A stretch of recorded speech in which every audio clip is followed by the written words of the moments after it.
Silence is always better than meaningless words. Prologue. I'm sweaty and full of grease, but damn, I love getting shit done. What are you doing here so early? My boss, Matt, asks as I enter the club. Oh, you stink, April, Matt's girlfriend, says with a scrunched-up nose. I know she's just teasing me because she kisses my cheek as she walks past me. Fixing one of the cameras, I answer distractedly, my head down as I adjust the camera feed controls on my phone. You don't need to be climbing up ladders to check on the cameras. We have people to do that. Done. I cry out triumphantly and turn the phone around to show him. It's fine, I fixed it. It was driving me crazy. That shit hasn't worked in months, Matt says, looking impressed. I know. Came in early and took care of it. Hope you don't mind if I grab a shower before my shift. I brought my suit with me since I wasn't going to climb up a ladder and work on a camera in Armani. Yeah, go ahead upstairs to the bathroom in my office. I'm waiting on a new bartender. I grab my garment bag, and as I head up, Nick, Matt's twin brother and my other boss, is coming down. You're early, he notes. I shrug. Had some things to fix. Glad to see someone working around here, he retorts, eyeing his brother as he continues downstairs. Matt gives him the finger from over his shoulder, and I chuckle. Once I'm done showering and getting dressed, I head back down. I'm still early, but I like to make sure everything is set for the evening. Panic is a busy club, and security is a priority. I'm looking down and adjusting my tie, which is why I don't notice the petite woman I slam right into as I round the corner to the main part of the club. Whoa! I grab her shoulders as she reaches up and clutches my forearms to steady herself. Sorry, she says loudly. Once I'm sure she's not going to fall, I shift back a bit. She is much shorter than I am. I realize it was her head that just smashed into my arm. Are you okay? She rubs her nose and forehead. Yes. Well, I see you met our new bartender, Matt teases as he and Nick walk over to us, shaking their heads. Are you okay? Nick asks, but she's busy looking down and straightening her purse and doesn't reply. She slowly looks up and my breath catches when our eyes meet. She has the most beautiful blue eyes I've ever seen. Big and round, and they're just staring at me. No, not at me. At my mouth. For a moment I'm struck stupid. Her eyes linger for a few moments before I hear Nick repeat, Are you okay? Shaking my head clear of all the inappropriate thoughts reeling through my mind, I look over her shoulder, prompting her to turn around. Lola, are you hurt? Nick asks again. No, I'm fine. I didn't see him coming. This time her voice is soft and low. Reassured, Nick turns to me. William Fox, meet our newest bartender, Lola Day. Lola, this is probably not the best way to meet the bouncer of the club, but I promise he normally doesn't go around bumping into things. She smiles and turns to shake my hand. I'm sorry about that. Are you sure you're all right? I ask. I'm fine. Her hand is small and soft against my big rough one, and she's looking up at me again. It's nice to meet you, William. Fox, I correct her. Everyone calls me Fox. She smiles. She still hasn't let go of my hand. I guess I'll see you tomorrow then. Looking forward to it, Lola. But it's as if we're suspended in time. Her big, expressive eyes are on mine, and there's a bit of pink on her cheeks. Nick clears his throat from somewhere behind me, but in that moment, there's just me and this gorgeous woman. Lola, I whisper. Her lips part a little. Yes, she replies, sounding breathless, or as if answering a question I haven't even asked her. I'm going to need my hand back, I say, although I don't want to let go, and if I'm reading her correctly, she doesn't either. Her eyes widen, and she looks at where our hands are connected and quickly pulls hers away. "Oh, sorry, she sputters, then turns and walks swiftly out of the club. It takes everything I have to let her go, even knowing I'll see her tomorrow. But right before the front door of the club closes behind her, she looks over her shoulder. Our eyes meet again briefly, and she seems as staggered at our instant connection as I am. Chapter 1. 6 months later. Lola. The little hairs on the back of my neck stand up, and without having to turn around, I know William Fox is close by. When I got the job at Panic, I was happier than I'd been in years. Knowing how packed the club gets and the prices of the drinks, I knew my tips would double my income. But then I crashed into Fox, literally, and that feeling of happiness changed into something I hadn't felt in years. Yearning. For a long time, my existence had consisted of work, sleep, eat, rinse, and repeat. I've been so focused on survival, I've pushed all my needs and wants aside for so long that I hadn't realized how much I've missed having a connection with a man. And the connection I had with Fox was serendipitous. It was immediate, intense, and electric. I'm not talking love at first sight. No, I'm talking lust and hunger and a desire to pull that thick beard toward me and kiss him with reckless abandon. Sometimes I think I can feel his deep, gravelly voice when he's near, or maybe I can just sense he's in the room by the way women turn their heads and stare. Even after half a year of knowing the man, I still don't really know much about him, except that people seem to gravitate toward him. He's charismatic and funny and talks a lot. I also know he's confident and a little bit arrogant, and there's an air to him that screams money and power.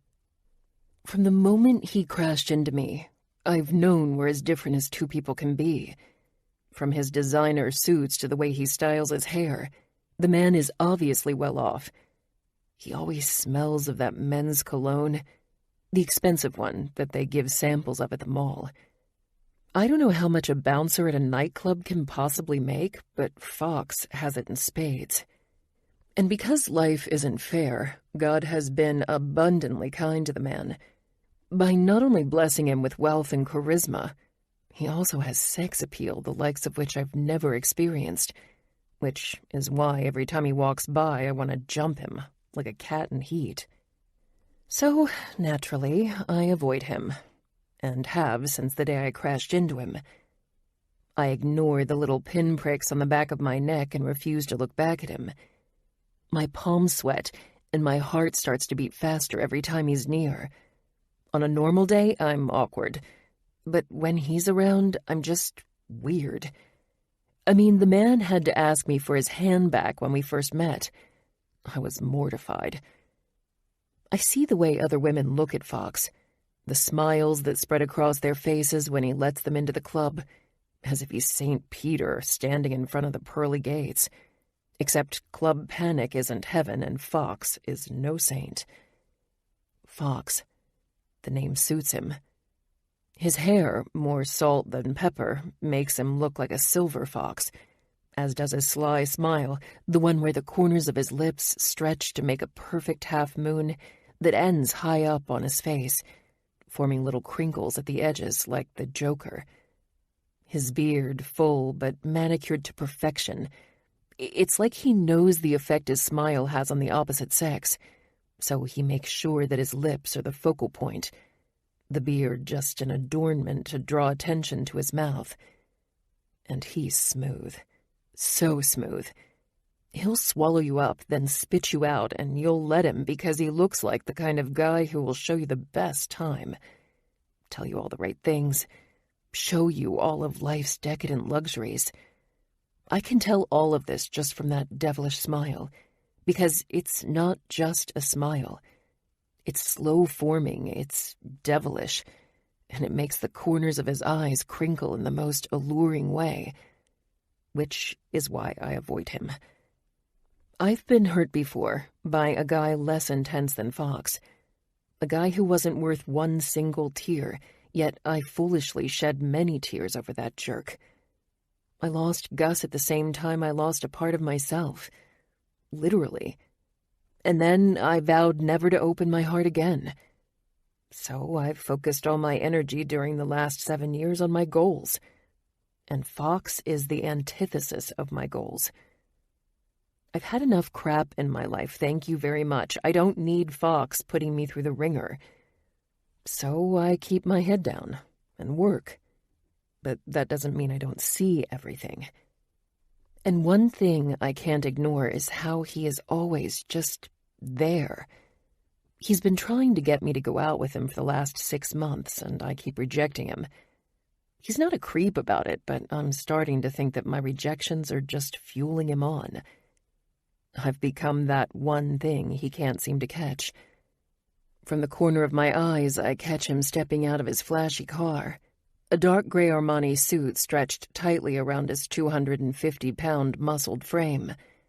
I hope he hasn't seen me, but I can't tell with those dark sunglasses over his eyes.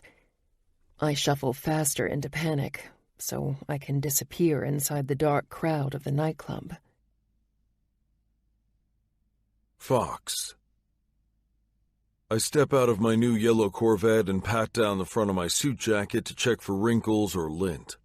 It's hot and humid outside, like every Miami Beach night, and I can feel my crisp black shirt start to stick to me almost immediately. As one of the bouncers at Club Panic, I can't look anything but pristine. And sweat doesn't say pristine. It says messy and inferior. And we're trying to sell an image here. Luxury, superiority, exclusivity, and yes, pretentiousness, and I'm the first face people see when they arrive. As I walk around the building, I spot the woman who's been driving me crazy ever since she started working here, and I can't help but stare at her. I don't know what it is about her that I find so damn irresistible. She's not particularly tall or curvaceous. She doesn't dress scantily or flirt with me. Yet I've never been more drawn to a woman before in my life, nor can I remember the last time I found a woman as attractive as I find her.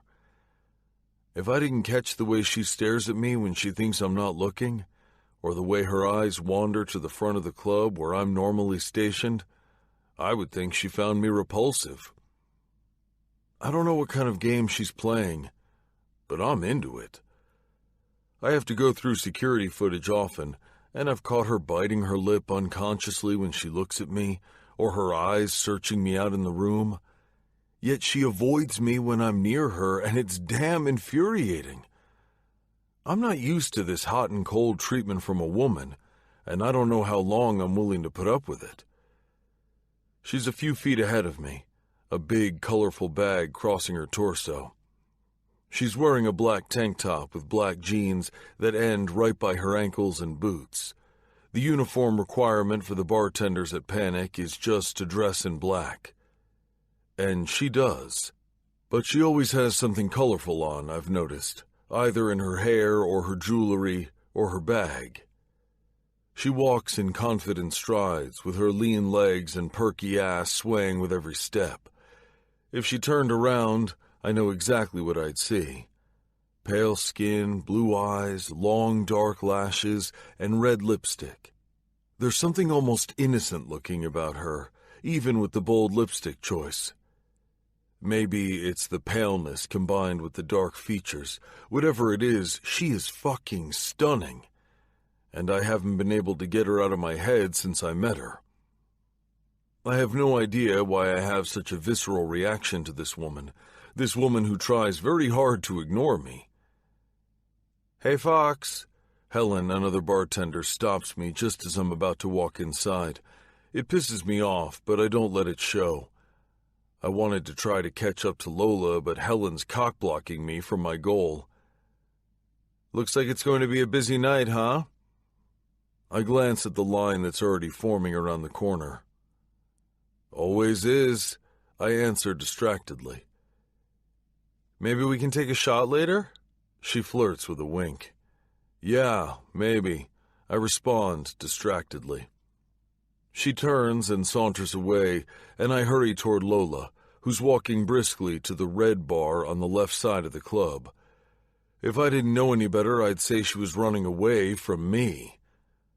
Why else would she be walking that fast? It's not like she's late to work or anything. Lola. I move briskly, hoping that I can avoid him because I don't know how much longer I can turn him down. Part of the reason he's wearing me down is that he isn't vulgar or pushy in his pursuit of me. He's persistent, yet careful, as if he understands I'm skittish and he needs to proceed with caution.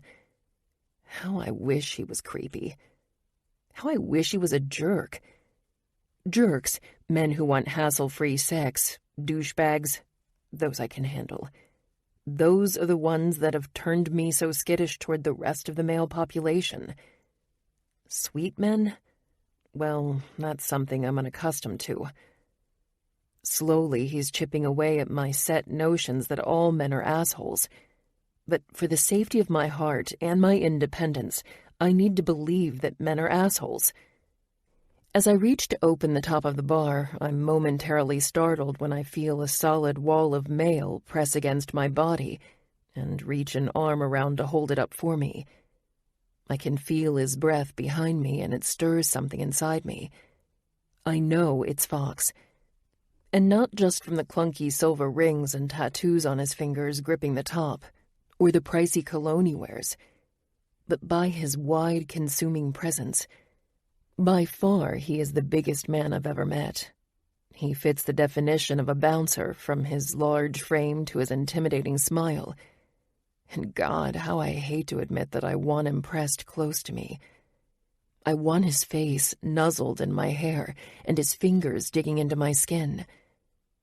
I remove my earbuds with the palm over my heart. I turn around to face him. You scared me. Sorry, I called out for you. Oh, I didn't hear you. I hold out my earbuds. He has a smile on his face, and his features are soft and relaxed. You're avoiding me? I swallow. No. I shake my head. I should move back. You look scared. Do I scare you, Lola? Yes, I almost yell. No. I whisper instead. He scares me, but not physically. I'm afraid I'm going to throw everything away just to finally say yes to this man and succumb to the lust I feel every time he's around. But nonetheless, he takes a half step back, giving me some space. Grab a coffee with me after work? I'm off at 4. I answer and immediately realize this is the first time I don't say no outright. Yeah, I know. I'm off at 5, but I can get someone to cover for me if you say yes. Say yes, Lola. I don't answer. I have to think. Maybe I can just get coffee. What's the big deal? You know, if you keep rejecting me, I'm gonna stop asking. He adds. Maybe that's for the best, I say as I stare at his mouth. His gorgeous mouth with the sexy smile. I don't even know what I'm saying anymore. I'm so distracted. His smile widens, and I know that he knows that I'm full of shit. Or maybe I should be even more persistent. Maybe we'll have to have drinks right here. He pats the bar top. I'll woo you in front of the entire staff if that's what it takes. My eyes narrow and I can feel my cheeks warm. I thrust my hip to the side and my fist goes to my waist, and I look up at him with conviction that I don't necessarily feel. You can't force me to date you, Fox. You're my boss. His smile is wide now and he laughs, I think heartily. No, I'm not. Well, you're... I don't really have another answer. He leans casually against the bar with a smirk. Come on. I'm waiting for your next excuse, or have you run out? Was that the last one? Maybe I'm just not interested, I say. And it's not a complete and total lie. I'm not interested in dating at the moment. Now, sleeping with him, that's a different thing altogether. Bullshit. I'm not blind, Lola. You can't stop staring at my mouth. And the son of a bitch licks the bottom of his lip, and the action almost makes me groan out loud. This attraction, it's mutual. Because your mouth, it does things to me too. Cocky bastard. He doesn't even know what he's talking about. Time to end this conversation and get my head back to work where it needs to be. I don't even know what that means. I'm not your type, Fox, trust me. I say, turning around and ducking under his arm to get inside the bar, essentially ending the conversation. I don't know what else he says because I put my earbuds back in and begin prepping for the night. Fox. Like most Friday nights, Panic is packed. Not only am I responsible for who gets inside the club, I'm also in charge of who stays out. Panic is strict about its no drugs policy. Hell, even people who are visibly inebriated aren't allowed in, so anyone who is already fucked up can't get inside. And more often than not, they put up a fight. Sometimes with words, sometimes with fists. But at my size, the idiots who try to get tough usually end up losing. I've been working out and playing sports for as long as I can remember. My childhood was basically a vicious cycle of shitty grades and a pissed-off father, and me acting out by concentrating on what I was actually good at and not giving a shit about school. Which circled back to my father getting pissed off even more. The worse my grades in school got, the more I concentrated on things I was actually good at, which at the time was throwing a ball or a fist. I have a list of all the people that are on the VIP list in my hand, but mostly I ignored it. The way the words are all pressed together in the darkness of the club make it hard to read. I already know our VIPs. I don't need a list. Anyone particularly special, the owners would have already talked to me about. When I'm given the list early in the week, I take it home and study it. Google some of the characters coming so that I know who they are before they have to tell me their names and I waste time scanning through a long list. A few times during the evening I rotate with Toro, the head of security and my direct boss, and go check out the inside of the club while he handles the outside. Always, my eyes automatically wander to Lola at the bar. She's so quiet. I've never met anyone that quiet and shy before. She keeps her head down and does her job efficiently, and when her shift's over, she leaves. She doesn't make waves. She's like a ghost, in and out, barely noticeable. But I notice her. In fact, I can't help but notice her. I think I've become a little obsessed with her. I can't help it. She intrigues me in ways I can't explain. Tonight, she looks up as if she senses I'm watching her. The club is dark and smoky, and with all the strobe lights it's hard to see, but when her gaze finally lands on me, she smiles and shakes her head. I think she's laughing at me. She knows I'm not going to give up, and unless I'm reading her completely wrong, I know she doesn't want me to. "Fox!" Nick yells, trying to get my attention. "Fox!" Shit. I've been standing here staring at Lola instead of working. "What's up, boss?" "Stop staring at the poor woman. She's going to think you're some sort of creep." Nick and his brother Matt have been giving me a hard time about my crazy infatuation with Lola. Matt's girlfriend, April, even went so far as to say that maybe Lola just didn't find me attractive. I'm still trying to process that. "I'm making headway, man," I protest. "She just smiled at me." He looks over my shoulder. "That's not a smile. The lights are in her eyes. She's squinting. Now let's talk about the group coming in tonight." I follow him to his office, but not before looking over my shoulder, hoping Lola's still watching me. But she's not. Shit. Maybe the lights were in her eyes. Lola. I yawn as I climb into bed. Tonight was a great night.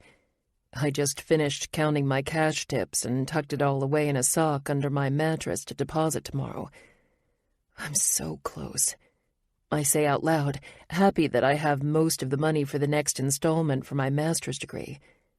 In 2.5 months, I leave Miami, and I'm not planning on looking back. I'm spending my last semester abroad in Ecuador, and I can't wait. Unfortunately, I had to put the internship program on hold for a year to save up for a bit, but I'm finally going to do it, now that I've saved enough and have been able to make the installment payments. I've never been more excited about anything in my life. I can't wait to leave this place that brings nothing but bad memories. Maybe I can pull some overtime at the animal clinic in order to move things along. I'm already working as many hours as I can at Panic, so that's not an option. I make sure my alarm is set to vibrate at 8, giving me 3.5 hours of sleep. Then I turn off my bedside lamp. I close my eyes, trying to think about my day tomorrow and how I'll be that much closer to my dreams. Instead, I find myself thinking about the man who stares at me from the dark corners of Panic. Instead of finding it creepy, I find it frustratingly sexy how much he intrigues me. I've seen so many women flirting with him. I'm probably just one of 1,000 he hits on. He's so handsome, with his silvery white hair and that dimpled smile that softens his hard edges. I wonder how old he is. He could be in his 20s or his 50s. It's that hard to tell. I wonder what he'd think of my tiny apartment in the worst part of town. Where would he even park his brand-new sports car or plant his expensive silk-trousered ass? Not on my orange Goodwill couch, that I'm sure of. I've made peace with the life I have, and I've set my sights on goals that I'm about to reach, but there's one thing, just one thing, that I really miss. Sex. A relationship would be wonderful, but that's unrealistic at the moment. Vivian, my friend and boss at the animal clinic, is always pushing me to date. There has to be someone who interests you, someone who'll make you want to break your no-dating men are assholes rule. Vivian says, "When would I date? I work all day. I don't have time for that. And anyway, men really are assholes. Not all of them. And there's always time for a little fun, Lola," she says as she finishes filling out a chart. "How about that guy who's always asking you out? That bouncer guy you've mentioned." "Fox?" I say, shaking my head no. "Why not? Speaking as your friend and not your boss, honey. You need to get laid. You're young and pretty, and it's not normal to just close yourself off. I'm leaving in a few months, and Fox changes women like most men change socks. Plus, he's wealthy and ambitious, and he'd probably throw up at the sight of my shitty apartment, and we're just too different, Viv." "Have you seen him with a lot of women?" "Have I?" I think back to what I know about him. "Well, no." "So who's the judgy one now?" That shocks me. Maybe I am being judgmental. I haven't really seen him with anyone else. He's been flirting with me relentlessly, and I've never actually witnessed him leaving with the women who approach him. I have too much going on to try to fit in all the headache and heartache that comes with dating. Plus, I'm about to leave the country. A relationship is impossible. Who said anything about a relationship?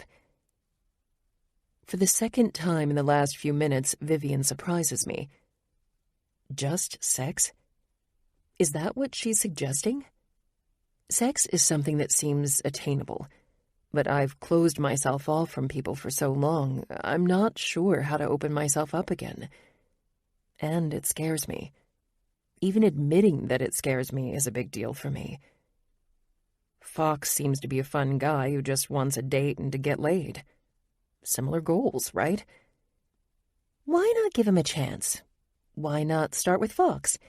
It's not like he's asking for marriage. Who cares if you're not compatible, right? An attractive, confident man wants to sleep with you and you're saying no? Shit. I'm an idiot. My work here's done, Vivian says as she leaves me to go tend a litter of kittens that was brought in earlier. As the conversation with Vivian replays in my head, thoughts start forming as I doze off to sleep. Maybe Fox is actually the perfect guy for no-string sex. Why didn't I listen to Vivian before? Chapter 2. Lola.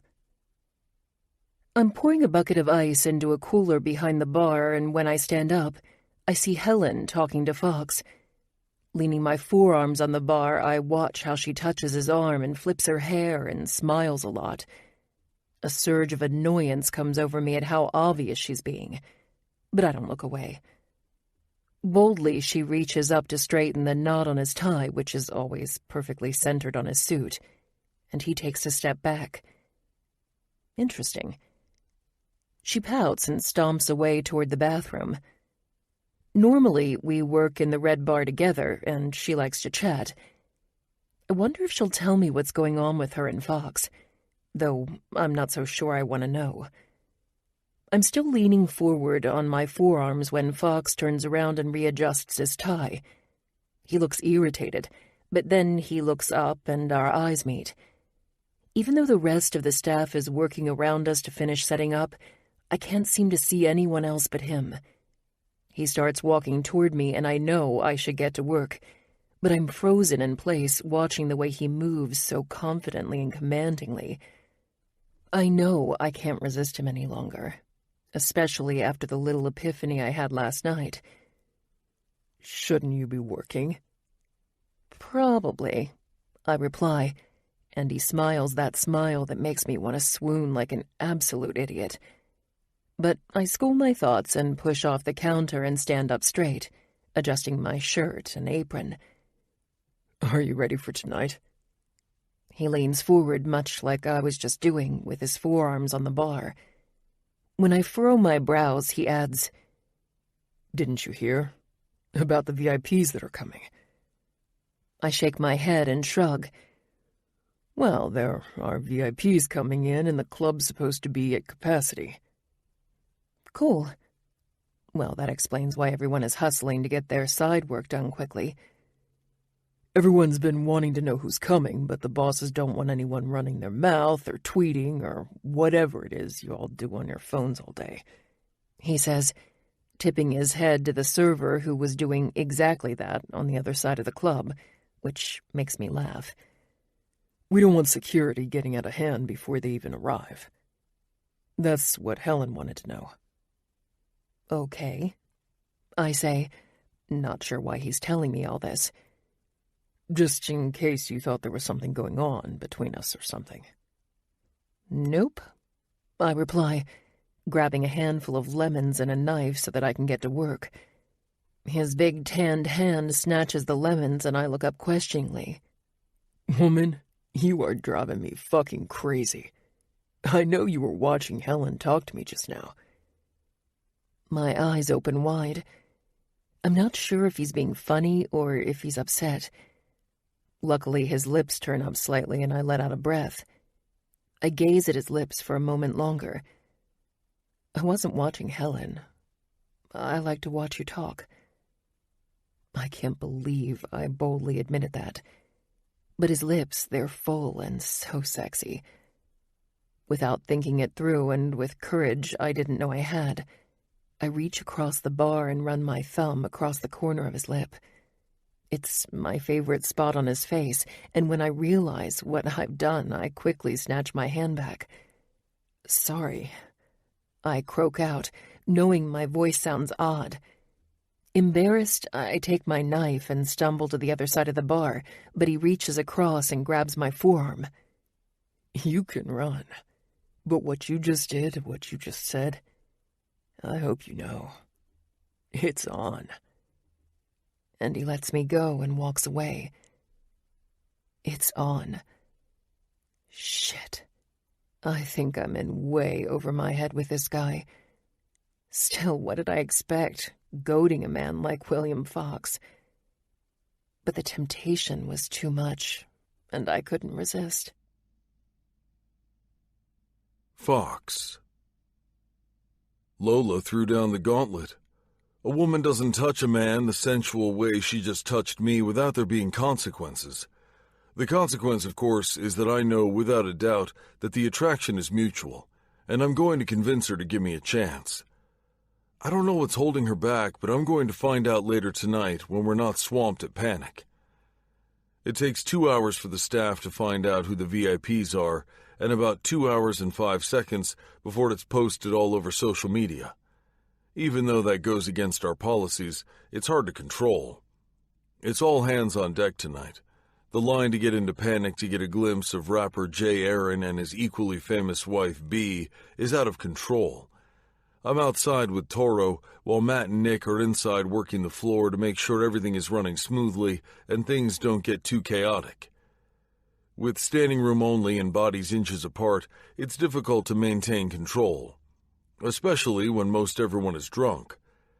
At some point, I see Matt side by side with Lola tending one of the packed bars and Nick helping out at the VIP bar.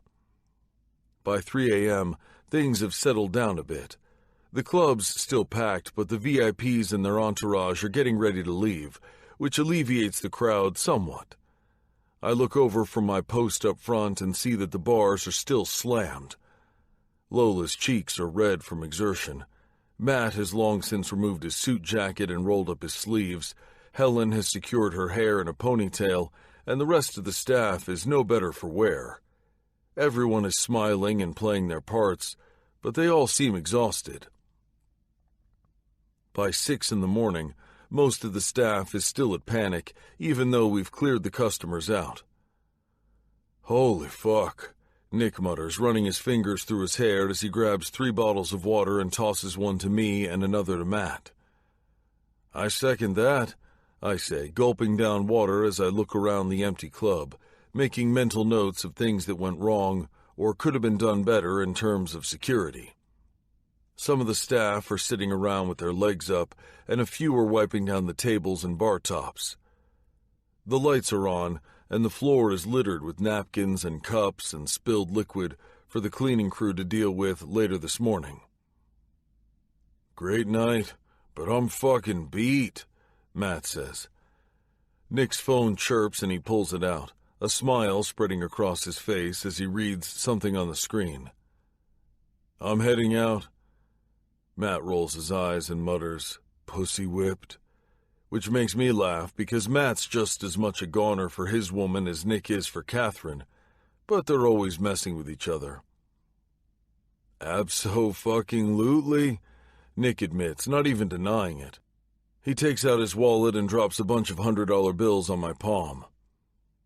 Take 'em out to breakfast. They deserve it. He gestures to the staff before slapping my back with his palm and leaving. Worked all night with your girl, Matt says, looking toward the bar where Lola is cleaning up. Great worker, never complains, always on time, customers love her. I haven't exactly kept my infatuation a secret. They know I want her. They also know she won't give me the time of day. I gulp down more water as I glance over at Lola. She must sense my gaze because she turns her head. Our eyes meet for a moment before she looks back down. Matt chuckles. Okay, maybe she's not your girl. Not yet. There is something about her, though, Matt says introspectively. I know, right? He chuckles again. Not because she won't go out with you, man. That just makes her smart. I know he's teasing. There's something else going on with her, but I can't put my finger on it. She's really shy. Is she, though? I ask. I think of her finger on my lips. That's not something a shy woman does. I agree with Matt, though. There is something to Lola that I can't seem to figure out. She doesn't seem shy with the customers. We're both standing there looking at Lola. True. He agrees, then tosses his bottle of water into the nearest recycling bin. Well, I have enough at home trying to figure out what's going on with my woman. Can't stand here and figure out yours. Good luck with that. Tough nut to crack, that one. Tell me about it. You got this? Matt asks, looking around his club. Toro is long gone, and I'm the only one left other than the service staff.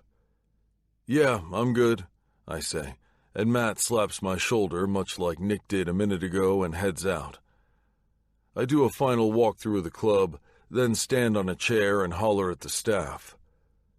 Breakfast on the bosses. I hear a bunch of yeses and few tired grumbles. Finish up and we'll meet across the street at the diner. I call out as I start to turn off the lights. I see Lola grab her purse and tuck a big wad of tips in her pocket. She's wearing those earbuds again, so I stroke her forearm to get her attention. Her cheeks are still rosy and her hair is a little wild, but her smile widens when she sees me. Hey, she whispers. We're all going to breakfast on Nick. Come out with us. She bites the corner of her lip in thought and looks around. A bunch of the staff is gathering by the door and Helen passes me and winks. Ready, she announces cheerfully, as if it's just the two of us for breakfast. I'll meet you there, I say to Helen, who smiles and walks away. I turn back to Lola. So, breakfast? She looks over my shoulder and then back at me. Fine, but only because you're paying. She smirks. It's somewhat flirty, but there's also a bit of jealousy in her eyes as she walks around me and heads to the group by the door. I laugh and shake my head. Jealousy. The surefire way to get a woman to go out with you. I should have thought of it sooner. Lola.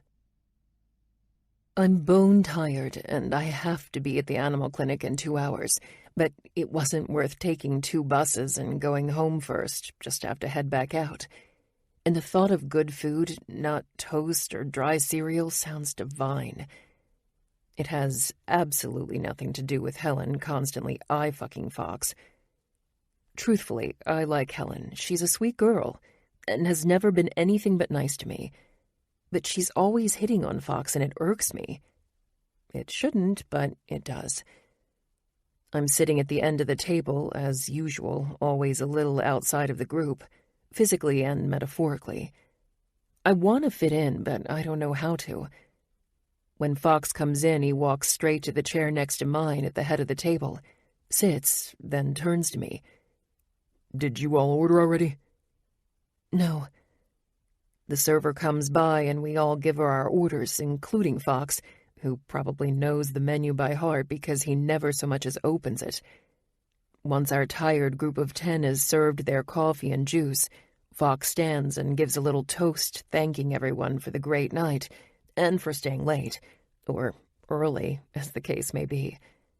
He sits and taps his mug to mine and we drink up as the food arrives. This is the only time I've been out with a group, and even though it seems like I have my shit together and I don't need anyone, I want to be liked, just like everyone else, and I want to make a good impression. Everyone is very nice, and it makes me think that maybe I'll make more of an effort to socialize with them. It's not like anyone is looking at me as if I'm odd. So, you have a thing for security guys, huh? I catch Fox saying. I look around, and most eyes are on me. I smile as if I know what they're talking about. Are you going to say yes, Lola? I totally am. Maybe we can double. Helen says. I'm completely confused. I swallow, and my brows crease. Gina, another staff member, saves me. These security guards? They wanted me to give you and Helen their numbers. She clarifies and shows me their cards. Oh, the short dude with the shaved head and the tall guy with the leather jacket. Helen adds excitedly. I know Helen's a flirt, so it's hard to be upset with her. She's one of those people who means well and is just naturally gorgeous and chirpy. She can easily interchange Fox for another available guy without batting an eye. "Oh, yeah, I remember them, at the bar," I say. So that's a yes? Fox asks, grabbing his coffee while waiting for my reply. I shake my head and smirk at him. No, not a yes. "Come on, chick, it'll be fun," Helen says. "Please, you never come out with us, please," she whines. I smile over my own mug of coffee. I'll think about it. And then the topic moves on to something else, thank goodness. I'm not really going to think about it, I just don't want to have to explain myself to the group. You really gonna think about it, or is that a way to shut the conversation down? I told you, I don't date. Not even rich, powerful men with connections to rock stars? I set my mug down and turn more fully to Fox, who's leaning comfortably toward me. No, especially not rich, powerful men. What can I do to change your mind about your policy? Maybe I'm starting to have second thoughts about it. I'm here, aren't I? He smiles and puts down his coffee as well. You're playing with fire, you know. One moment you're telling me you can't go out with me, that you don't date. The next you're touching my lips. I may have changed my mind about a few things. He strokes my arm with one of his fingers. That's good to know. I'm not a woman who plays games or has hours to waste on flirting with a man, but I can see how I'm giving him mixed signals. And the simple, lingering touch on my arm makes my throat thicken. I guess all the headiness of attraction that I thought I had locked away after a number of failed dates and the heartbreak of my one long-term relationship cracks open. Well, it's been cracking open since I met Fox, but it's now a chasm that I'm ready to dive into, head first and hoping for the best. I'm glad I did this. I admit in my first step to stop leading him on. I am too. I'm tired, and it's going to be an exhausting day. I have to be back tonight at 8, and I have a full day at the clinic. At some point, I hope I'll get to squeeze in a nap, but still, I'm glad I came out. His knees brush against mine under the table, and he's leaning casually toward me. He gets closer, and I wonder if the rest of the staff is looking at us. It's intimate, the way his mouth is so close to me. When you touched me last night. He licks his lips, and my breath catches. I told you it's on. I wasn't fucking around. Are you gonna say yes the next time I ask you out, Lola? I try to look away, but it's hard when he's so near. I guess you'll find out when you ask me out again, won't you? He leans back on his chair with a smirk, but he doesn't ask me out. He's thinking, contemplating something. I finish my coffee and push back my plate. It's already past 7 and I need to catch a bus to the clinic. Thanks for breakfast, I say as I stand up. His hand snags my wrist and I look down to where he's touching me and then up at him. His thumb lingers on the inside of my palm for a moment too long. Sweet dreams, Lola. My breath hitches again, and I wave goodbye to everyone as I walk away. The hairs on the back of my neck are standing. I know his eyes are following me all the way out of the diner. Chapter 3. Fox. I know it's going to be a bad day before I even get out of bed. Up until 3 months ago, I had 2 full-time jobs, and I'm not completely accustomed to having so much downtime. I used to work at a high-end restaurant as the day manager, and at night I worked at Panic. I quit when I saved enough money. It just became ridiculous to have to live on a handful of hours of sleep a week. Yet I find myself doing odd jobs around Panic all the time. I'm not wealthy by any stretch of the imagination, but I've done well for myself. I make a very good living at Panic, and I managed to save a lot when I was working the 2 jobs. Also, I invested wisely a few years back thanks to my genius brother. But it doesn't matter how much money I have. I could have millions in the bank, and it's still not enough to keep me sitting at home doing nothing. I'm a fixer, a solver of problems, a man who needs to be working, moving, doing something. My last girlfriend broke up with me because she said I was a workaholic. I call it being driven. Whatever the case may be, I've been working since I was 14 years old, and this is the first time in my life I've had only one job, and it's making me crazy to have so much free time. Matt and Nick kicked me out of the club earlier this morning when I was going over the camera footage of an altercation between one of our servers and a customer. The customer said that the server was hitting on his wife, and they got into a heated argument. Nick wanted to fire the server, but I wanted to check out the video footage first to see what exactly occurred. But today's the anniversary of my brother's death, and my mind is not where it needs to be, so I push my laptop aside. I get up and decide I'm not going to hide out and drink my day away this year like I have every year since that horrible night. I'm a grown-ass man and I can control my actions. I go to my fridge, famished. The only thing I find are 2 eggs. I need to get groceries. When's the last time I got groceries?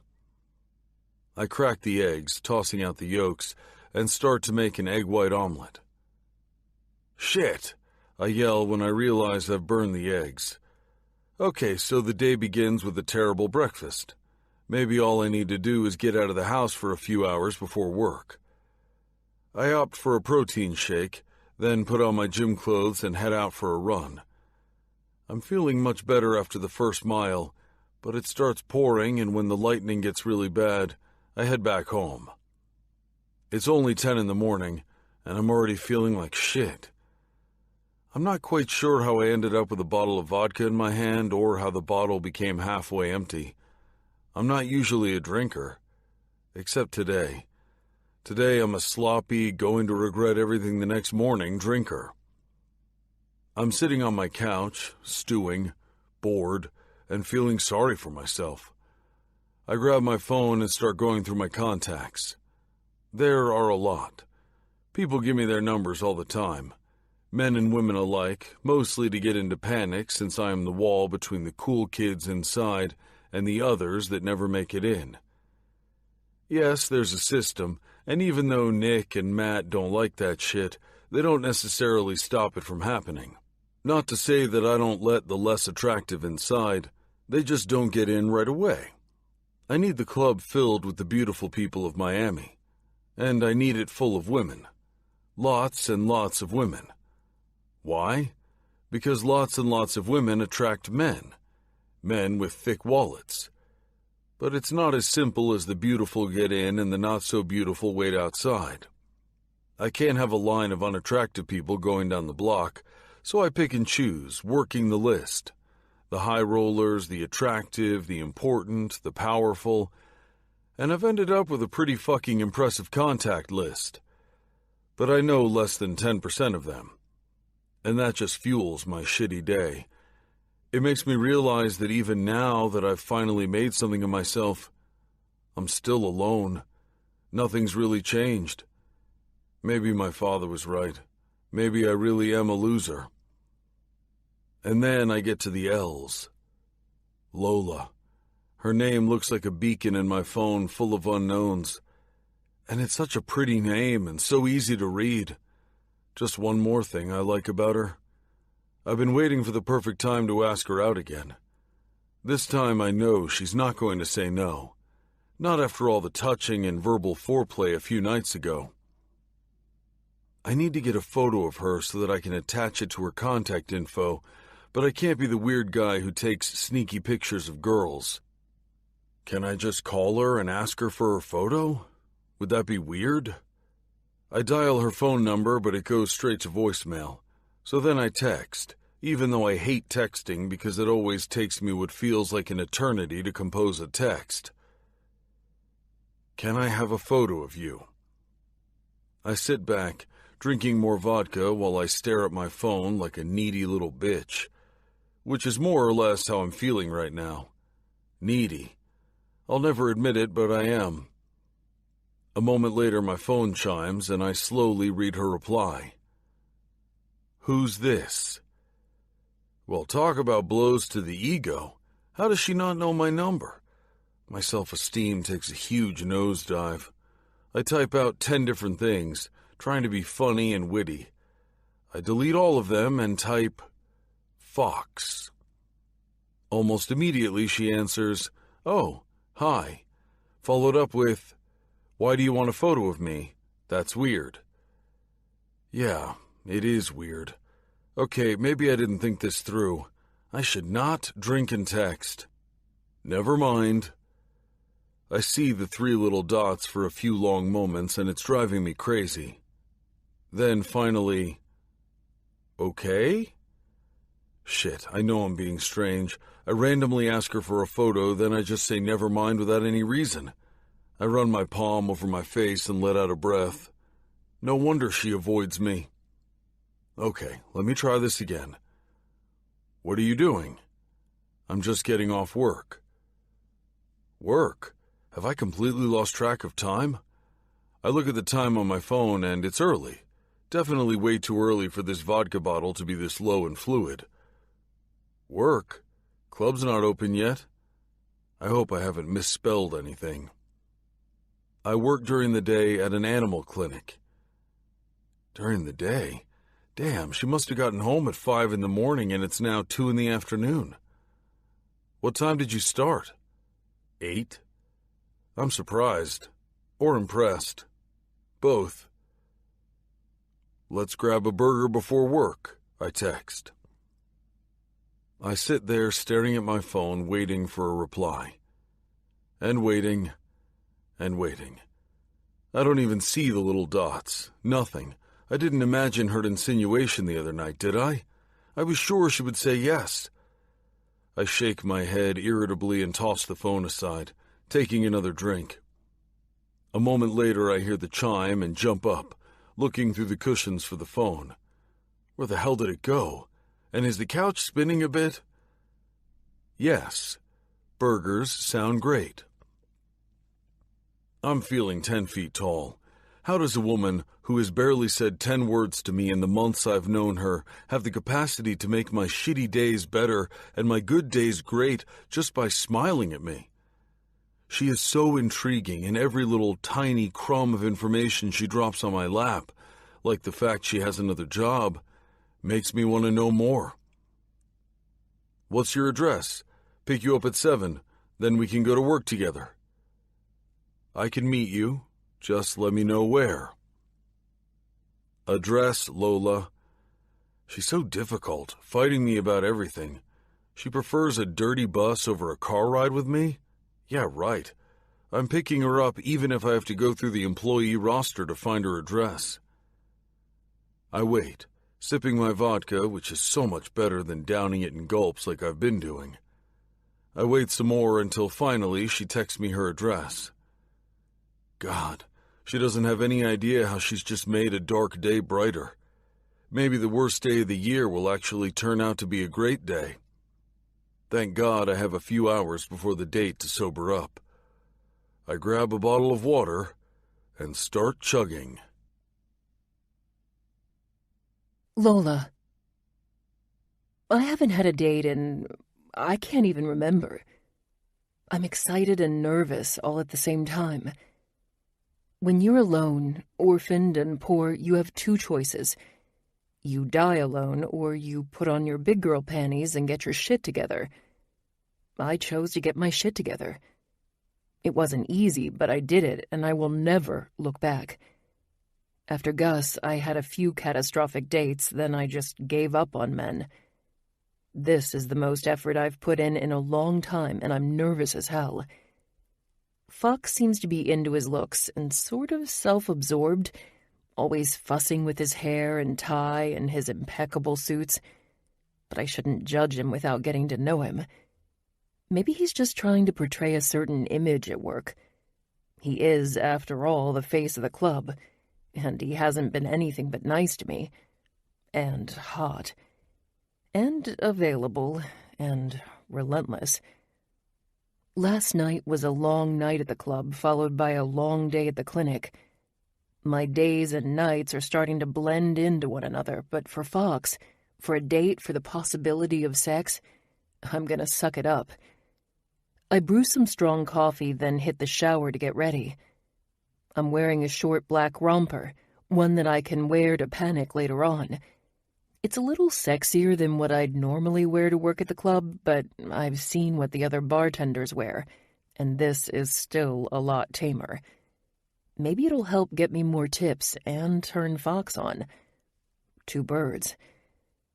The shorts part of the romper are short, and the top is loose, but with a cowl neck that exposes the tops of my small-ish breasts, which I've pushed up with a bra. I apply my makeup a little heavier than normal and tease my hair a bit. I look in the mirror and feel sexy.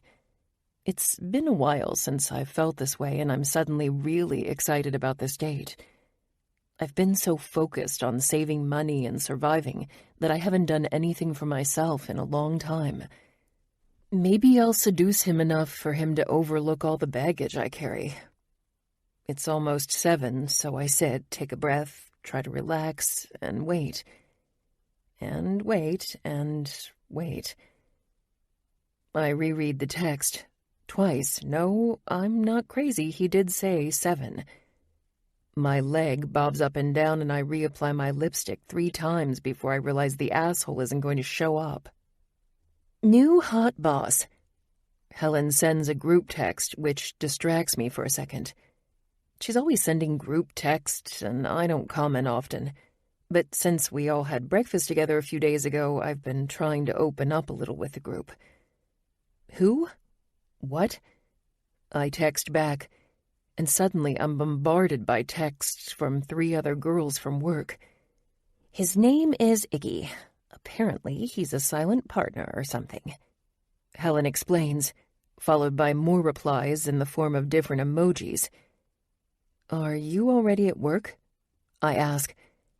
Yes, it was my inventory day. Guy is hot. Get your ass over here, chicks, and help me check him out. The rest of the girls all reply with OMW, and I contemplate whether to text Fox, but then I'm too pissed off. Fuck him. On my way too. I text the girls and head to work before I'm late to check out the new boss. By the time I've taken the 2 buses to Panic, I'm seething. I can't believe I got stood up. Just like I thought, Fox is a self-absorbed asshole who didn't even bother to call me. It's still a bit early, and Helen, Gina, and Jane are all huddled together by the VIP bar. Gina spots me first and waves me over. Looking good. Jane compliments me. I look down at myself and smile. It's hard to keep up with their conversation since they're all talking at once and giggling. Oh, look, there he is. Helen points toward the stairs where Nick and Matt are walking with a good-looking guy I've never seen before. Isn't he hot? She says dreamily. You think everyone's hot. Jane retorts, which makes me laugh because it's true. Can't help it, Helen says with a shrug as Gina glances at her phone. Gotta get to our stations, guys. Let's hang out again, Lola. You're always so quiet. We need to loosen you up a bit. Okay, yeah, I'd like that. I head to my station with Helen. They didn't treat me differently. In fact, they were nice and included me in their conversation. Maybe I need to open myself up a little more. I chance a glance at the front of the club, and I notice to my surprise Turo by the door instead of Fox. I've never been confrontational, but I'm no wallflower, and if cornered, I push back. So I'm not sure what I'm going to do when I see Fox. I'm leaning toward kneeing him in the balls. But the club is packed, and for the next 2 hours I don't even have a chance to think about him as I work the bar. And my tips are ridiculously good. At least I can thank him for getting me all dolled up. I'm making a killing instead of thinking about being stood up. Fox. I wake up abruptly, utterly confused. What time is it? Hell, what day is it? And my head. Fuck, it hurts. With a yawn, I stand up and stretch my arms over my head, then tumble forward, tripping over an empty bottle of vodka on the floor. Shit. I curse through my cotton mouth. Work. I need to be at work. I scramble around the room for my phone. It's 9 o'clock. Fuck! I roar. I've never been late to work. I look back down at my phone to see that I have 3 missed calls. 2 from Matt and 1 from Toro. Quickly, I send out a text to both of them. I'm sorry, I'm on my way. Shit. I need this job. I can't get fired. Since I don't have time, I forego my daily ritual of getting ready and instead just wash my face and towel dry my beard. But then I look in the mirror. Damn it. I can't show up late and looking like a slob, so I jump in the shower and hurriedly wash my hair, and when I'm done, I quickly tidy up my beard. I don't really have time to dry my hair, so I tie it back. As fast as I can, I throw on a pair of black slacks and a dark gray shirt and grab a tie on my way out. That's as good as it's going to get right now, I think, as I run out my front door and to the car. I'm swerving in and out of traffic, trying to forget about the pain in my skull, and in record time I'm parking and running into the club, trying to knot my tie as I stumble inside, feeling self-conscious about my appearance. You're late, Toro, the absolutely zero personality head bouncer, says without so much as a glance at me. He's standing at the entrance to the club, where I should have been over an hour ago, doing my job. I know, sorry man, shit day, I got this. Toro holds the velvet rope open for a group of women, then closes it before finally turning to look at me. What the fuck happened to you? I look down at myself. I'm not in my usual tailored suit, but I don't look like a sack of crap either. I told you, shit day. He stares at me for a moment longer before handing me the clipboard with the VIPs and walking inside. I take a deep breath, trying to tune out all the noise around me and start to do my job. Around midnight, Toro comes back out and we switch. There are other bouncers and security, but Toro and I are the ones with the most experience. In a way, I'm second in command. I walk into the club and immediately something hits me. Fuck, I groan out loud. Lola, burgers, date. Shit, fuck, shit. Without hesitation and ignoring everything and everyone around me, I go straight to the red bar where she's usually working. There's a big group hovering in the corner by the bar, mostly men, and when they part, I see that all their attention is focused on Lola. At that moment, Toro's voice comes in through my earpiece. You're needed upstairs. Bosses want a word with you. But I ignore him as I watch Lola. A surge of jealousy, one that I have absolutely no right to feel, washes over me at seeing Lola surrounded by men. I stand back and watch her work. Something I've done many times. Too many for it to be healthy, actually.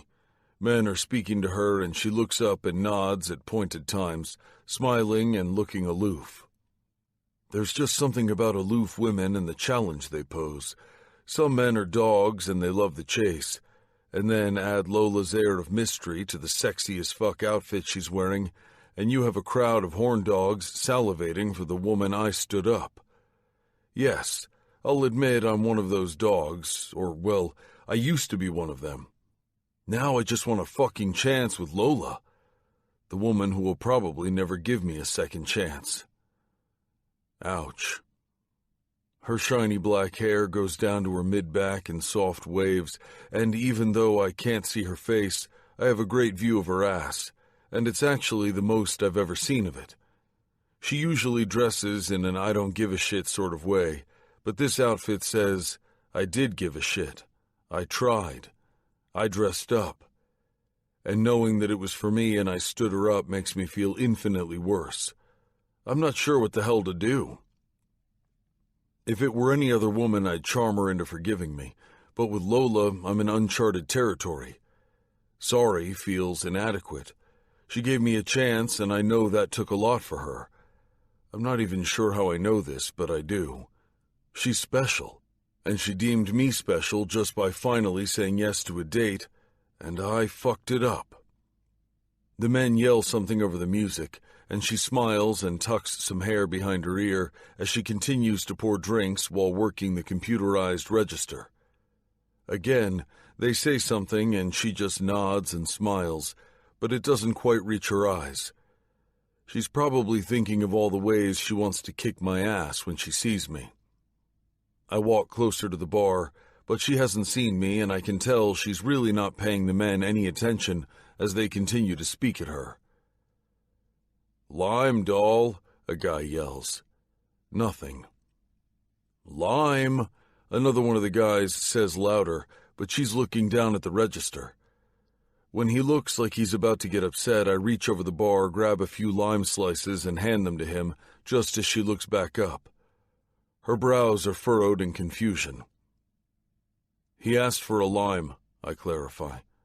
"Oh." She sucks her bottom lip into her mouth and glances at the guy. "Sorry." "It's okay, loud in here." She nods, a small flush shading her face. She turns back to whatever she's doing at the register as the men walk away.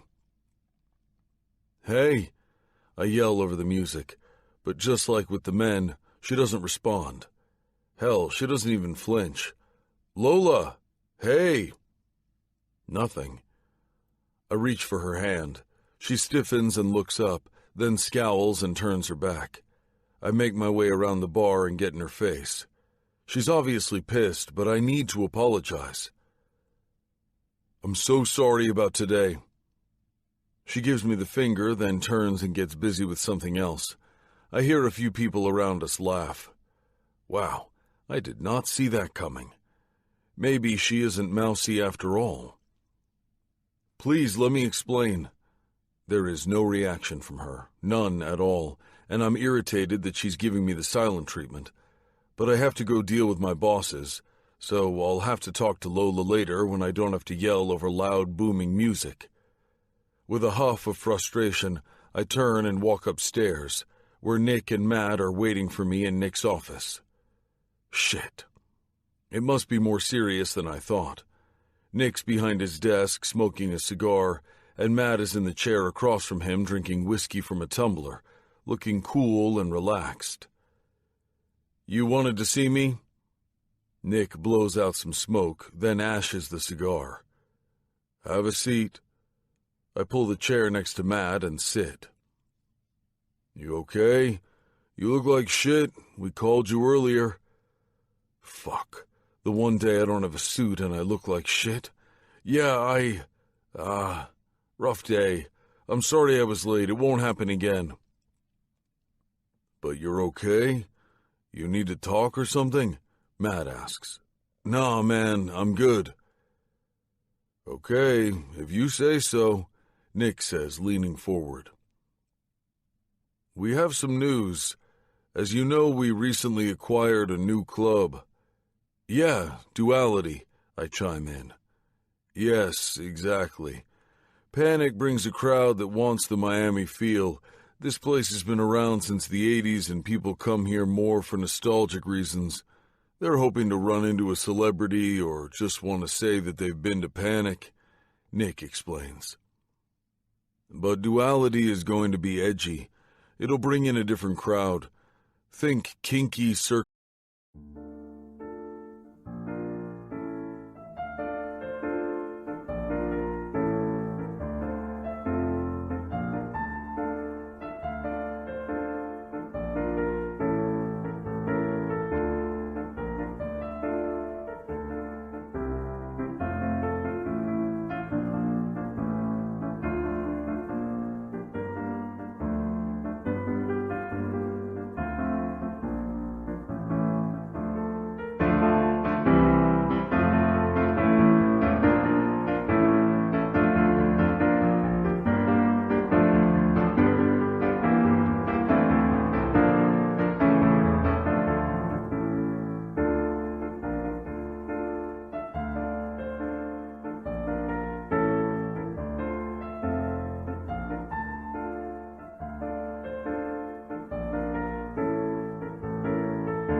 Cirque du Soleil.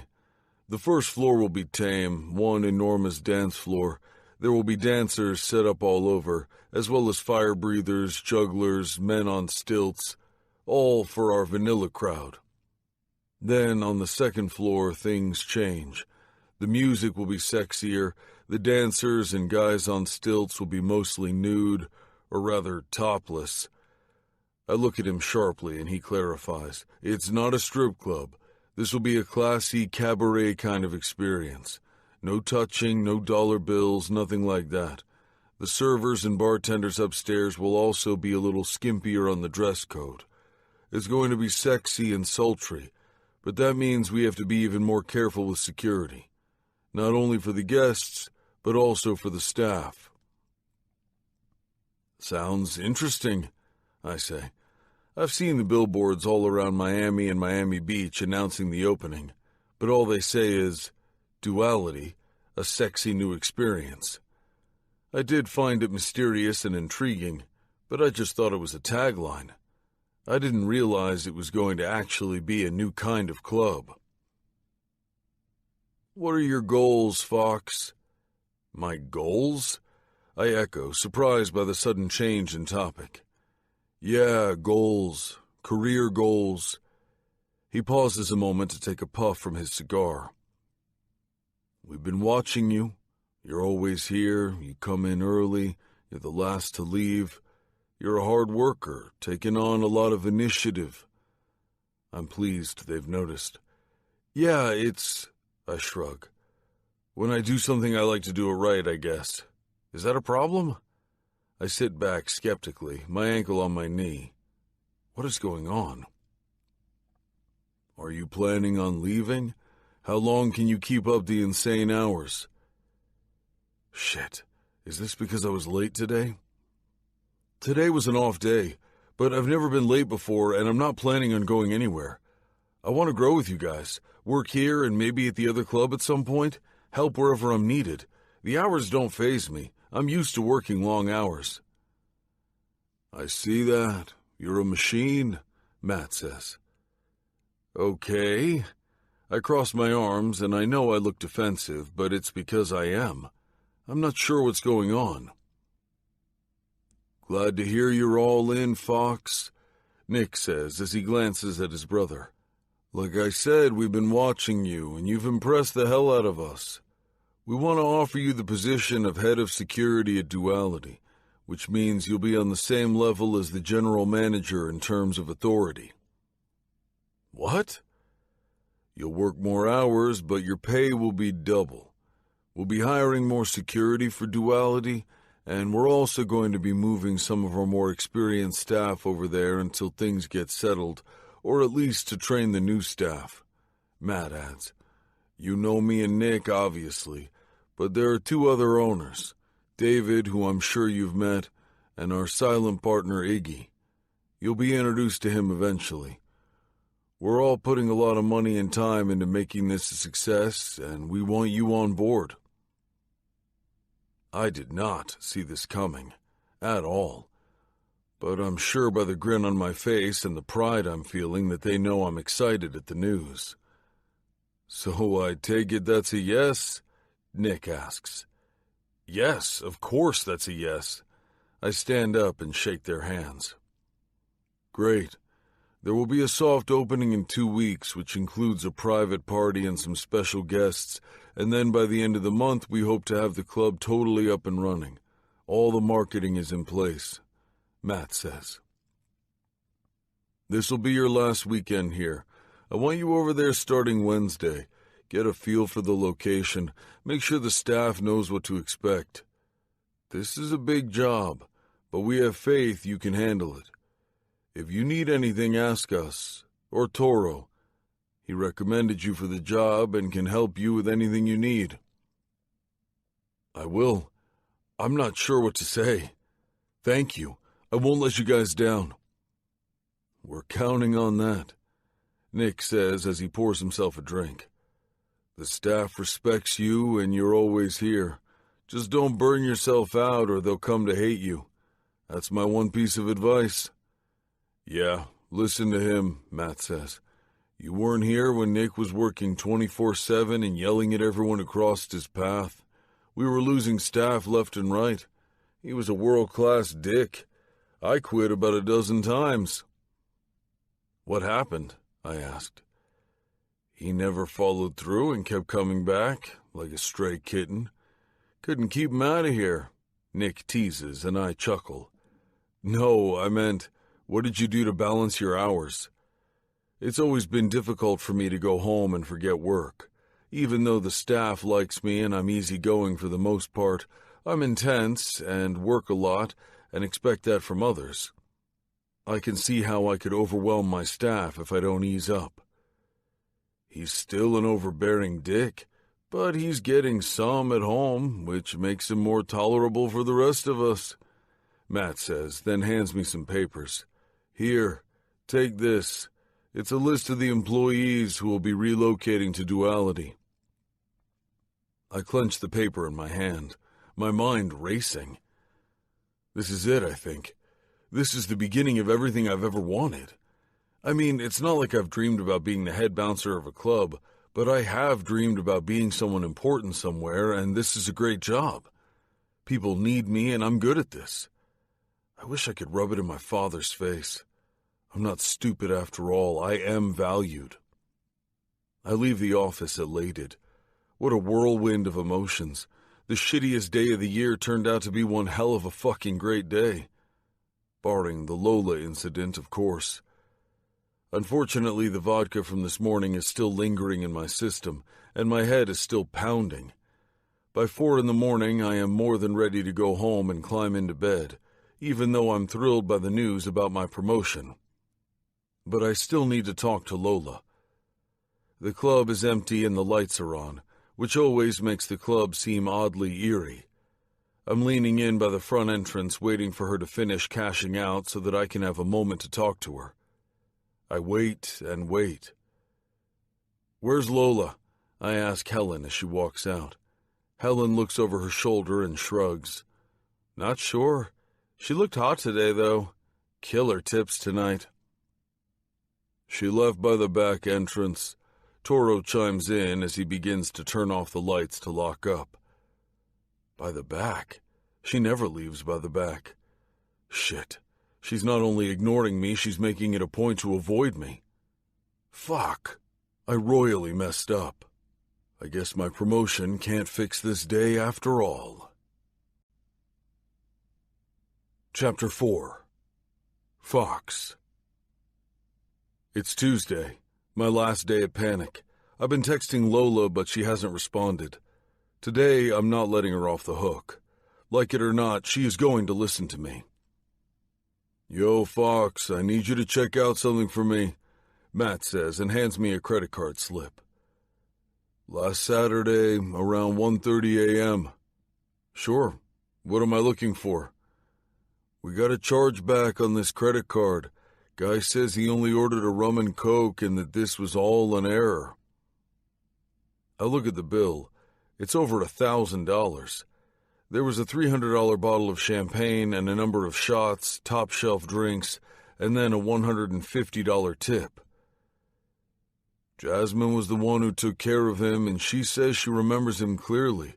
She says he's an older guy, maybe 60, completely bald, had on a gray suit, was alone, but there was a group of women and he was buying them all drinks. She says they took off to the dance floor a few times, but he kept coming back and ordering for the girls. "Okay, I'll be upstairs if you need me." I go up to the surveillance room where we keep all the monitors and start looking for the footage I need. The club's closed today, but we still have to come in for a few hours to do inventory, check on the security equipment, things like that. Generally, it's a quiet few hours. I see Lola on one of the monitors, and I wonder what it'll take for her to forgive me. I deserve her irritation, but if she'd just hear me out, I'm sure she would understand. She has earbuds on and is counting bottles of vodka. I can see her lips moving as she counts, which I find endearing. Or maybe she's singing along to whatever is playing in her ears. I have no clue, but I can't stop watching. I need to get her alone to explain, to apologize. I blow out a breath and start to play the videos. I sit back, my legs on the desk as I watch the footage. There's Jasmine and Lola too, as well as other employees and a shitload of customers. It's hard to see with all the strobe lights and the large crowd, but I focus on looking for a bald guy, like Jasmine said. In the video, I see Jasmine say something to Lola and point at her ears, then Lola gasps, looks down and takes off her earbuds. How odd, I think. She was listening to music in a club? How the hell can she hear the customers? Was she so into whatever it was that she forgot to take them off? Maybe it's an audiobook. She always has those things on, I think, as something pulls at my brain. Then I see the bald guy, and for the next 20 minutes I watch him talking to a group of women who are clearly not interested in anything but his ability to buy them drinks. That goes on, and I actually feel bad for the guy. He's obviously being played. Then there's what looks like cheering and laughter when Jasmine pops the cork off the champagne. At the corner of the screen I see Lola helping customers, oblivious to everything else around her, which I find strange for some reason. I fast forward to see the bald guy look at the bill, wipe his forehead, and then sign it. The man is full of shit. I copy the footage onto a thumb drive to give to Matt.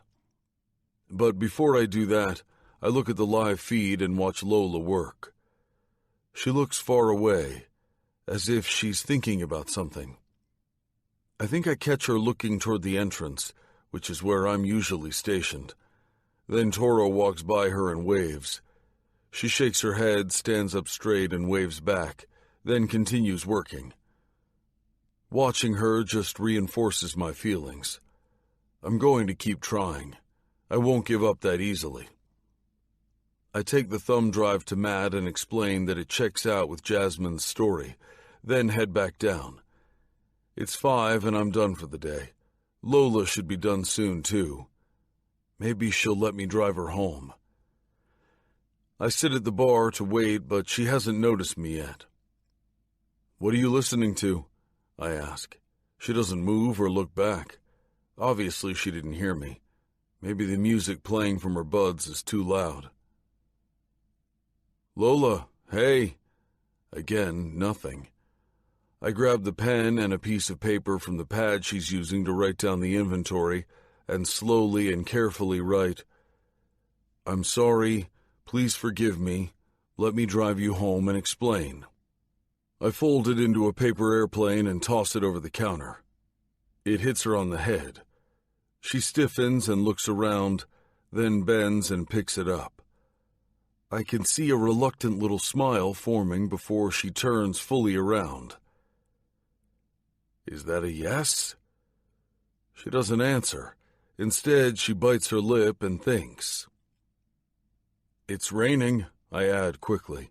"No matter how mad you are at me, I have to be a better option than standing at a bus stop in the rain."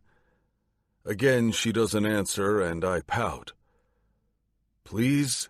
One more chance. Everyone should get a second chance, right?" She looks at me like I single-handedly killed her puppy, and those big, sad, pissed-off eyes make me want to tell her all my secrets. "It was a bad day. It was the anniversary of my brother's death, and I drank too much and passed out. I promise, no other reason would have kept me from going out with you." I never talk about this, but I find myself spitting it all out in one breath, hoping she'll believe me. I see her anger shift from mad to something else. All her features soften. "Please?" I ask again. "One more chance?" Finally, she lets out a breath and whispers, "You're still an ass, though." "I don't disagree," I smile. "So that's a yes, then? One more chance?" "Yes." "Thank God. Whenever you're ready, I'll wait here." "Okay." Then I see the wire around her neck and in her shirt and realize we've had that entire conversation while she still had those earbuds on, which I find to be odd again. I'm sitting behind her watching her counting inventory.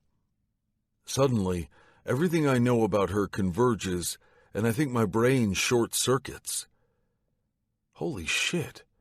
How did I not notice it before? Lola, I call out. Lola! This time a bit louder. There's no one near us, so I go around the bar and tap her arm. She turns and looks at my mouth, like she always does. I found it so damn sexy, but now I'm thinking she does it for an entirely different reason. What are you listening to? She finally plucks them out of her ears. Nothing. Just the radio. She goes to tuck them into her pocket, but I grab one and put it in my ear. There's no music. Just silence. Her face reddens and she looks away and finishes her work. I reach for her hand and she looks up at me. Her blue eyes are wide and panicked. Lola? She swallows visibly, and I let go of her hand. I don't want to embarrass her, but I need her to tell me the truth, even though I think I already know.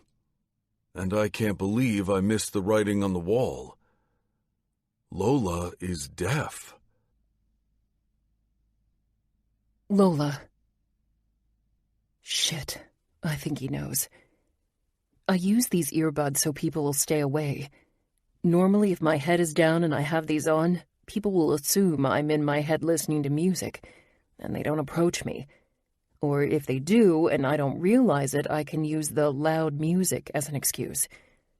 I know people usually see me as either the shy chick or the stuck-up, unapproachable chick. I don't really care what people think of me as long as they let me be. And it's not because I'm ashamed of my hearing impairment. It's because I don't want to get fired. I've been fired from 2 different jobs before, and I can't afford for it to happen again. That scares the shit out of me, and now I'm frazzled and nervous. He grabs my arm, then pinches my chin and moves my head up so that I can see him. Relax, it's okay. He doesn't even know what he's talking about, and I don't want him drawing attention to us. I clock out and grab my purse. Then he leads us out of the club into the parking lot. Oh God, oh God. Now what? Is he going to tell everyone? I was planning on telling him once we went out on an official date. I was never going to keep it a secret. But for some reason, I'm feeling totally unprepared and vulnerable. On our way out of the club, he takes one of the big umbrellas with the Panic logo on it that is kept by the valet and opens it. With him holding it over us, my side pressed against his, he guides me to his car. Opening the door for me, he makes sure I'm tucked in the car before he closes the door and jogs over to the other side. I wonder if he said anything. I wasn't looking at his face, and with the rain, it's hard to feel the vibrations from his low cadence. Once inside the car, he shakes off some of the water from his hair. I turn a bit, not wanting to miss a single thing he says, which means I have to pay close attention to his lips to see if he's moving them. I also want to run my hands through that thick hair. His beard isn't as perfectly trimmed as it normally is. It looks like he's been running his fingers through it. But I love it, and I particularly love how it's the same shade as the hair on his head. He has chunky silver rings on 3 of his tattooed fingers on his right hand and 1 on his left. I see his lips moving, but he's looking out the windshield. I reach over to the steering wheel and squeeze the top of his right hand. I need him to turn his face to me. He closes his eyes and slowly opens them before shifting his body around. It's strangely endearing how he turns his entire body so that I can see him clearly. You can't hear me, can you? No, I admit. Explain, please. Secret? I hope I'm whispering. When I'm nervous, my voice gets more pitchy and distorted. I hate talking almost as much as I hate being deaf. I can't hear my voice, so I don't know if I'm too loud, and I've been laughed at more times than I care to admit, but he's not laughing. In fact, he's never laughed at me. He tilts his head in confusion. A secret between you and me, is that what you're asking? I nod. Yeah, I promise. There's a flash of lightning and I feel the thunder booming. But can we talk at your house? It's really bad out here. He looks out the window. My house. My tiny, horribly embarrassing studio in the shittiest neighborhood in Miami. Your house, I say, and he must like that because a smile spreads across his face.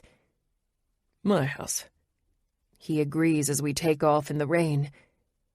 I'm absorbed in my thoughts, thinking of how heartbroken I was when I lost my hearing and Gus abandoned me. I know I've changed, and a lot of time has passed.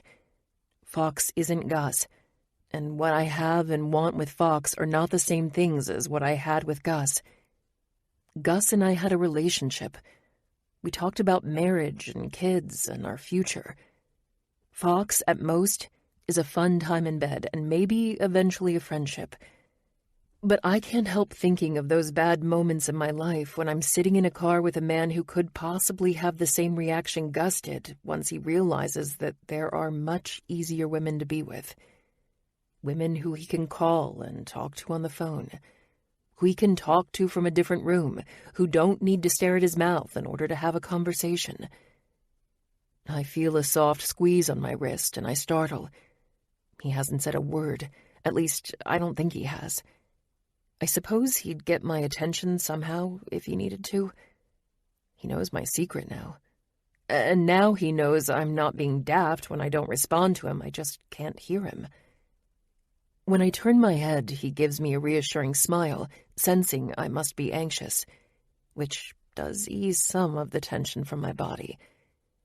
We're in Coral Gables, a nice part of town, a few miles from Miami Beach. We pass 2 golf courses before he parks his sports car in front of a small 2-level apartment building that looks like a little Spanish villa. He turns to me and holds out a palm and very slowly yells, "Stay." That sort of ticks me off. I'm not a dog, and yelling isn't going to do me any good. But I sit there quietly as he closes his door, opens the umbrella and my door. I need to explain to him that even though I'm hearing impaired, I can read lips perfectly. One of the things I picked up quickly. I can also figure out inflections. I could tell by the way his lips moved slowly and sharply that he said it loudly like a command. I tamped down my annoyance since he's trying to be a gentleman and he doesn't understand me. Together, we walk to the small apartment foyer. Then he closes the umbrella and we travel up a set of stairs. He opens the door and I'm surprised by what I see. It's a small apartment and everything is white and ultra-modern, and I instantly hate it. It just further reinforces how different we are. I would never, no matter how much money I had, decorate my home this way. It's cold and practical and utilitarian. The living room isn't very big, and most of it is taken up by a white leather U-shaped sectional. He gestures toward the couch, and I let my purse drop to the floor right by the door and go sit. He disappears into the kitchen and comes back with 2 bottles of water. He hands me one before sitting down on the other end of the couch. You can read my lips, right? Do I need to slow down? Yes, and no. I'm thinking of all the things I missed during all these months. Is this, he points to my general area in an awkward way, why you didn't want to go out with me before? Part of it, yes. Can you explain, please? Now I'm realizing that it's not so much that you're shy, but that you don't like to speak, right? Why is that? I clear my throat. Isn't it obvious? His brows furrow. No. You don't have to be nice. The cat's out of the bag. I know what I sound like. With a smirk, he leans back casually, grabs a soccer ball from the floor and bounces it softly on his knee. Why don't you enlighten me? A seal, a frog, I've heard it all. And how would you know what you sound like? You can't hear. I laugh, which I hate more than talking. Touché. I clear my throat again, trying to focus on my tone. Just with that comment, he's sort of won me over. People walk on eggshells around me when they find out I'm hearing impaired. Yet here he is, teasing me. He's my kind of man. I've been teased before, cruelly, a lot, and I know sometimes I talk too loud. I admit. Well, whoever told you that is an asshole. It couldn't be further from the truth, and you don't talk too loud. Actually, most times I can barely hear you. I guess I'm overcompensating, I say, raising my voice a bit. He drops the ball and gently kicks it to the corner of the room and then slides over, our knees a mere inch apart. But it is a little weird when you respond with just one word. Sorry about that, I say. I've avoided talking for so long, only talking when absolutely necessary, that it hadn't occurred to me that I probably sound like a caveman with the one-word answers. Bad habit. So what, do you sign? Yes. I sign out. Yes. Were you born this way? Why don't you want anyone to know? I let out a breath. This is the most conversation I've had with anyone in a long time. Aside from Vivian, and I don't know how prepared I am to have it. But I guess Fox is as good a person as any. Fox. I'm probably overwhelming her, but this is a big fucking deal. It's part of who she is, and she's been keeping this a secret from everyone. Her eyes are the size of saucers, and I realize I'm bombarding her with questions like she's some sort of mutant species I'm trying to figure out. So I gently squeeze her knee. Sorry. No, it's fine. She's so quiet it's hard to hear her, but as she gets a bit more comfortable, she starts speaking a little louder, and I see her hands move as if she's signing. When she catches herself, she stops and makes an apologetic face. But I wave her off. It's not a big deal. I take her hand in mine. I'm going to lay this on her before we start. Maybe it'll relax her. Maybe it'll make it worse. But at least it'll all be out. Lola, I'm not a kid. I'm a man, and I'm sensing that you keep shit locked tight because you've been burned before. I'm taking it by the way you're closed off. Some guy hurt you. Well, I'm not some guy who's going to point a finger and laugh at you. If I thought your voice or your hearing was a problem, I wouldn't have brought you back to my home. You know I figured it out already, so stop freaking out and let's just be real. Okay? Okay, she says reluctantly.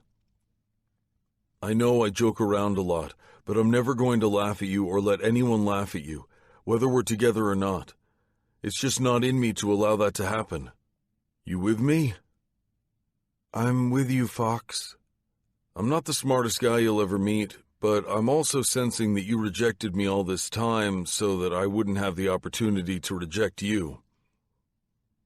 You're smarter than you give yourself credit for. Well, I'm not rejecting you.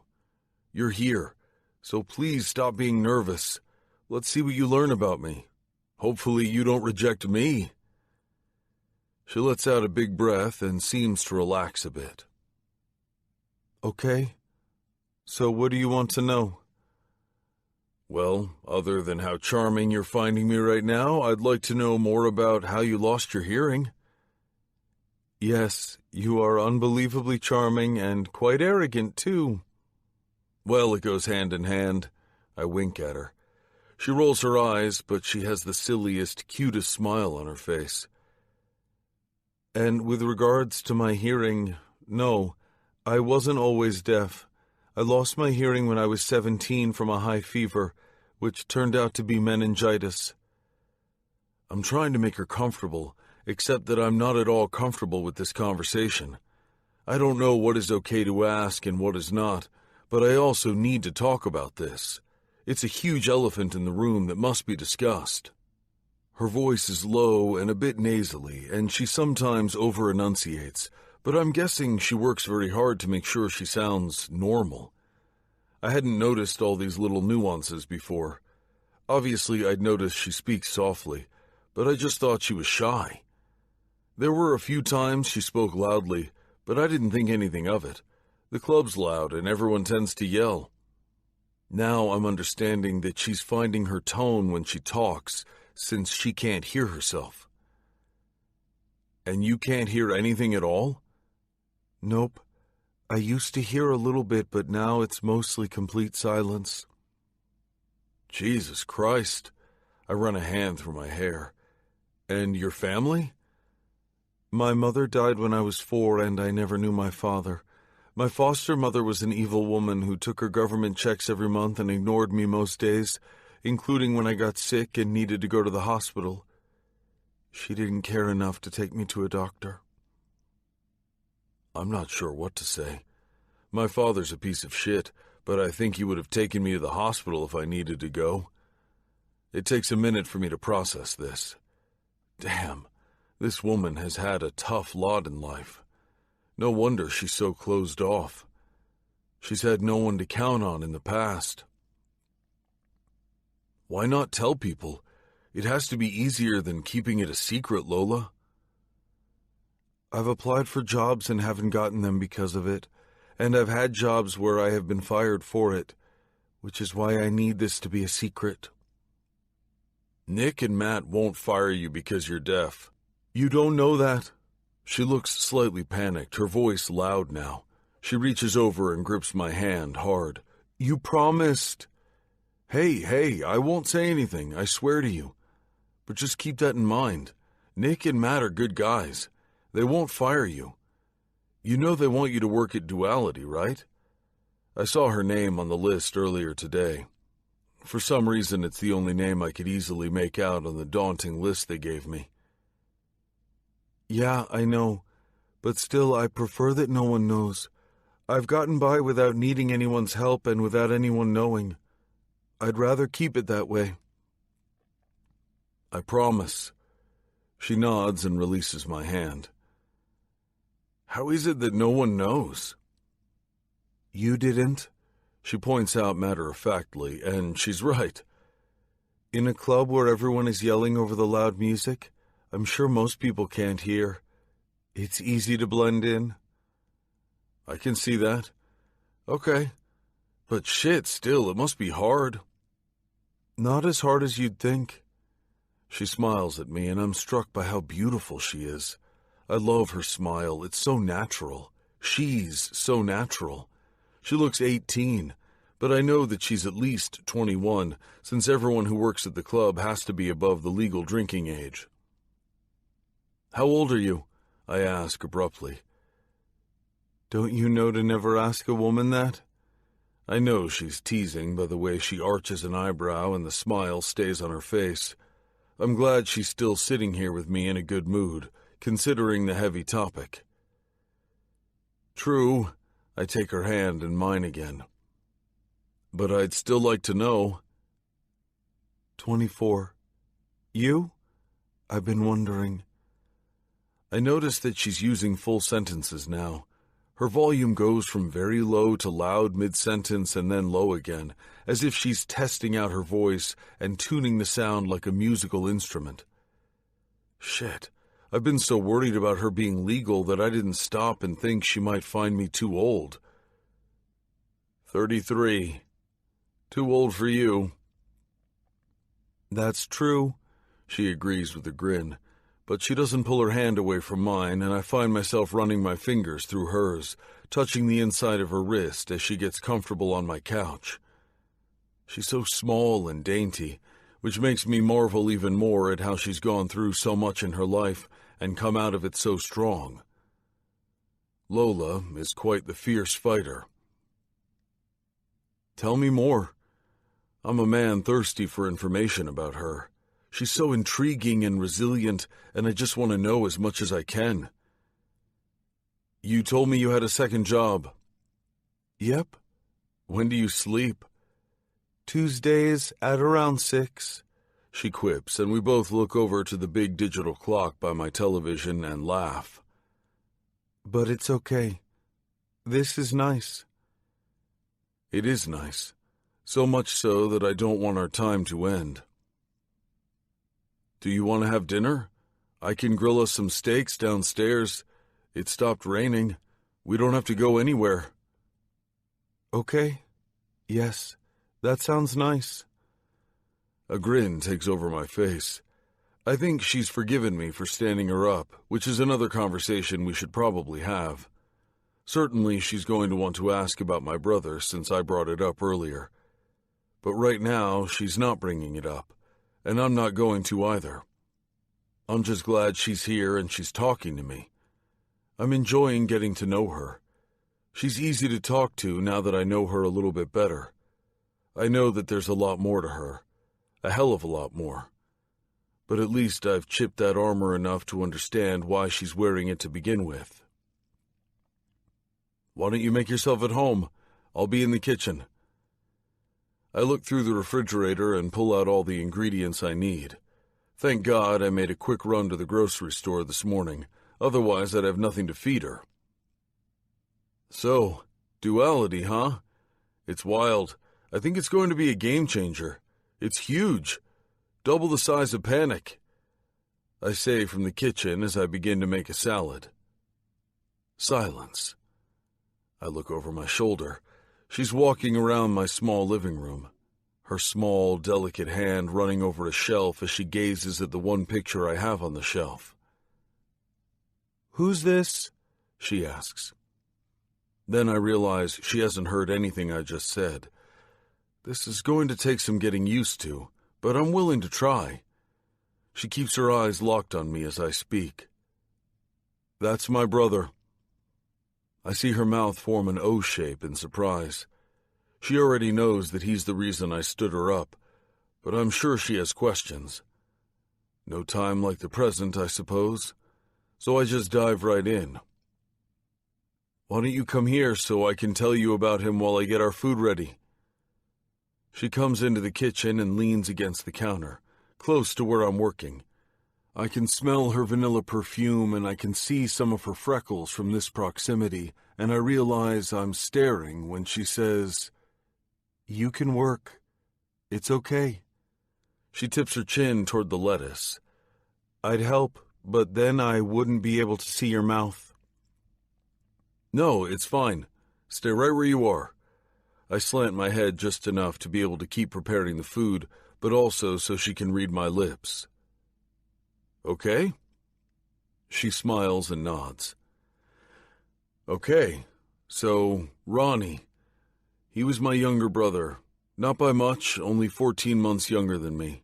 He got all the brains in the Fox family. My brother was brilliant. From the time he said his first word, it was obvious he was something special. Got a full ride to MIT and everything. I feel the lump in my throat that always appears when I think about Ronnie. I don't talk about him often. I look up because I feel her eyes boring holes into me, but I know she's not staring at me. She's listening to me. But when you have to look someone in the eyes the entire time you're talking, it's hard to lie or hold back. There's no way of hiding anything from this woman. Ironic, isn't it? Her eyes are so intent on my mouth I can't help but say things I wouldn't normally share with anyone. The day I stood you up was the anniversary of his death. It's a tough day for me. It should have been my dad, I think, but I don't repeat those words out loud. She reaches a hand out and gently squeezes my wrist, her eyes never leaving mine. "I'm sorry, Fox.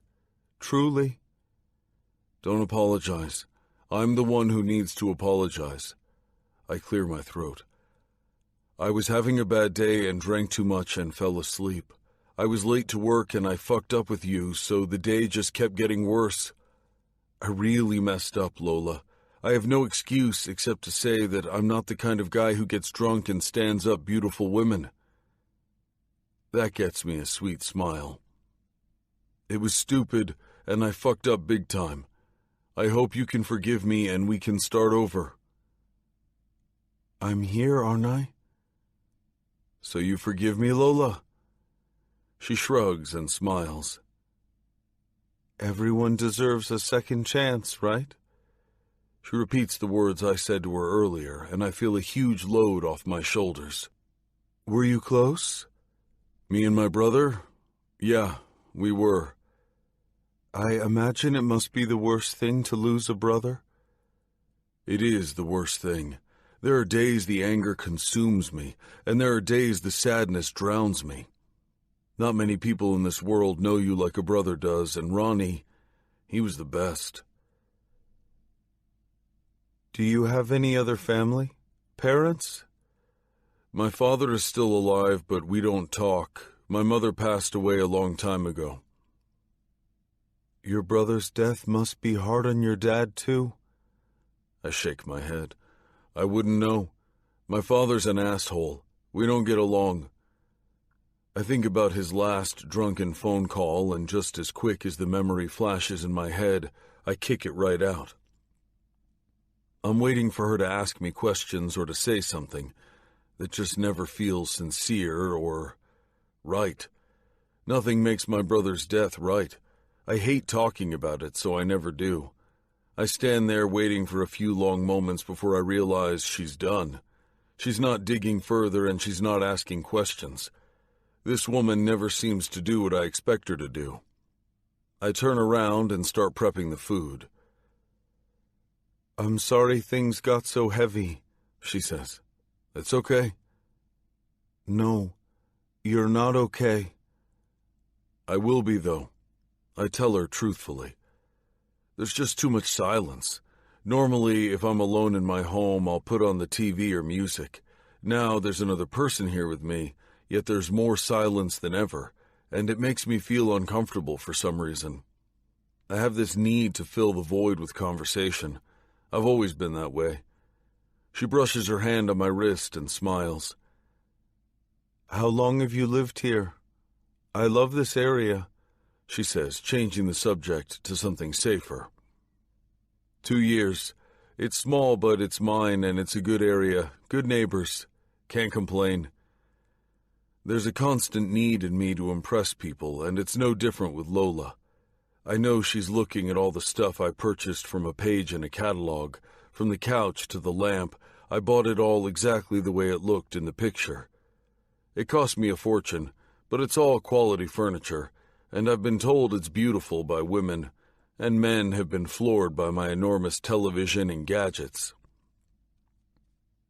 It doesn't seem that small. It seems like the perfect size for a single man. And I see you have all the prerequisite toys necessary for a 30-something's bachelor pad? She points to my television. What can I say? I shrug. Men and their toys, right? Exactly. I look over my shoulder. You like it? Your TV? The TV, the house, everything. Why did I ask her that?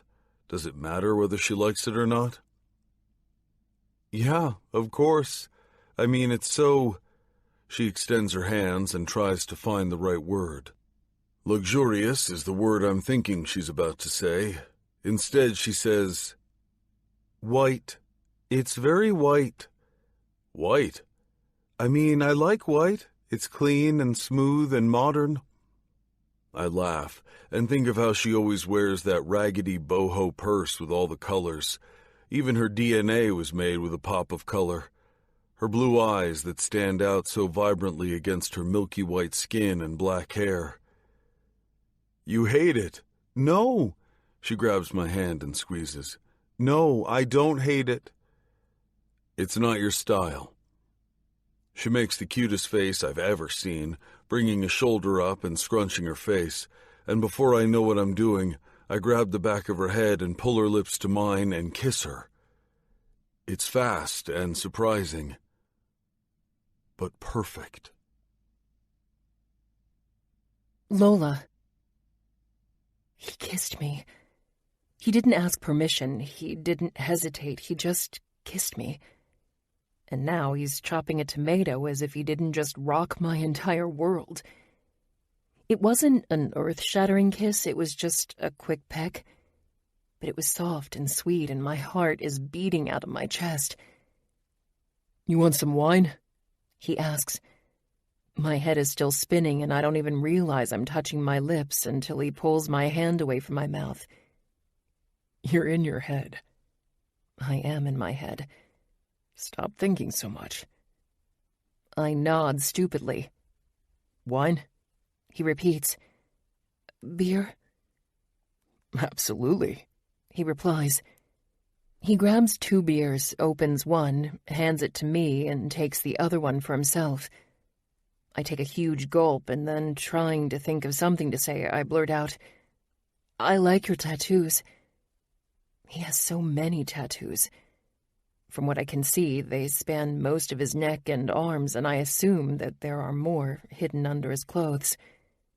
He puts down the knife and closes his fists, then turns them to me so I can see his knuckles.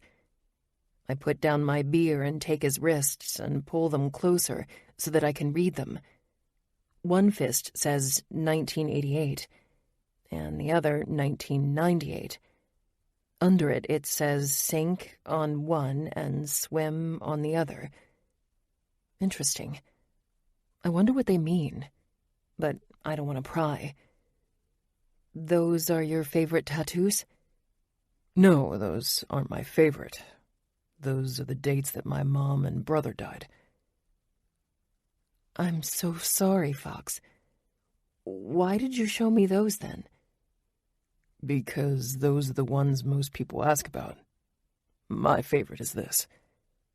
He unbuttons his collar and pulls his shirt down a bit, exposing his right pectoral muscle where there's an intricate pair of wings tattooed, with the words, "Those who are gone are never truly forgotten," weaved into the feathers.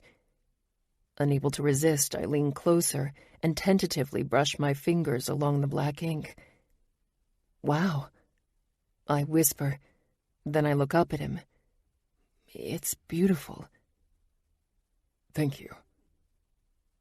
We're so close. My fingers are still on his skin, and I can smell his minty breath and faint scent of his expensive cologne. I want him to kiss me again, but this time I want more than just a peck. I want to be prepared, and I want to kiss him back. He breaks the connection first by taking a small step away and buttoning up his shirt. But then I see a flash of color when his sleeve rides up, and I grab his forearm and flip it over. This time I laugh in earnest. Some tats are meaningful, and some are not, he says, and I keep chuckling at the minimalist tattoo of Pac-Man. He pulls up the sleeve from his other arm and flips it over and shows me Ms. Pac-Man. Cute, I say. Really cute, Fox. You really are, he says with a wink, and my face heats up and I playfully push him away. Fox. When I was small, maybe 6 or 7, we found a kitten and my mom let us keep it. It was shy and skittish and would tiptoe its way into our rooms. Mostly it would hide, but when it began to get used to us, it would slowly and cautiously walk to us, inching its way closer and closer until it finally got right next to us, and eventually it'd fall asleep in our laps. It took weeks and weeks for it to finally relax. My mom, ironically, named her Tiger. Lola reminds me of Tiger. She's sitting on the counter, her legs swinging up and down, looking way too young and way too innocent for me. She's adorably cute and sweet, yet also feisty. But I know if she's feeling vulnerable or raw, she gets prickly and closed off. Grab your beer and that bowl and follow me. I lead her toward the back of my apartment where there are stairs going down to the big courtyard with a communal barbecue in the center, as well as a pool. Lola's holding the beer and the salad I made as she walks behind me down the stairs. I point to one of the 2 tables underneath an awning, and she places our stuff on it while I prep the grill. Someone must have recently used it, because it's already warm, so I don't have to wait too long before placing the 2 steaks on it. When I'm done, I go sit across from her. She's sipping her beer, looking serene. You never got around to telling me about your other job. Her smile is huge, and I can tell she loves it. I work at an animal clinic. Mostly I work in the back, grooming them. You like animals? Love them. Her eyes beam. They don't speak, so for me, it's the perfect scenario. Do you have any pets? She shakes her head no. My landlord doesn't allow pets. One day, she says dreamily. One day, I repeat. I hold out my beer and we clink them together. So why 2 jobs? Must be exhausting. I've been saving for the last 2 years to finish my master's degree. I have 1 semester left and I'm doing it as part of a program with the World Deaf Education Project. They only accept 5 interns a year, and I'm one of them. It's a huge deal. I've been practicing my LSE since I was accepted, but I don't have anyone to practice with, so it's kind of hard. Anyway, the program includes room and board, but I still have to pay for the credits from the university, which are crazy expensive, but I'm on a payment plan. I just made my second-to-last payment last week. 1 more to go. Eek! When she's done, her smile is so big it takes over her entire face, and she takes a sip of her beer. Shit. Was I really loud? She says it softly. No, I reach for her hand. No, not at all. It's just that I've never heard you talk that much. I'm just shocked is all. Oh, well, I'm excited. I see that. And LSE is... Spanish Sign Language. I know American Sign Language, ASL, but in Ecuador they speak Spanish Sign, obviously. Obviously, I say and take my own gulp of beer. Shit, this woman's smart. She's getting her master's degree and knows 2 different kinds of sign languages. I barely graduated from high school.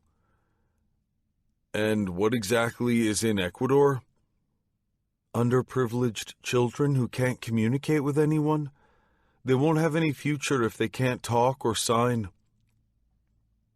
Did you have a lot of trouble communicating when you lost your hearing? Is it okay for me to ask this?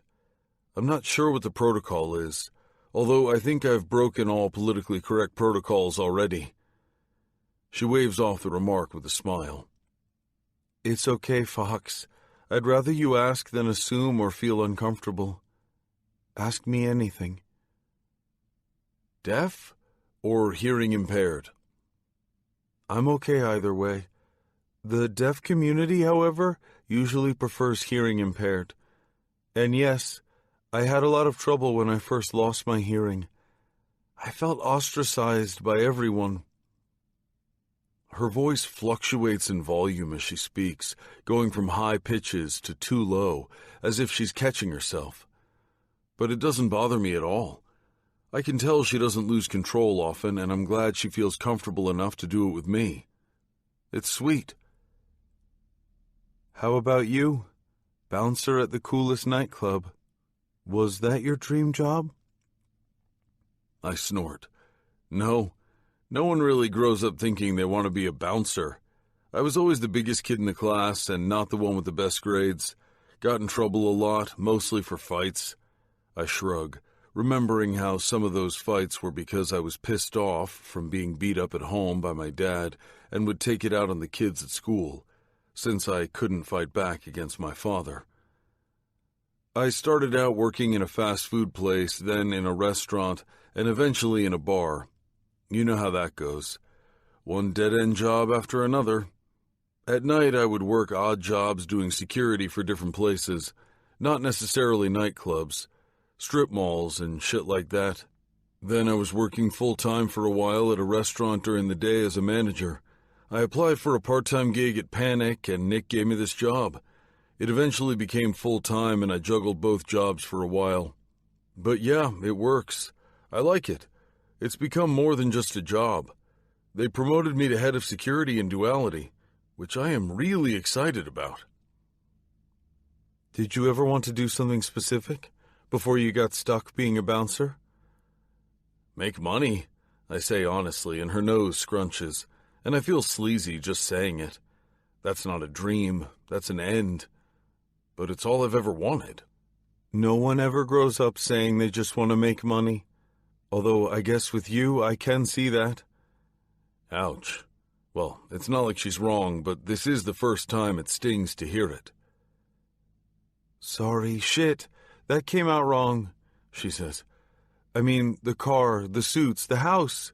You like nice things and... Never mind, I'm sorry. She winces. No, it's okay. My brother invested some of my money when he was starting out, when no one gave me a chance because he was just a young kid at a big firm.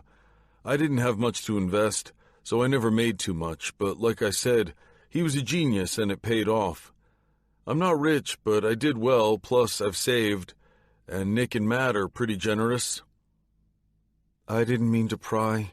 God, she groans. That was such an insensitive comment of me. You don't have to justify your... I feel like I've spent my entire life having to prove myself to people. This isn't new to me. I work hard, Lola. I always have. Maybe you think I'm just a dumb brawler who buys expensive cars and televisions. I get it. You wouldn't be the first one to think that. But I'm not that guy. If she saw my boxes of receipts in color-coded order and my binders with all my financial papers neatly organized, she would understand that I'm responsible and ridiculously meticulous with my stuff. But I'm not over-explaining myself to her, or anyone for that matter. The truth is, I just wanted to get out of the hell I lived in and prove to my dad that I could be something. I left home the day I turned 18 and have been supporting myself ever since. But that's too deep, and I don't tell her that. We don't need to go there. My whole life I've been William Fox, the big dumb guy from the shit part of town who wasn't going to amount to anything. Now I'm something. That's all that matters, right? I never had a thing I wanted to be. I grew up in a bad part of Detroit, and I just knew I needed to get away and be successful. I'm good at my job, and it pays the bills. Maybe not the way you love working at the animal clinic, but it's a job, you know? But seriously, I can't imagine how you can work all those hours. When I was working at 2 places, I was exhausted. I felt that I couldn't do a good job at either. I ultimately had to pick one. She shrugs. Do what you love, you'll never work a day in your life. I've heard that quote before, but growing up with my father, it was more like, white trash stays white trash. Get a job, asshole. Again, I keep that to myself. Lola. What I said about his stuff bothered him, and I feel like a world-class bitch for saying it. But he is usually so cocky and in your face with all his things. Like his bright car, I thought he wanted to be noticed. I thought he was all about the flash. I didn't realize it was a sensitive subject. I'm starting to realize that there's something deeper to Fox than meets the eye. He tries to play it off like he's just Fox, the hot bouncer, but I think there's a reason he's this way. Like the hotness is some sort of armor to keep people away. Like he'd prefer that I think him cocky rather than get into an actual deep conversation. Years of quiet observation and people ignoring me have made me astute to these kinds of things. And it's what he doesn't say that gives him away. Like, get away from what? What was so bad about Detroit and his father? Just when I think he's going to say something, he stands up to check on the stakes. This has been a very heavy date. The endgame was supposed to be sex. At least for me it was. And with what I knew about Fox before this evening, I thought that was what he wanted too. Now I'm not so sure. He's definitely more than what I expected him to be, which isn't necessarily good. I'm still leaving in 2 months. That hasn't changed. And the only reason I caved into his pursuit was because he was supposed to be light and easy and fun. Hopes and dreams and painful pasts weren't supposed to be part of the equation. Since he's busy with the steaks, I down the rest of my beer and remove my shoes and sit on the edge of the pool, my feet dangling in the warm water. I'm glad it stopped raining and we can enjoy the outside. Miami summers are fickle. It might have suddenly stopped raining, but it could start again at any moment with a vengeance. I'm making the best of the reprieve from the bad weather. As I move my legs around, I watch the way the water ripples and think of how I can get this date back on track. Fox. The steaks are done, but she looks so peaceful sitting at the edge of the pool, swinging her legs, her head up to the sky. I can't imagine what total silence feels like. I don't know if I want to imagine such a thing. Careful not to startle her, I gently squeeze her shoulder. She slowly turns her head and glances at the steaks on the tray I'm holding in my hand and smiles, almost dreamily, like she's in some sort of content, peaceful state. It's mind-boggling to me. Life has been shitty to her, but being out here about to eat a good meal with a guy who stood her up just days before, it seems to be enough for her. Unless I'm totally reading this girl wrong. I have no idea. I'm completely out of my depth with this one. She gets up and follows me to the table. "Why don't you come over on your next day off and we can go in?" I say, gesturing to the pool behind her. "Maybe." She won't commit. Noted. I'm not sure if this is the first and last of our dates or what exactly we're doing here. Things got very heavy today, but there was no way around that. I hope I can get to know her more because she's intriguing and interesting, and everything I've learned about her, I really like. I know you said you can't hear anything, but that's still unbelievable to me. I mean, nothing? I pluck one of the steaks onto her plate, and the other one onto mine as she grabs one of the baked potatoes and places the other one on my plate. There are certain low-level noises that I can sometimes hear, or maybe it's that I can feel the vibration. I'm not sure, but I react to certain sounds, like loud thunder, for example. The bass from the club. Exactly. It's probably just the vibrations, but it feels good to hear something, anything, even if it's a figment of my imagination. It's astounding how she's not bitter or angry.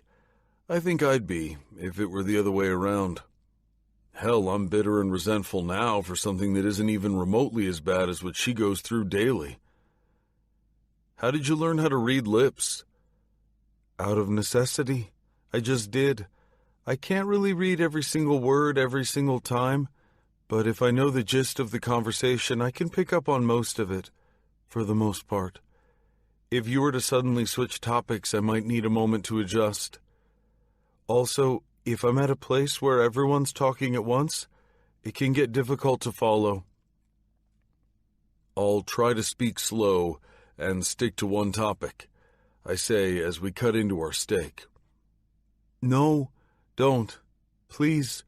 Most people treat me like I'm this weak, disabled person when they find out. It's one of the many reasons why I don't readily announce it. If I get lost in a conversation, I'll ask, "Please, just be yourself." She reaches over the table and squeezes my hand. She's really loud now. I look around, not because I'm embarrassed, but because I'm pretty certain the entire apartment complex heard her. And that was the completely wrong thing to do because her cheeks flush and she looks down. So now it's my turn to reach over. I tip her chin up with my finger. "Hey, look at me, Lola. I promise, okay?" "Okay." But it's said mostly into her plate. Since we can't really talk much while we eat, or while she's looking down, dinner is almost silent, which is disconcerting because I'm not accustomed to so much silence. Luckily, she looks up and smiles at me, and that makes me begin to loosen up. We sit comfortably in the wrought iron chairs when we're done eating and enjoy the night breeze for a little bit. There's no rush to leave, no rush to talk. We're just being. Every so often, she looks at my mouth, which I now know is her way of reading my lips, but she has this little habit of biting her plump, pink bottom lip, and the gesture makes me want to devour her. Except I already kissed her tonight on a whim, and now that I've gotten to know her a bit, I realize she's the kind of woman you take it slow with and get to know. Even though I acted impulsively, I don't regret kissing her. But I don't want to scare her off either. It took her 6 months to agree to go out with me. I can't exactly ravage her out here on the table, although the way her breasts move slowly up and down while she inhales the fresh air, her loose hair a chaotic mess waving around her face, her blue eyes darting to me every so often. All I want to do is reach over the table and ravage her. Chapter 5. Lola. After we finish the best dinner I've had in years, maybe ever, I help Fox clean up and bring everything back up to his apartment. He's making coffee and I'm sitting on his couch, waiting. I can't believe I'm at Fox's apartment. It's surreal.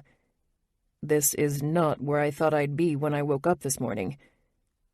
I wonder if he'll try to seduce me. What bullshit line will he feed me to get me naked? I'm trying to remain in control of my nerves. It's been a long time since I've been out with a man.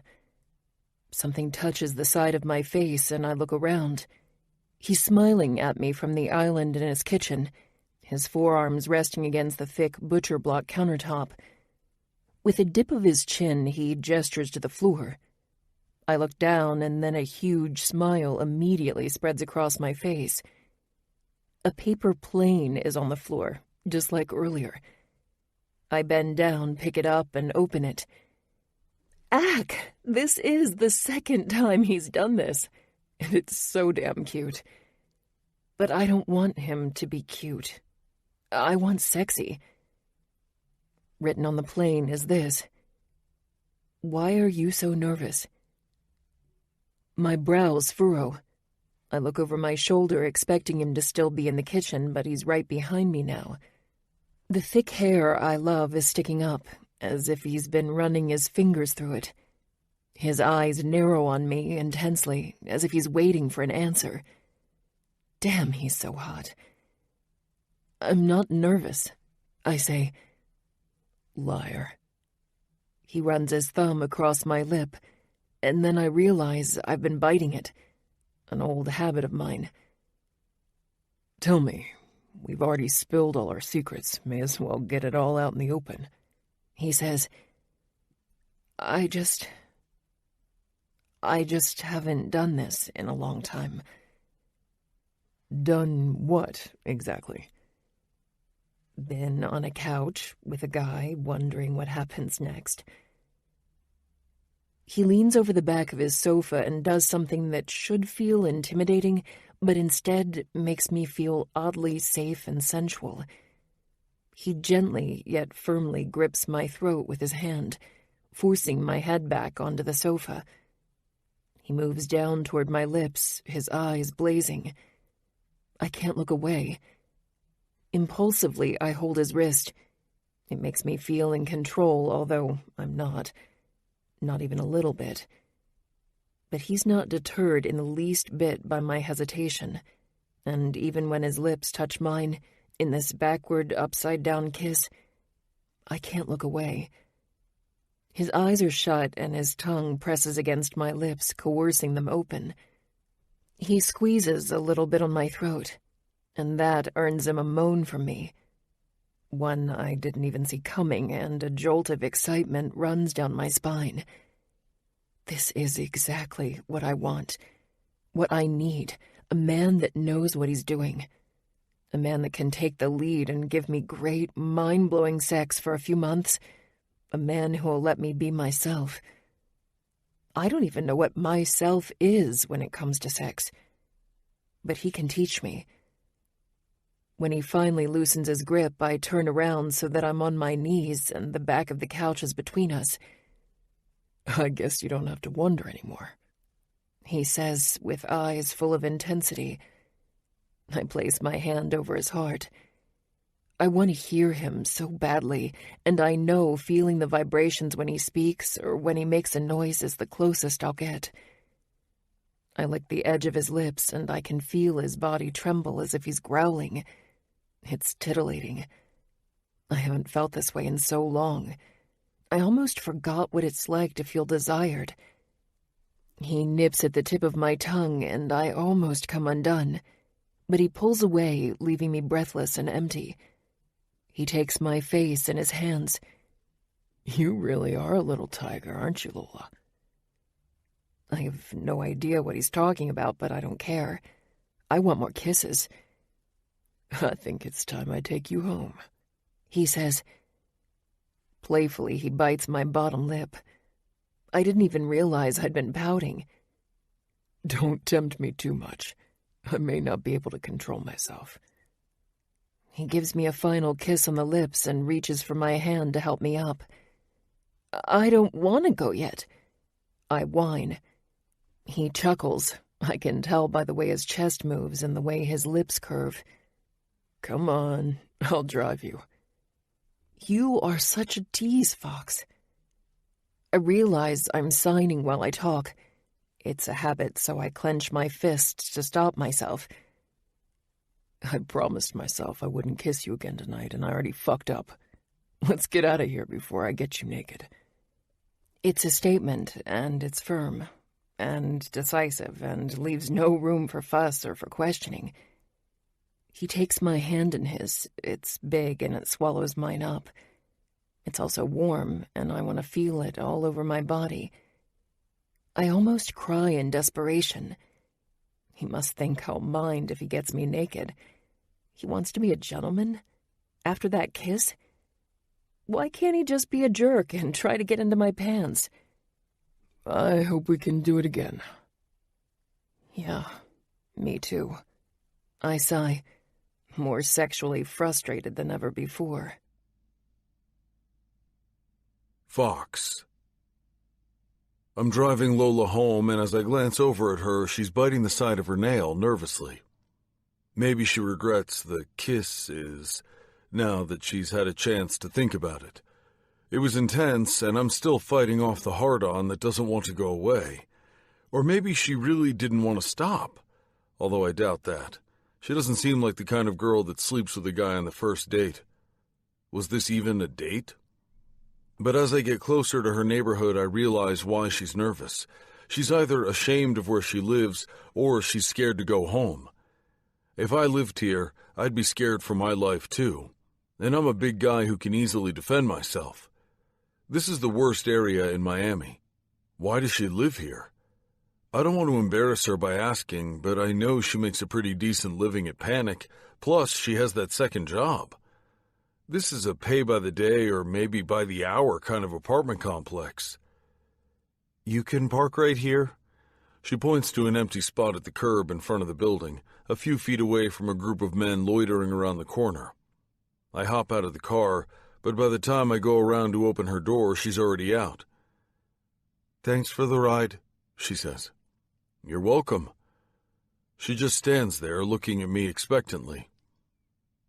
Well, okay, bye. I'm walking you to your apartment, Lola. She's still biting her nail and looks over her shoulder, then back at me.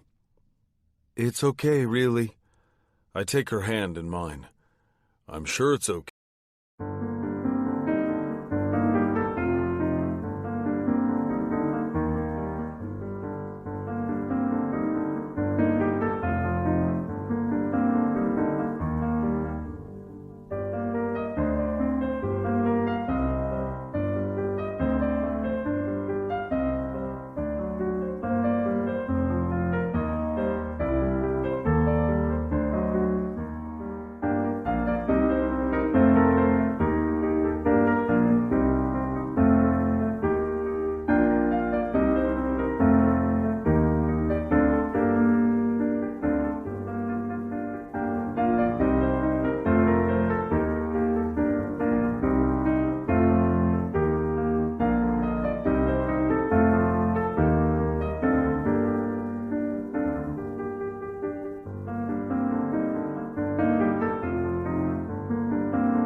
not mentioning the obvious, that it's not okay, that I hate that she lives here.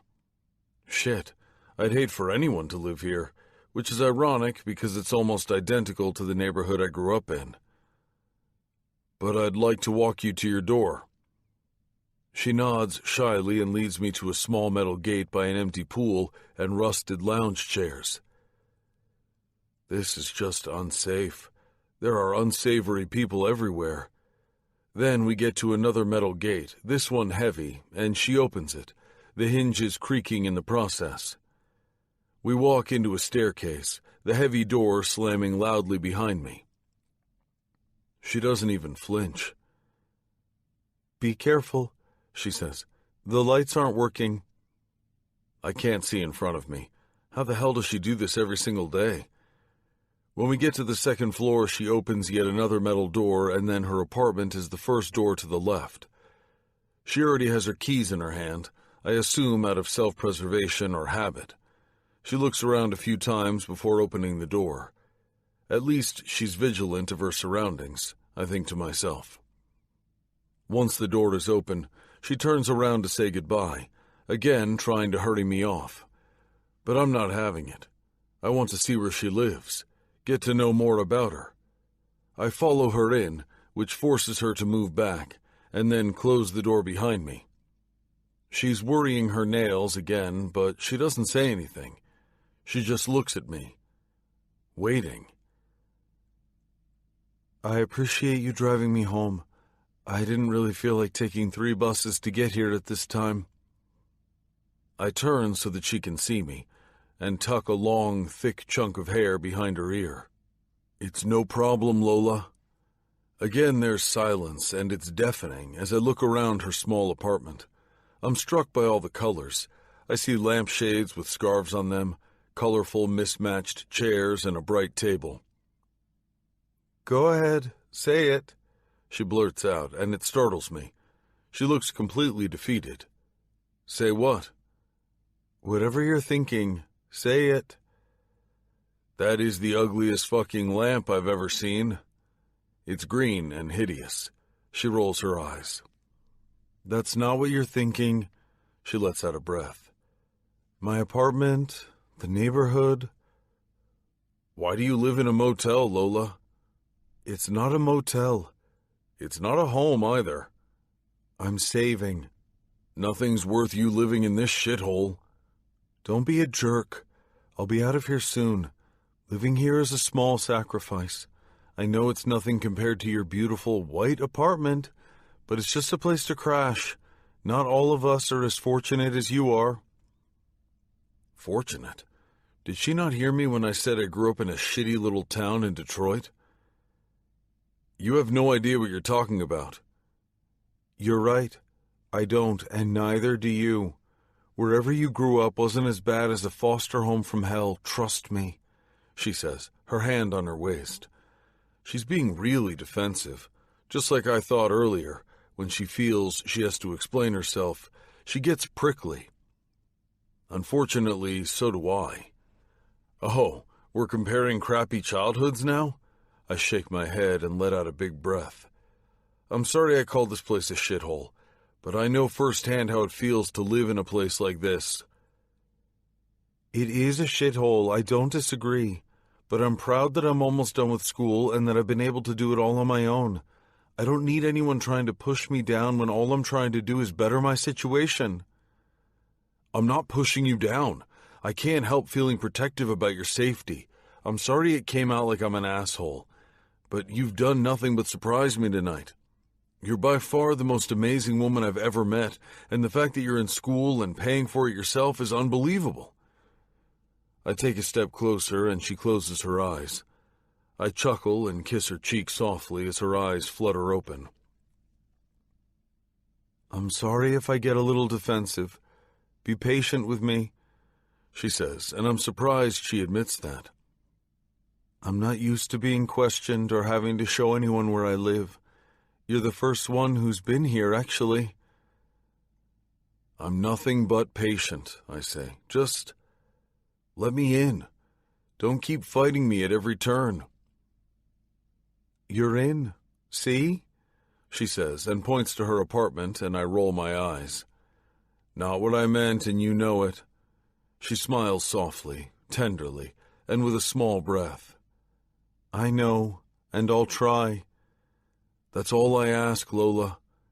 And it's true. I don't need her to give me everything.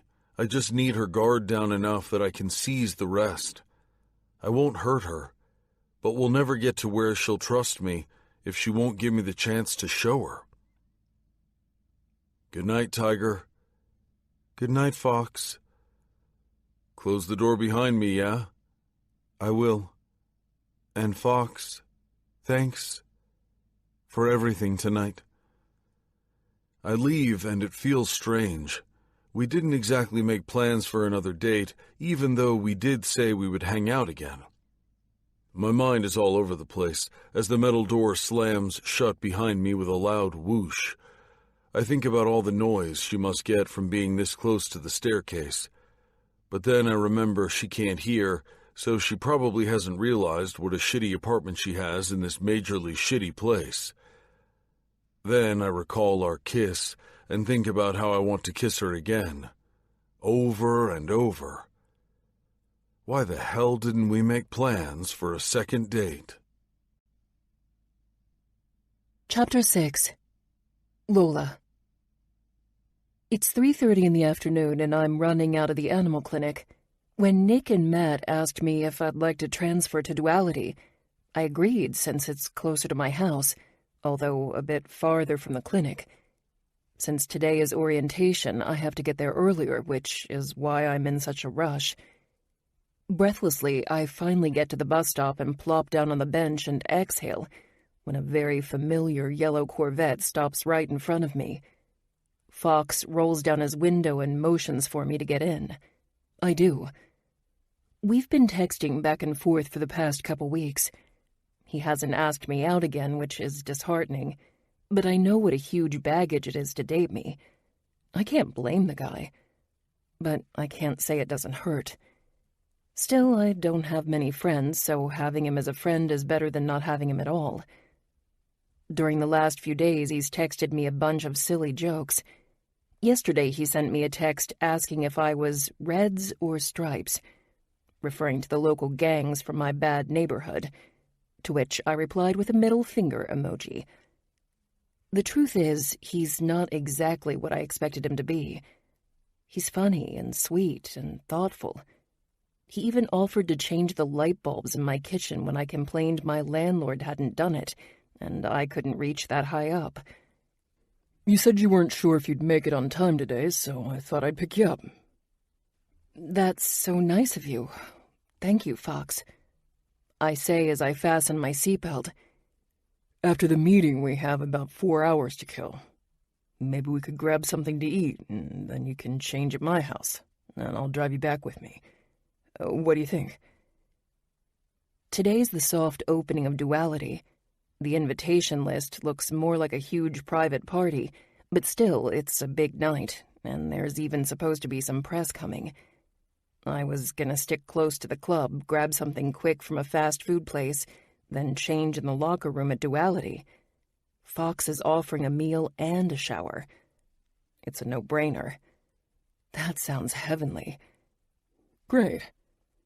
And it doesn't go unnoticed that he's still at the curb. His body rotated toward me so that I can see his lips, which is so unbelievably thoughtful. He changes shifts, and we roar off to Duality. I've seen all the ads around town, but this is the first time I've seen the club. Honestly, I'm not impressed. It looks like a warehouse in the middle of downtown Miami. I look at him and shrug. Wait until you see the inside. He parks his car and we head into the club. Just a warning, in there, I'm one of your bosses. You can't try to attack me, no sexual advances, okay? I stare at him, my mouth wide open, and then we both start laughing. I hate laughing because I know I sound like some sort of seal. My tone and my volume are probably embarrassing him right now, so I take a breath and swipe the tears under my eyes. I'll try not to throw myself at you. I'm sure it'll be hard, but I have faith in you. The new staff, some from Panic and some brand new, are all sitting around waiting. Fox heads straight to Nick and Matt and 2 other men at the front of the large room. They shake hands and pat one another's backs, while I go sit with a few other members of the Panic staff. A couple of colleagues smile and wave at me. I shyly wave back. I know everyone just assumes I'm really shy, so they tolerate my standoffishness. Or maybe they talk about me behind my back. I see everyone's heads snap to the front, so I do the same. Nick is clapping in order to get everyone's attention. I'm sitting a bit too far off to see exactly what Nick is saying, so I have to squint. That's when Fox interrupts Nick. I don't think the folks in the back can hear you. He grabs a few bar stools and moves them around. Then he pointedly crooks his finger at me to sit at one, which happens to be so close to Nick it's just awkward. I try not to narrow my eyes at Fox when I have to move the seat a bit back. A few others, who were probably just fine where they were sitting, are also moved to the front, and then Nick starts again. It's nice that Fox is trying to help, but it's not what I need. I've been taking care of myself just fine my whole life. I don't need him coming in and moving things around to accommodate me. Plus, he's drawing attention to me, and I like to blend in. I'm not like him. I mean, hiring an interpreter would have been less obvious. He might like the limelight, but I like the shadows. Nick explains the concept of duality, which I'm familiar with since Fox told me about it. The top floor is basically a risque, semi-nude nightclub, and the bottom is similar to Panic. Then Matt says a few welcoming words, and we're introduced to David, one of the co-owners. I've seen David at Panic before, and I know he's very good friends with Matt and Nick. The rumor is that he and his wife just recently moved to the States from France.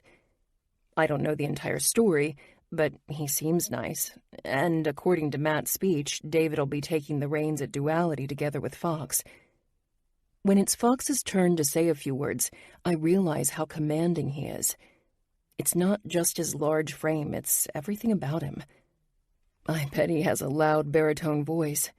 Since I did hear for 17 years of my life, I do remember sounds. I miss it so much, and I often wonder if it's worse to be able to hear only to have it ripped away. Maybe it would have been better to have been born deaf and oblivious to the sounds people take for granted every day, like that annoying drip from the faucet, or waves crashing, or the cooing of a newborn baby. In this case, Fox's voice. Oh, how I wish I knew the sound of his voice. I can tell that his speech is assertive, but friendly by his mannerisms and the way his mouth moves and his body shifts. My favorite part, though, is when he offers up that intoxicating smile. I think it's what ultimately draws people to him. Even with his bulky arms crossed and his legs spread apart in that bouncer stance, he seems at ease because of that smile.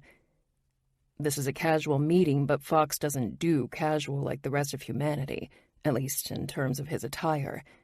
He exudes cool at all times. Today he's wearing a navy blue lumberjack-looking shirt with suede patches on the elbows, which is almost nerdy, but not on him. The sleeves are rolled up and he left 3 buttons open, so not only are his tattoos visible, but so is his silver chest hair. It's not an overbearing amount, but enough that it makes me curious to see the rest. He's paired the shirt with dark jeans and leather shoes that match those nerdy yet sexy-looking suede patches on the elbows of the shirt. His beard is trimmed and his hair is slicked back, short on the sides and longer on the top. God, he's sexy, in a man's man sort of way. Then I realize I've been caught staring when the girl next to me pokes me in my ribs with her elbow and wags her eyebrows up and down. I'm sure she said something, but I didn't catch it. I'm biting my nails by the time they introduce Iggy.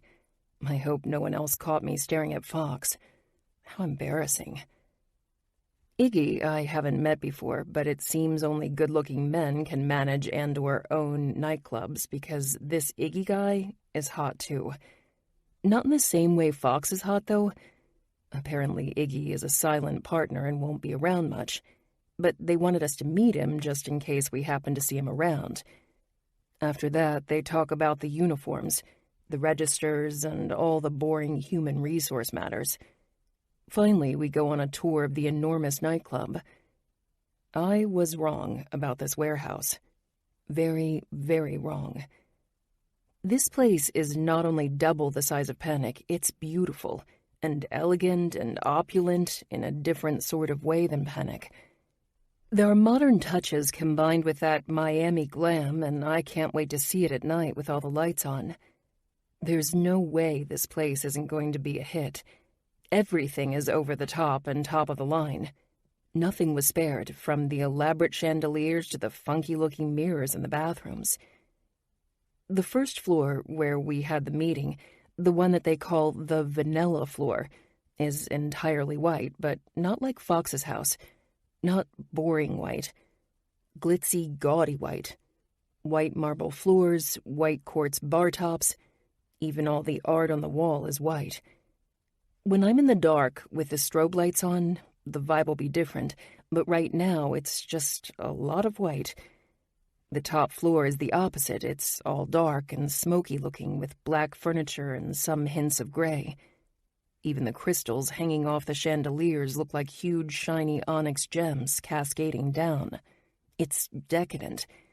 It's duality. Once the meeting's over and the staff starts to exit, Fox signals for me to give him 5 minutes as he talks a bit longer with the owners. When he's done, we walk together to his car. "What you think?" he asks once we're in the car. Wow. Because there are really no other words to describe duality. Told ya, it's gonna be amazing. I can't wait to see this grow. I smile at his excitement. Matt and Nick are great, plus they're really loyal. If you do well, I bet they'll promote you or take you with them to their next location. That's what I'm hoping. I want this, Lola. This is what I'm meant to be doing, right? Are you asking me, or are you telling me? I laugh, but there's something in the way he's just said that, as if he's actually seeking validation. It's sincere and genuine and makes me realize that maybe he's not as self-confident and cocky as I initially thought. No, I'm telling you. He smiles, but it's not a smile I've seen before. The man with 1,000 smiles, I think to myself. This one is vulnerable looking. Not as uninhibited as my favorite smile. Instead, it's softer, and his eyes are wide as if he's expecting something from me. An argument, maybe, or for me to disagree. I'm not quite sure, but he continues. I think this is it. I'm psyched about this opportunity. That's awesome, Fox. You looked like you belonged up there with the rest of the guys today. If anyone can do it, I'm sure you can. You're always at the club. They must see how dedicated you are. I hope so, but speaking of the rest of the guys, were you checking me out? He turns around and starts up the car with a little knowing smirk. No. I was glaring at you for moving all the chairs around and then having me sit dead center in front of the room. I was trying to help. I'm sure you couldn't read his lips from where you were.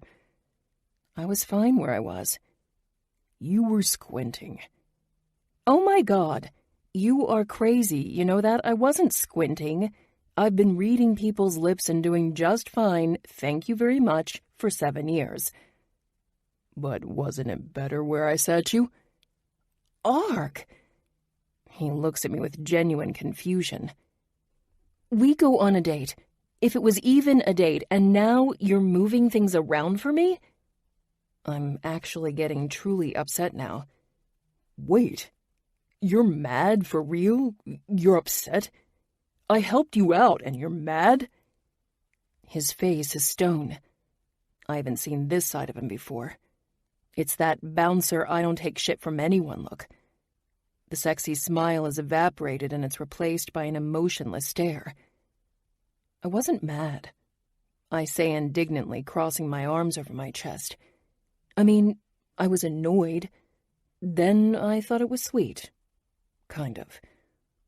But now that I'm bringing it up and you're brushing it off as if I'm being the crazy one, yeah, now I'm pissed.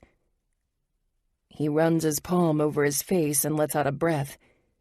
So, let me get this straight. You say no to dates so you can't get rejected.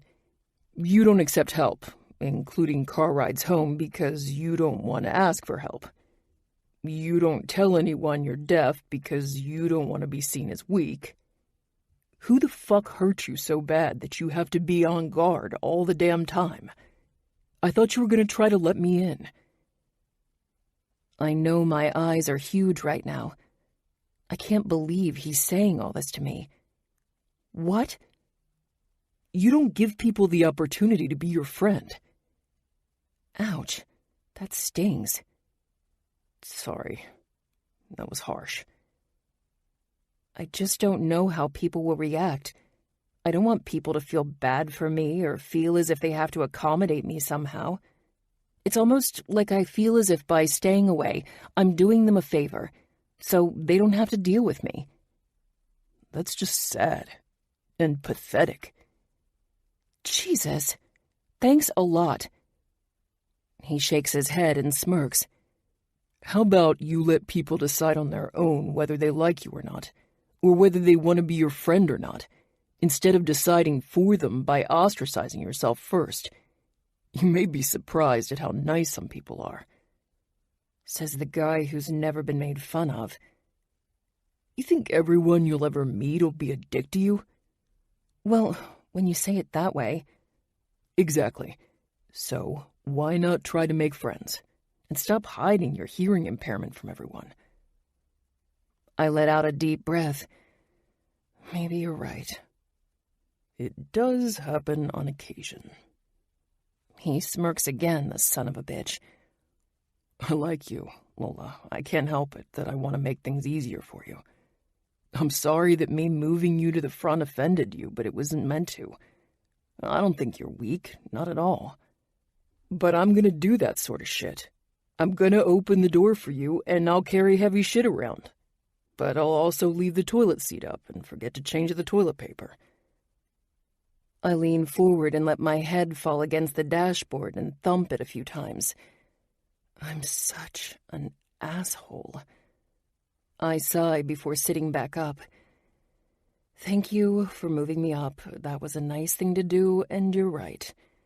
About everything you said, I'm just not used to letting other people do things for me. I stop and fiddle with my hair before continuing. I had a boyfriend. We were very much in love, or so I thought. I was wrong. I was with him when I got sick and lost my hearing. When things got tough, which was almost immediately, he dumped me. I'm sorry, Lola. That guy is an asshole. It had nothing to do with you. You haven't had many people around you that you could count on. I get it. I haven't either. But you can't just assume everyone's going to let you down. I never thought about it that way. Maybe you're right. Of course I am. I'm older and wiser. Much, much older, like an old man older. I tease. Seriously, though, I'm sorry. It's cool. I'd promise not to do it again, but it'd be a lie. I'll do it again. And again. And I think that's part of the problem. I'm going to start getting used to being treated as if I'm someone important, and what happens when all that ends? Stop thinking, he says as we reach his house and he parks the car. He always seems to know when I'm stuck in my head, and I am stuck. But now I think I want to seize the moment. Right here, right now. I may never have an opportunity like this again, being with this supremely hot and sexy man who wants to move chairs and open doors for me and doesn't care that I can't hear a damn thing. I have 2 months before I have to leave, and this opportunity is being tossed on my lap. Why am I squandering it? Whatever it is you're thinking right now, just say it, he says, again with that serious face. Fuck it. Boldly, I reach over and kiss his lips. It's supposed to be an impulsive, quick peck, but he pulls me to him, cupping the back of my neck with his palm and pressing me against him. The kiss escalates, and I want more. I don't want to play games. He needs to know my intentions. We're breathless and leaning against each other, forehead to forehead, until he finally pulls his head back and runs his fingers through his hair. I didn't think that's what you were thinking. I chuckle. It wasn't. Well, I'm glad you went for the kiss instead, then. Me too. I lean over and kiss his lips one last time before I get out of the car and look back at him over my shoulder. But I'm not done yet. Fox. I do a double take. Maybe I misheard her. What did you say? You're right. I haven't really been living since I lost my hearing, and I push people away. The few times I've tried to date, they've been disasters. Men don't want to date a deaf chick. I dated a few hearing-impaired men when I first lost my hearing, but I was still not proficient in signing, and I felt completely excluded from their lives because I couldn't speak their language. It was horrible. I didn't fit in the hearing community, and I didn't fit in the deaf community. And realizing men feel sad for me, that's been a disaster all on its own, too. She lets out a long, agonized breath. And getting intimate, she makes a noise in her throat. Nearly impossible. I can't hear, which means I can't really direct. Direct? What the fuck? It's sex, not a fucking movie. I'm young and single and I have needs, she continues in a rush and makes a face at the word needs. I know how forward of me, but I do. I have needs just like everyone else, and when I leave I probably won't be able to date or have sex for God only knows how long. And speaking of leaving, I also don't want a relationship now. I'm focused and dedicated to my plan. I have my keys in my hands, but I don't move. I want to hear this weird speech that I'm sure is difficult for her to say. In the doorway of my complex, as the sun sets behind her, she looks younger and more innocent than she normally does, but no less beautiful. She's biting the corner of her lip every so often. Her tell. But nevertheless, I let her finish. I'm not going to let her off the hook. This is the small effort I wanted her to make. This is her giving me something, and I'm so ready to take it all. I just need her to finish her thoughts. I don't want a relationship because I'm leaving soon, and you have your own things going on. Important things that you're super excited about. It's not like you're planning to move across the planet to an impoverished country to help kids. She snorts, as if it's the most preposterous thing that would or could ever happen. And it is. I wouldn't. I've already lived in poverty and in my version of hell. I'm not going to go seek it out voluntarily. I like nice things. Down pillows, designer clothes, luxury cars. She's right. But still, somewhere in my selfish heart, the jab stings. And, well, we couldn't be more wrong for each other. Except that I know you can kiss, and I want to be kissed, and I want to have sex, and I think you could do that with me. We could do that. I think it could be good. I mean, no strings attached sex. Men like that. I'm offering it. Oh God, I can't believe I just babbled all that. She drops her head into her hands. I think she's done. My head is spinning. That was a lot of information. That was interesting. A bit all over the place, but interesting. I'm sorry. She walks in front of me to the inside of the complex and up the stairs. I follow right behind her, trying to process what she just offered. She's right. Men do not say no to those kinds of propositions, especially with women they find attractive. And really, I should feel flattered that she expects me to be so good in bed that lacking one of the 5 senses wouldn't even come into play.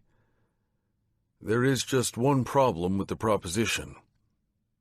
I don't think I want something temporary, which is what I think she's offering.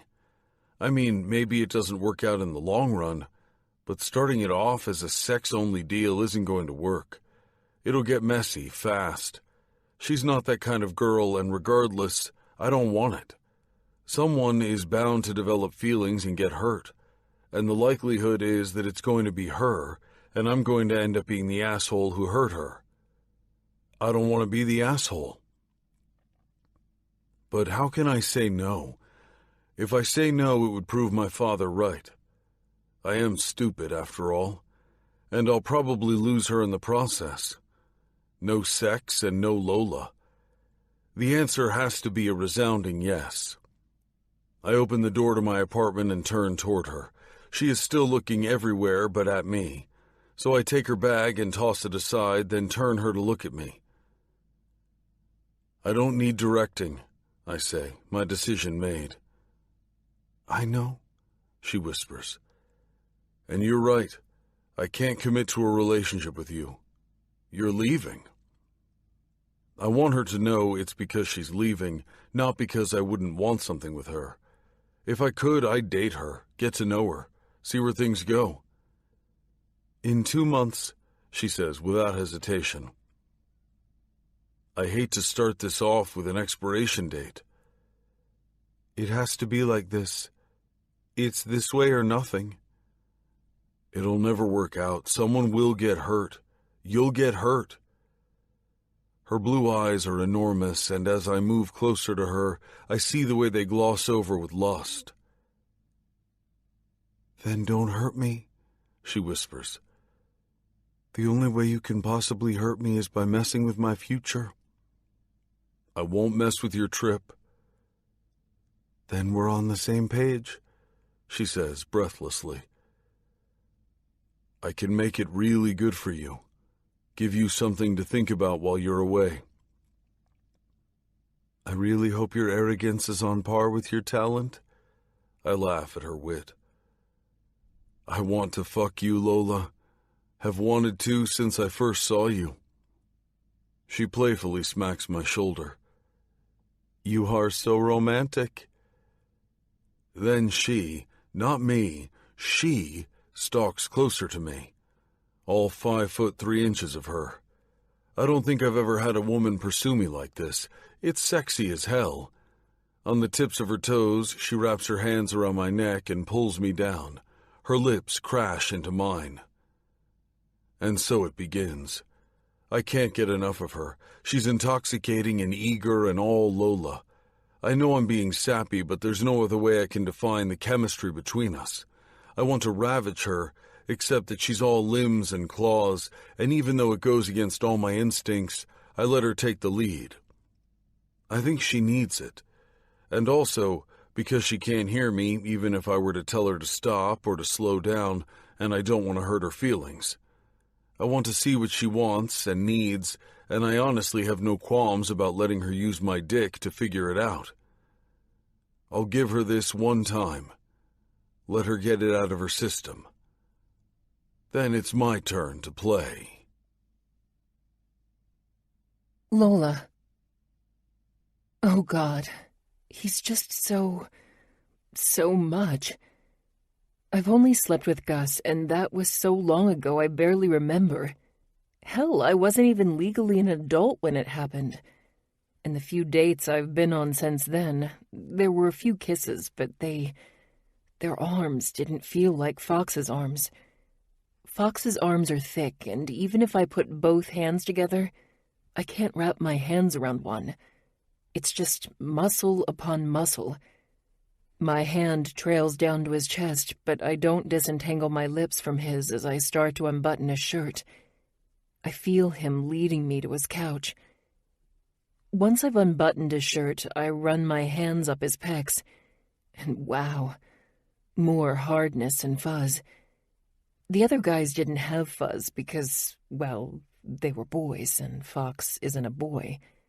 Fox is a man, and one hell of a man at that. He takes my face in his big palms and tries to guide my frantic kisses, but I'm all over the place. I won't lie to myself, I'm a mess of hormones right now, and I'm not thinking right. He gave me the green light, and I'm taking it before he changes his mind and doesn't want to fuck the deaf girl. Maybe I'll feel humiliated later, but I'm too worked up to care much about anything but getting off right now. And yes, I know I'm thinking like a horny teenage boy right now. But fuck it. I don't want to stop. In fact, I want more. And I want it now. With his palms on my face, I move my hands down his body to his jeans. I begin to unbutton and then unzip them, but he grabs my hand to stop me. I'm about to pout, but his intentions are clear when his hand goes to the bottom of my shirt and lifts it over my head. I need to undress. Duh, 2 naked people are needed for this, not just one. So while he's doing that, I kick my sandals aside and start to unzip my jeans. Then I shimmy them down my legs, and next thing you know, he's lying on his big fluffy sofa, and I'm standing there in just a white bra and white undies, which I did not choose for a sexy moment. They were the only clean ones I had. Damn it. I wish I'd planned this a little better. He's staring at me, heat in his eyes, and I've never felt more desired in my life, which makes the panties and bra thought immediately fly out of my mind. With all that I have going on in my life, my lack of hearing and my lack of funds, I refuse to add body issues to them. So I stand there, as confident as a woman who is standing in front of a god of a man can be. The fact that I can see his cock bulging against his half-open jeans does something to boost my ego. He reaches in his pocket, takes out his wallet, removes a condom, and tosses it at me. All yours. That's all he said since I attacked him. This is what I wanted, right? I'm not going to back down now. I pull at his jeans, taking his briefs with him. He lifts his hips to help me, and then... Holy shit. He is naked. And hard. And big. And he's watching me watch him. I'm not sure where to start because I'm so damn hungry I want it all. Appetizer, main course, and dessert. But right now I'm so utterly desperately horny that I really just need a release. I go straight for his mouth again, and as I kiss him, his soft beard tickling my face, I feel his hand snake around my waist, down the elastic of my undies, down my ass, and down even further until he's there. Oh, I start wiggling and writhing as he grips my throat like he did that first day he kissed me. Except I'm standing and he's lying-ish down. His fingers are now inside of me, pumping hard. My wetness dampening my panties, and I'm gripping the foil condom packet in my hand.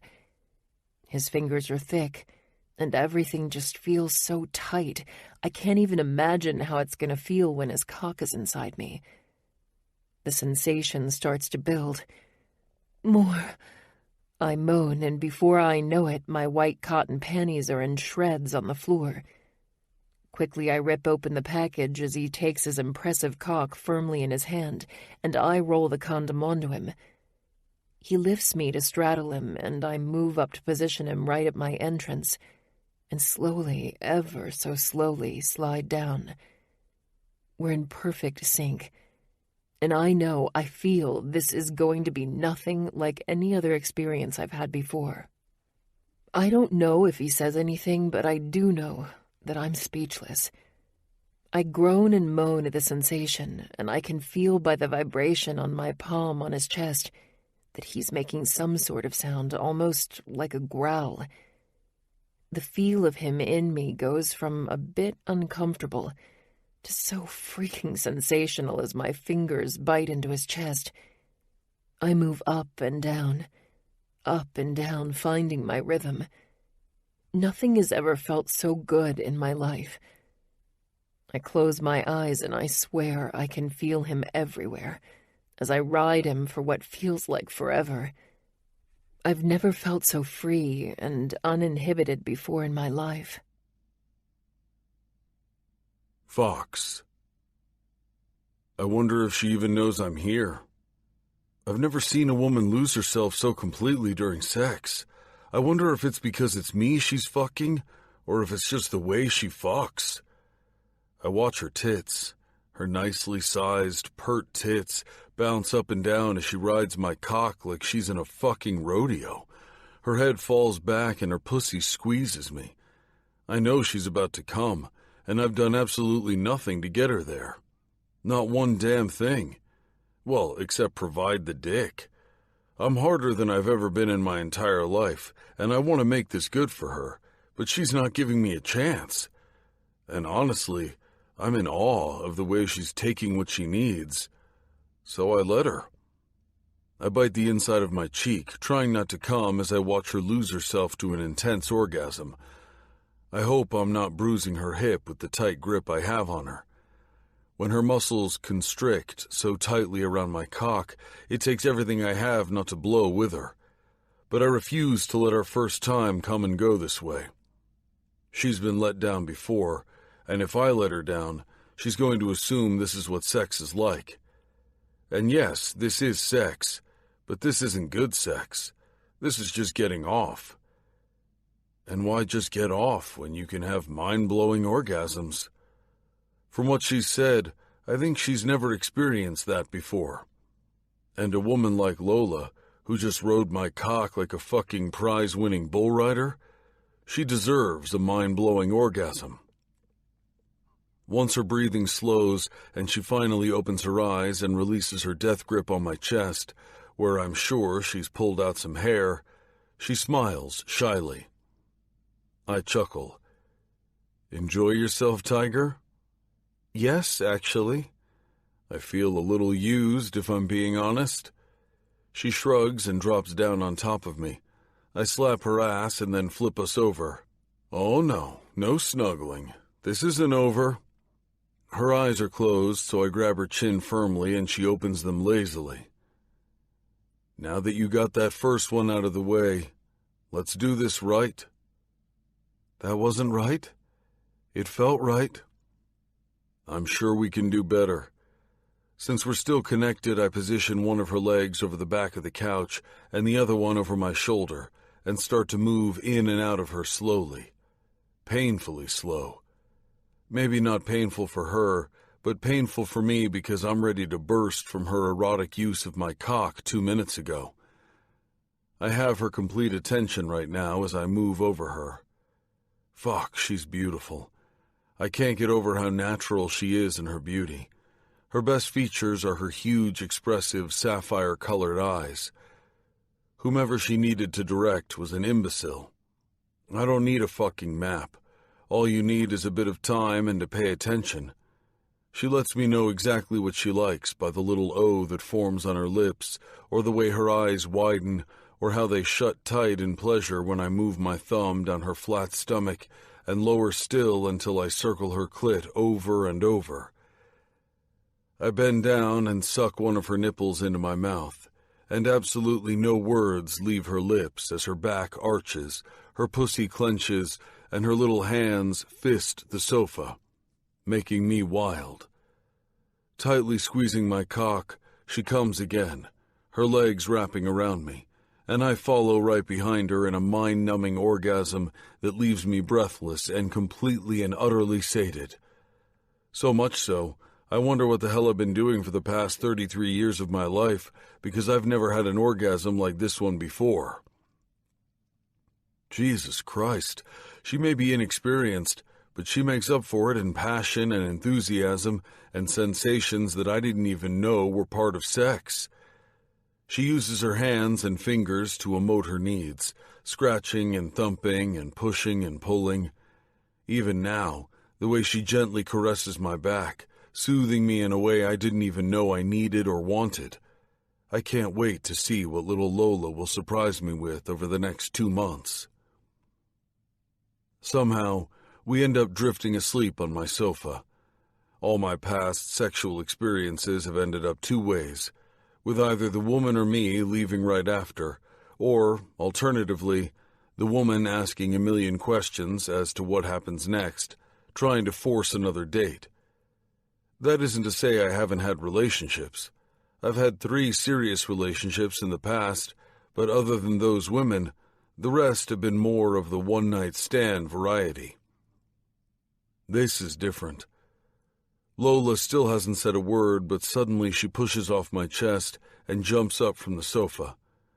She grabs her phone and shoves it right in my face so I can see the time. We have an hour to get back to the club for work. "Shit," I exclaim, picking up our clothes, which are strewn throughout my home. "You go shower first. I'll make us some quick sandwiches, then I'll shower while you eat." "'Kay," she yells. I feel a smack on my bare ass as she runs to the bathroom. Did she just smack my ass? This is definitely different. I'm completely disconcerted as I make us sandwiches.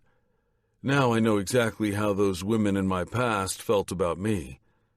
Because shit, I want to talk about feelings and about more. Or at least about later.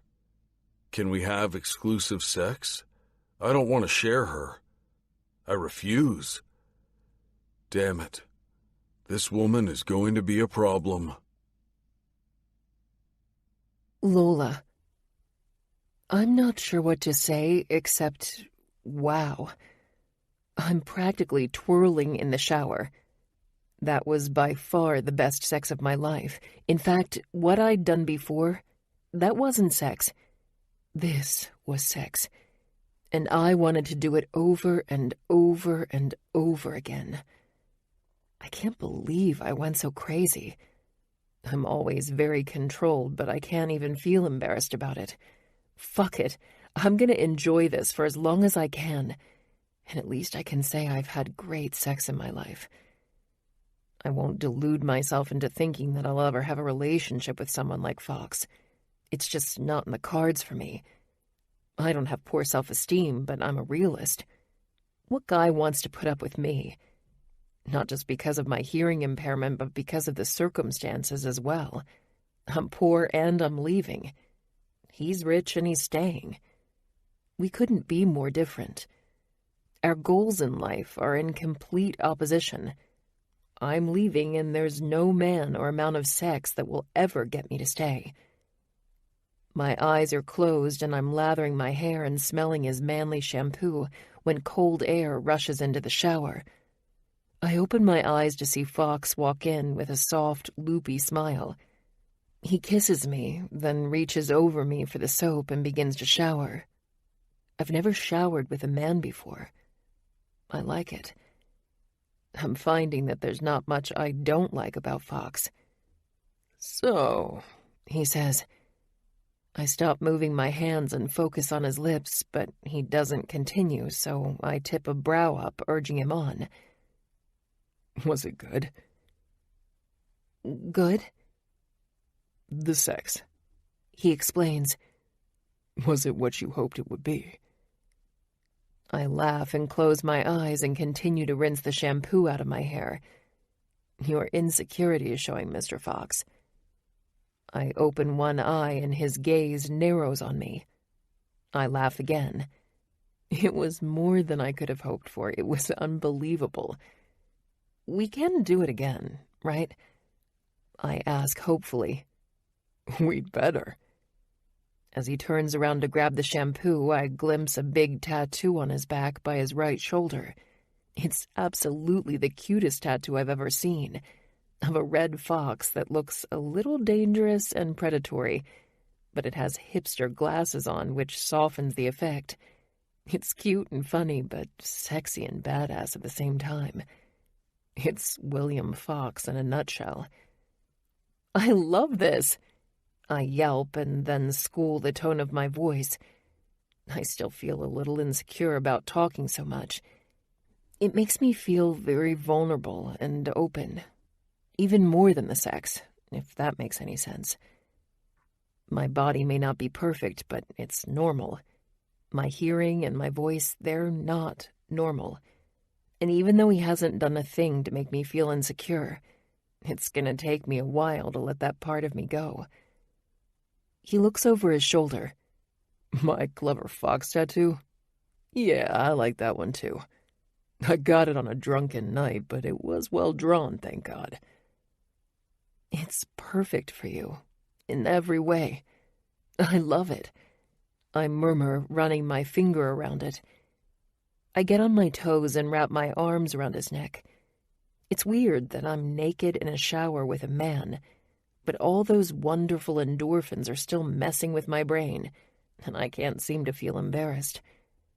I kiss his lips, then his cheeks and eyes and nose until he thaws a bit. I can feel him laughing against my body. He pulls back so I can see his face. You're sweet when you're naked. I like it. He kisses my lips. Now hurry up or we'll be late. I roll my eyes. He shouldn't be so sweet or I'll start to like him more than I should. I finish up and leave him in the shower after he tells me he left me a sandwich on the kitchen counter. Quickly, I find my bag and put on my work clothes. The uniform for Duality is different from Panic. It's a pair of short jean shorts and a tank top, the front of which is white with the Duality logo on it, while the back is black, and combat boots. Once I'm dressed, I eat the enormous ham and cheese sandwich he made me. Then I do my makeup at the kitchen table and put my hair up in a high ponytail. When I'm ready, I go to find him. But he's not at all ready. "Fox, we're going to be late." He's meticulously trimming his beard and he's not even dressed yet. "I'm going as fast as I can." I cross my arms and glare at him. He's being ridiculous. He looks great already. I didn't even dry my hair. "You look stunning," he says to me, which makes me smile, but doesn't stop me from pushing him to finish up. "So do you. Now let's shake a leg, buddy." "One sec." He steps back, then trims the tiniest little hair from his beard. I roll my eyes and get up, annoyed. So much for being sweet. I'm about to pull him out the door by the tie. I don't want to be late for my first night of Duality. I realize again that we're so different. Where I'm a no-frills, laissez-faire kind of girl, he's a perfectionist who holds others' opinions in high regards. This just reminds me that no matter how great the sex was, this is a sex-only relationship. It would never work out in the long run anyway. Our lives are so different. And as I watch him adjust his silk suit for the third time, I'm only concerned with making it to work on time. I'm pacing around while he's making sure his hair is perfect, and that everything is perfect, and... ugh! Oh my God, hurry up! Okay, let's go," he finally says. "I take it back. You're not that sweet." He grabs his keys and wallet, locks up, and we hurry downstairs and into his Corvette, zigzagging through Miami until we make it to the club, barely on time. As I'm about to walk in, he grabs my arm. "Come home with me tonight." I look around. "Let's talk about this later, okay?" I don't want the entire club to know I'm sleeping with the boss. I pull away and hustle to the bar and get sucked into my first night at Duality. Fox. Shit. Something happened between the mind-blowing sex and the drive to work. I don't know what it was. I'm thinking she wants the hearts and flowers, even though we agreed to keep it to strictly sex. Maybe we should have talked about it. Fuck. Hopefully we can figure it out tonight. In my bed. Because that's where I want her. But I don't have time to think about it because as soon as people start pouring in, I'm focused on only work. "Everything going smoothly?" David asks from behind the bar. "So far so good," I say. "Great. Come have a drink with us." He gestures for a bartender bearing a tray of champagne and glasses to follow us to a table at the far end of the club. At the booth, I see Nick and Matt with their women, Catherine and April. Also sitting with them is a stunning woman who I recognize as David's wife, Jo, and Iggy.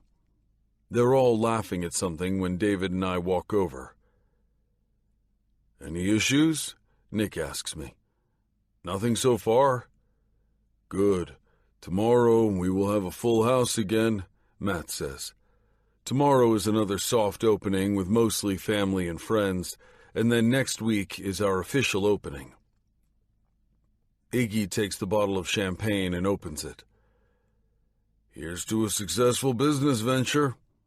Hear, hear. Everyone cheers as Iggy pops the cork and pours everyone a flute. I stay only long enough for a sip or two, because I get word that the second-floor bar is overcrowding and they're running low on vodka, so I excuse myself and go help out. By the time I make it up there, it's already been taken care of by the staff, but I double and triple check everything. By 2 a.m, I've had to go up and down the stairs 100 times, putting out all sorts of minor fires. And I'm also keeping an eye on Lola every chance I get. This is a new environment for her, and even though I know she is more than capable, I'm still wary. I know I have no business feeling this way, but I can't help it. The last few nights I researched sign language and practiced a few things. So far I've mastered one sentence. All good? I walk past her and decide, since none of the staff is looking my way, to quickly test out my new ability. I tap her shoulder and sign. All good? Without thinking, she signs something back, but I have no idea what it is, and then she realizes what just happened. For a moment she's confused and looks around quickly. No one saw. Relax, I mouth, which she easily reads. With her hand over her heart in a tender gesture, she gives me a warm smile. It's either because I learned that one simple sign, or because everything is in fact all good. Whatever the reason, she gives me a thumbs up with a sappy smile before taking care of the group of women in front of her. When I turn around, I crash right into Iggy. You know sign language? I'm speechless. Not something I'm accustomed to being. I can't spill Lola's secret. I promised her and she'd be devastated. No, I say, which isn't a lie. I thought I saw you signing to that bartender, he says, looking over my shoulder. I look back and Lola is busy serving guests. No, I was pointing at a drink she left on the bar, I lie. So, what do you think of the place so far? He eyes me suspiciously for a moment, then looks around. It's interesting. It'll work in Miami. People wear less at the beach. Yeah. My only worry is that people will start touching and grabbing. I know, worries me too, but Nick and Matt tell me you'll know how to handle it if it becomes a problem. I take a deep breath. If something happens, I'll deal. Just don't want the girls having to deal with that shit. I put a lot of money into this place, so I don't want any harassment lawsuits. I also need this business to make money, so you're going to have to figure it out. No pressure, right? I joke. A lot of fucking pressure, buddy. He taps the back of my shoulder and walks away, leaving me feeling stressed out about making this as successful as possible. Lola. The evening is chaotic, but the tips are out of this world. If things go this well every night, I'll meet my goal before the month is over. I'm smiling from ear to ear by the time the club closes, especially when I see that Fox is lingering by the entrance, and I'm certain it's because he's waiting for me. I can't believe he signed to me. It was the single sweetest thing anyone has ever done for me. I mean, I wouldn't have wanted anyone to see him, but my heart melted when he did it, which makes me forget how irritating he was earlier in his house with his crazy obsession over his appearance. I stick the wad of cash in my purse, then cross my purse over my torso and walk to the front doors. I notice that Fox isn't looking at me any longer. He's looking over my shoulder. I turn and see the bosses sitting at the bar, their suit jackets gone and their ties hanging loose on their shirts. There are 3 women sitting nearby, and everyone seems to be talking at once. Therefore, I don't know what's being said. A small squeeze on my forearm makes me turn my head back to Fox. They're asking us to have a toast with them. I think he's whispering, but I'm not sure. I also think he's asking for permission. Okay. Okay, you want to stay and have a toast with them? No, you go ahead. I'm sure they mean you. He smiles and shakes his head. No, they asked us. Well, they asked everyone who's still here, but everyone is leaving, so it's just us left. Oh, yeah, sure, I say. How can I say no to the 4 owners and the manager who I slept with just a few hours ago? He leads me to the bar, his hand on the small of my back, and I wonder if we look like we're together. I don't necessarily want people to know I hooked up with the Fox, but I don't necessarily feel the need to keep it a secret. Hopefully the topic doesn't come up. "Oh, finally she said yes to you," one of the women says happily, clapping as soon as she sees us. Well, there goes my plan of not addressing the Fox-Lola hooking up situation. My eyebrows furrow and I look over at Fox. I haven't exactly been secretive about wanting to go out with you, he admits. And it's true, he has been pretty relentless. I roll my eyes and smile. "Leave them alone, babe," Nick quips, which automatically tells me that the woman must be Catherine, Nick's fiancée. Fox is talking with the men and the women turn their attention to me. "I love a man with a beard," Catherine says, looking dreamily at Fox. Nick has a badass beard similar to Fox's, except Nick's is inky black, like his longish black hair that he keeps tied in a man bun. "Ew," April says, screwing up her face. Nick and Fox look mean with their beards. I prefer Matt and his smooth face. "Me too," Jo says with a big smile at her man. "Not Matt, though. I mean David. I like that I can actually see his face. All that hair? No, thank you." Catherine leans in as if she's telling us the secret to world domination. You haven't lived until you felt a beard rub along your thighs. Then she winks at me. I hold up my hands. I wouldn't know. "That man, beard or not, is hot," Jo says with her thick French accent. "And he's huge. I bet he could do some creative things with all those muscles." My cheeks flush. "Leave the poor girl alone," April says, then adds, "But he's really into you, you know." I turn my head and watch him. He's talking to the other men, but the way he's sitting, with his arm over the back of my chair, leaning casually toward me, it definitely stakes a claim. "He's sweet," I say to the girls when I face them again. "Sweet? That's not the word I'd use," Catherine says.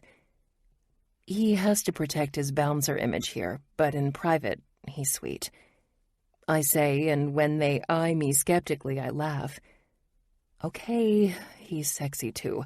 Sweet and sexy."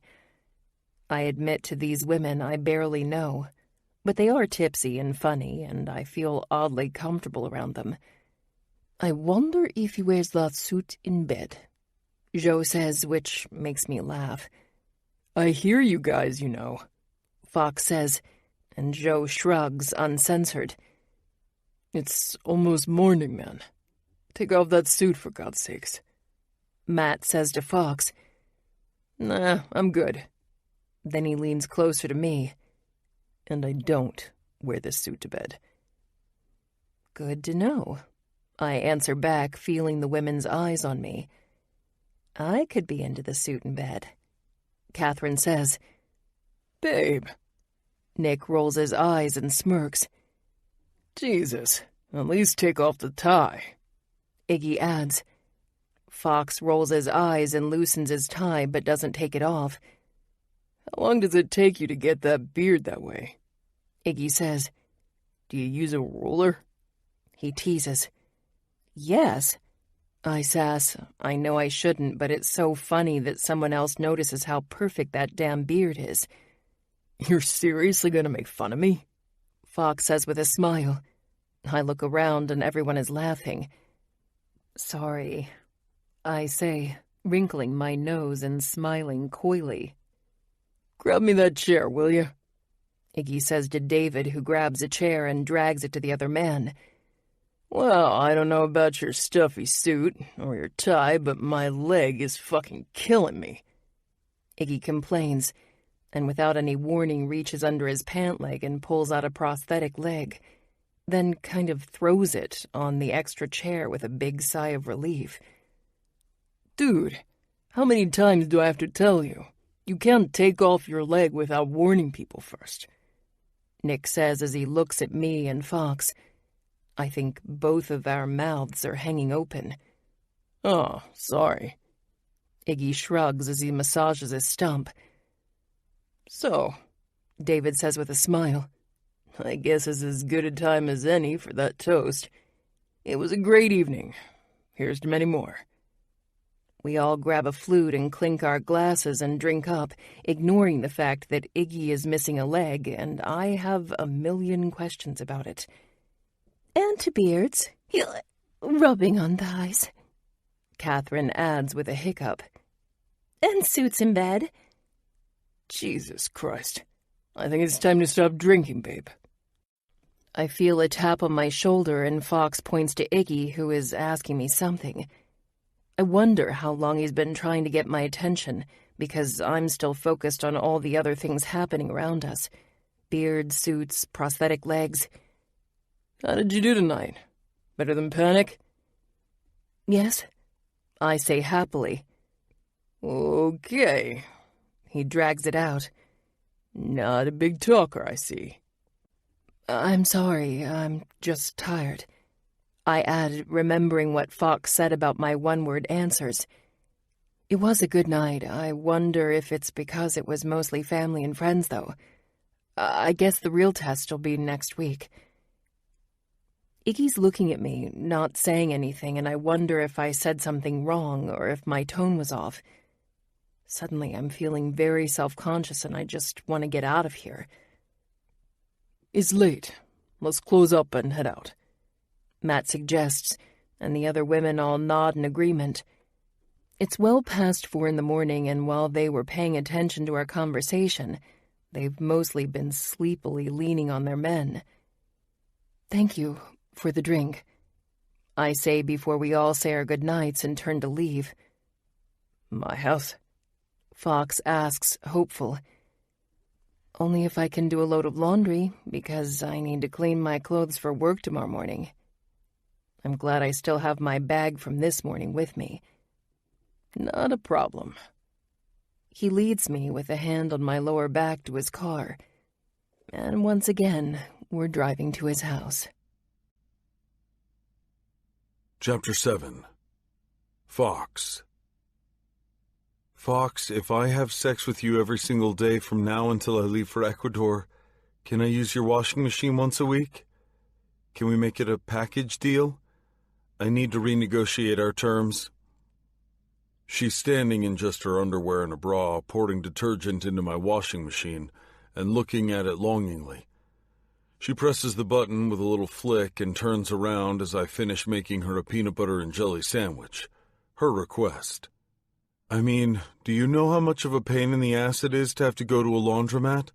Have you ever had a guy tweaking on meth watch you fold your panties? Or had to change a $5 bill into quarters? She caresses the side of the machine. This, my friend, is the real definition of luxury.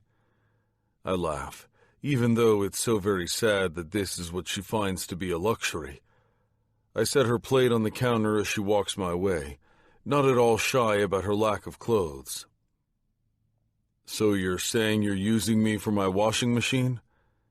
That's absolutely what I'm saying. Eat up, then we'll shower, and if you're a good girl, I may show you later what you can do to earn dryer privileges. She laughs and takes a big bite of her measly sandwich. I need to take her out. She deserves a nice meal and a good time, not just sex. Maybe the next day she has off, I'll take her to Prime 112.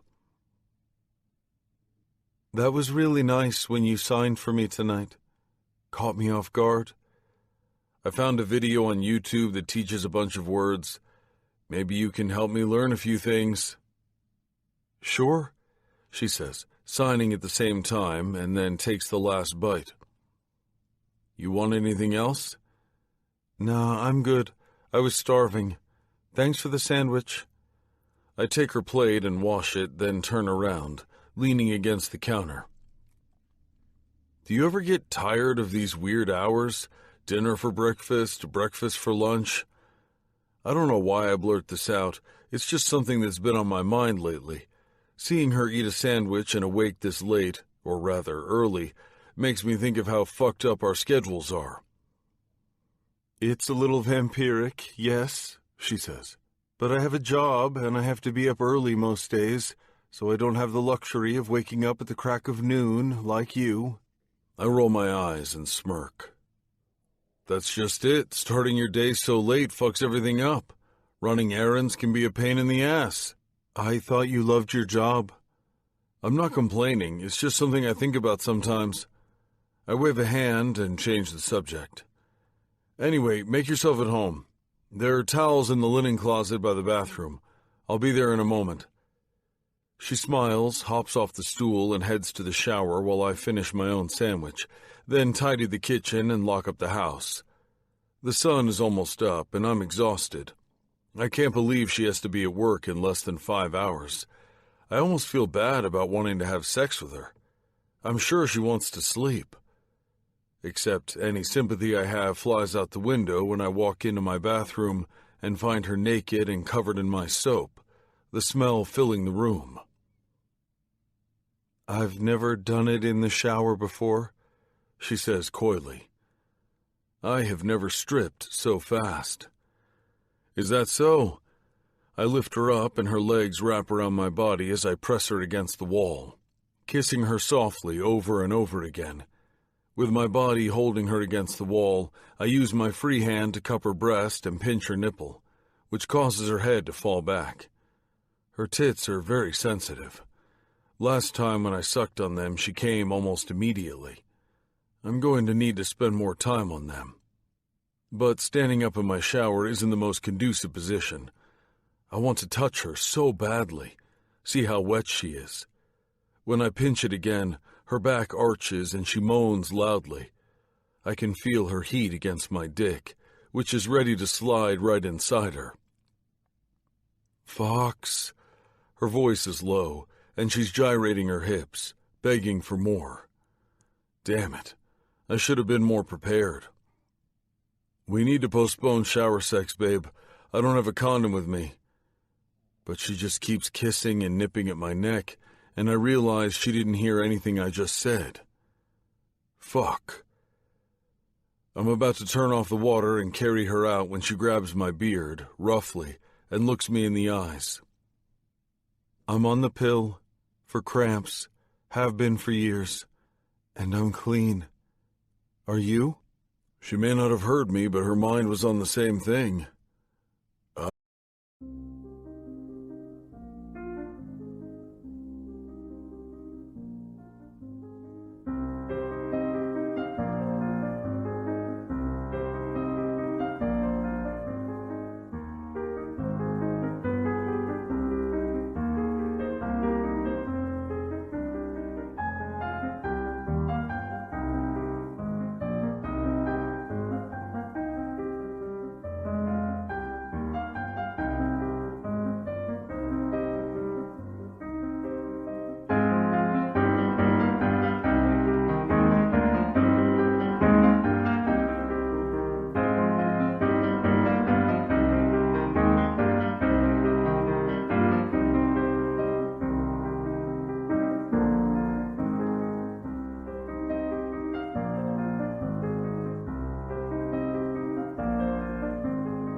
wasn't expecting that.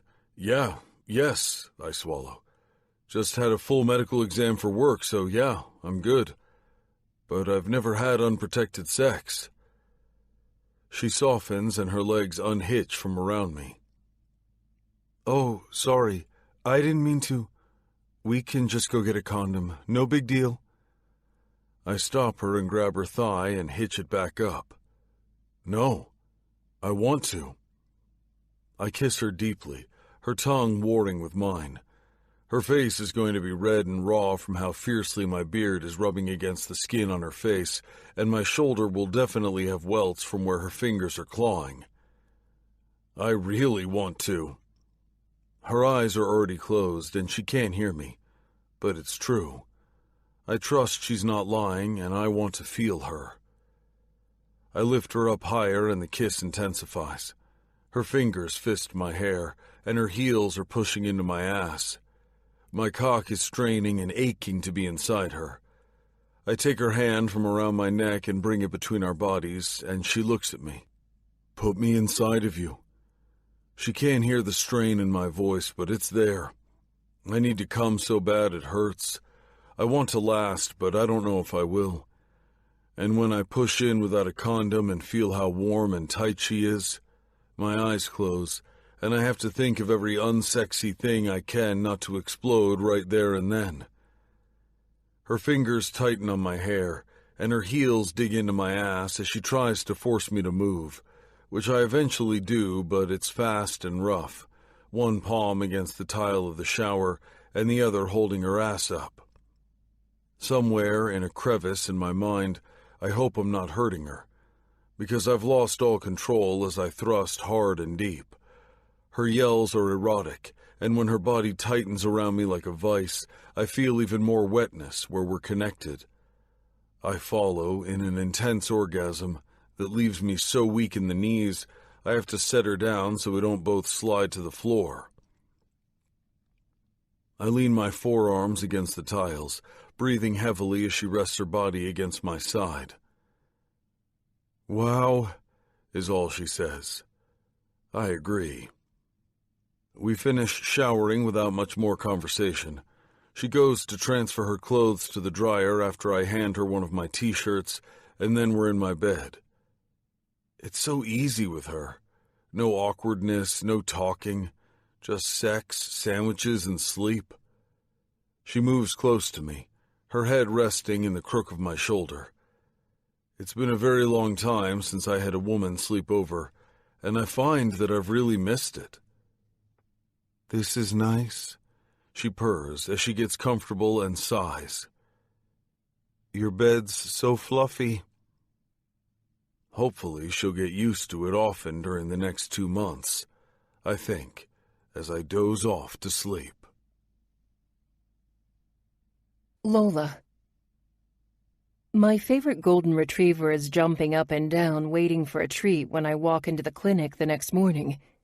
Hi, Gypsy, I greet, crouching down and letting her lick my face and rub her furry body all over me.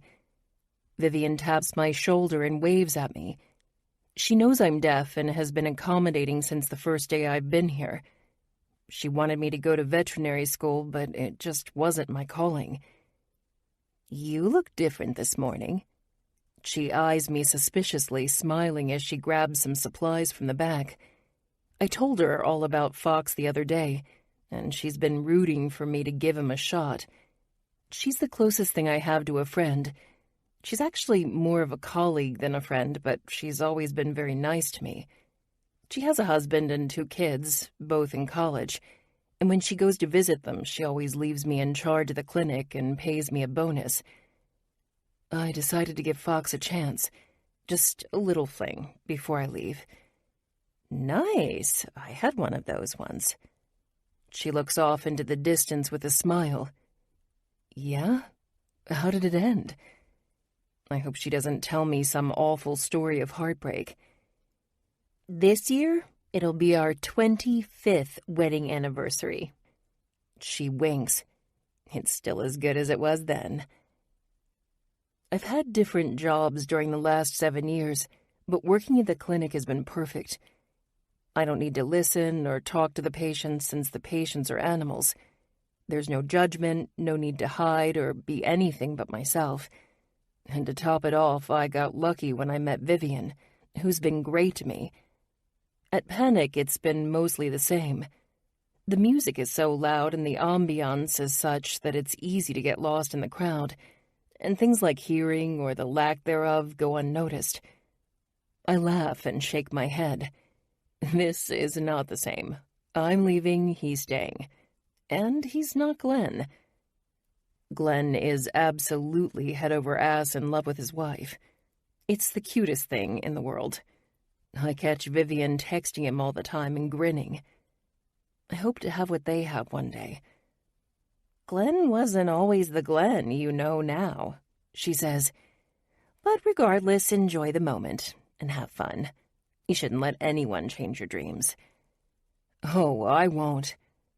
I bend down and clap my hands. Isn't that right, girl? Come on, Gypsy. During lunch, a man comes in with a bag. Vivian is out, and I'm waiting for our next client, Roxy, a Persian cat. He looks down at a piece of paper. I see his lips move, but I don't know what he's saying. Pardon? He looks up. I'm looking for Lola Day. That's me. As he hands me a bag, I notice a logo on his shirt that reads Speedy Delivery Services. What's this? He shrugs, turns, and leaves. I open the bag. There are a bunch of paper airplanes inside, and they're all numbered. My breath catches, and I can't help the silly smile that spreads across my face.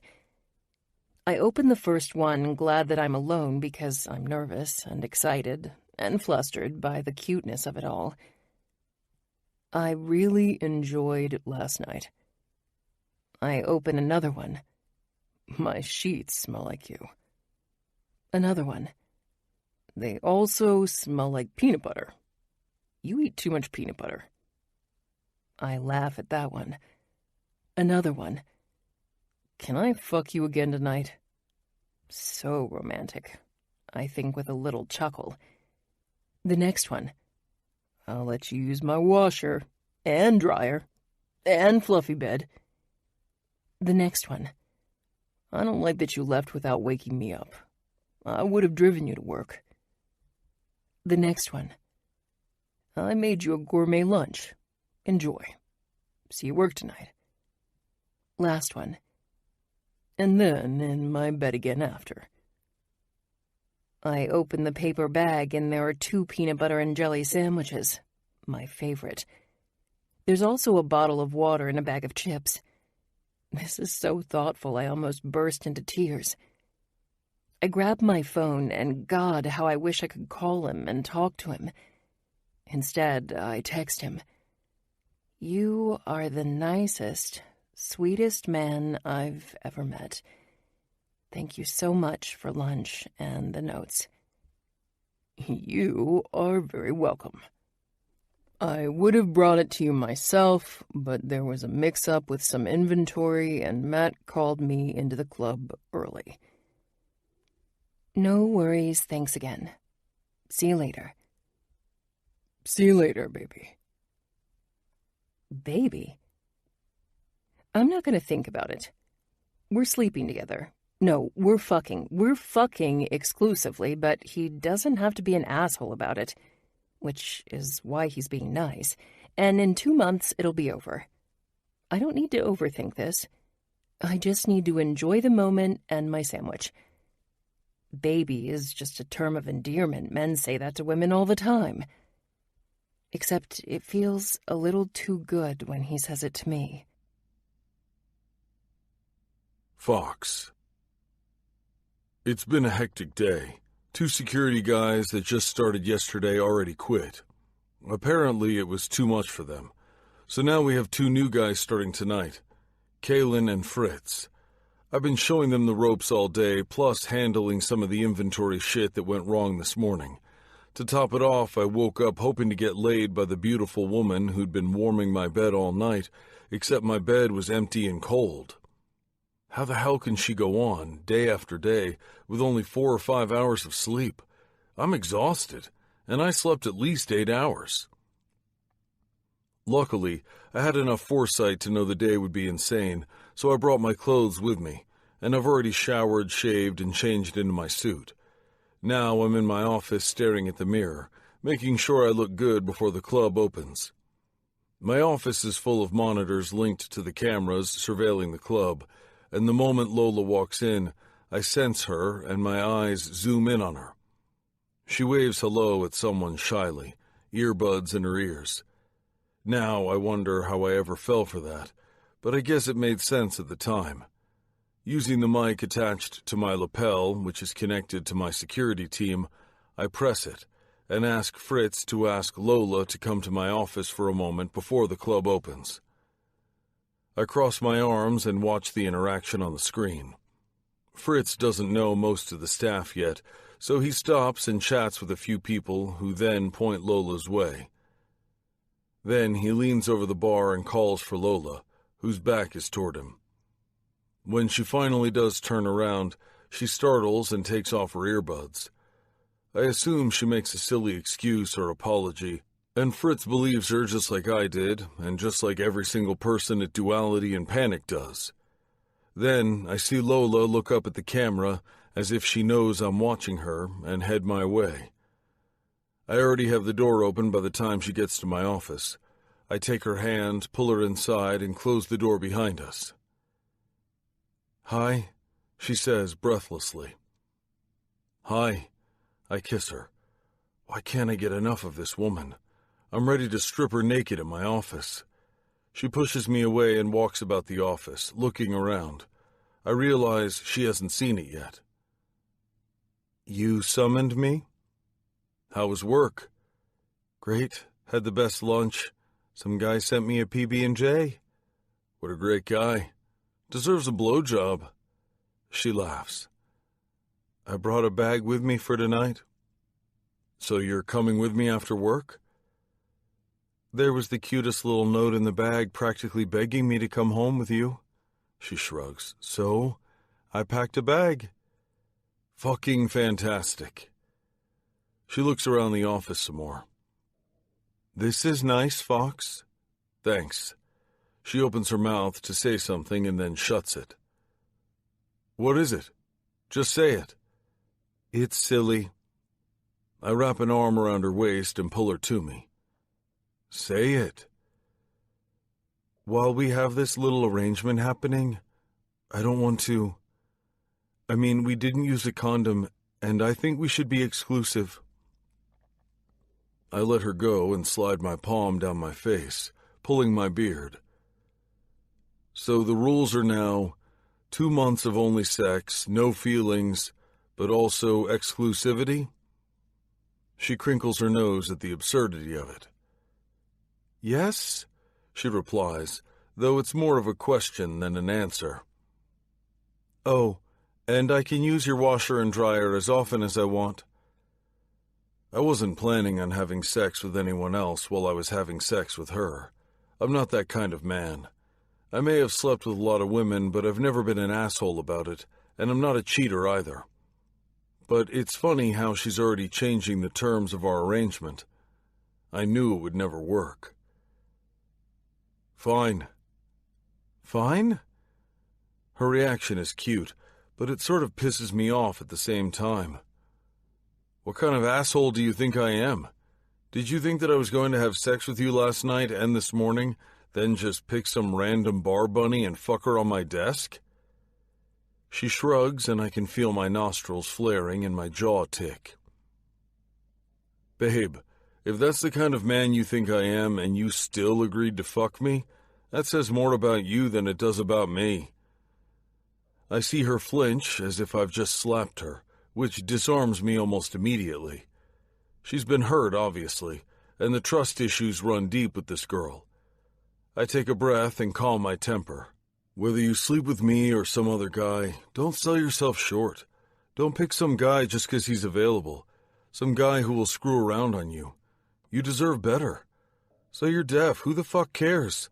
It's not that big of a deal, really. It's a bit of an adjustment, but there are worse things.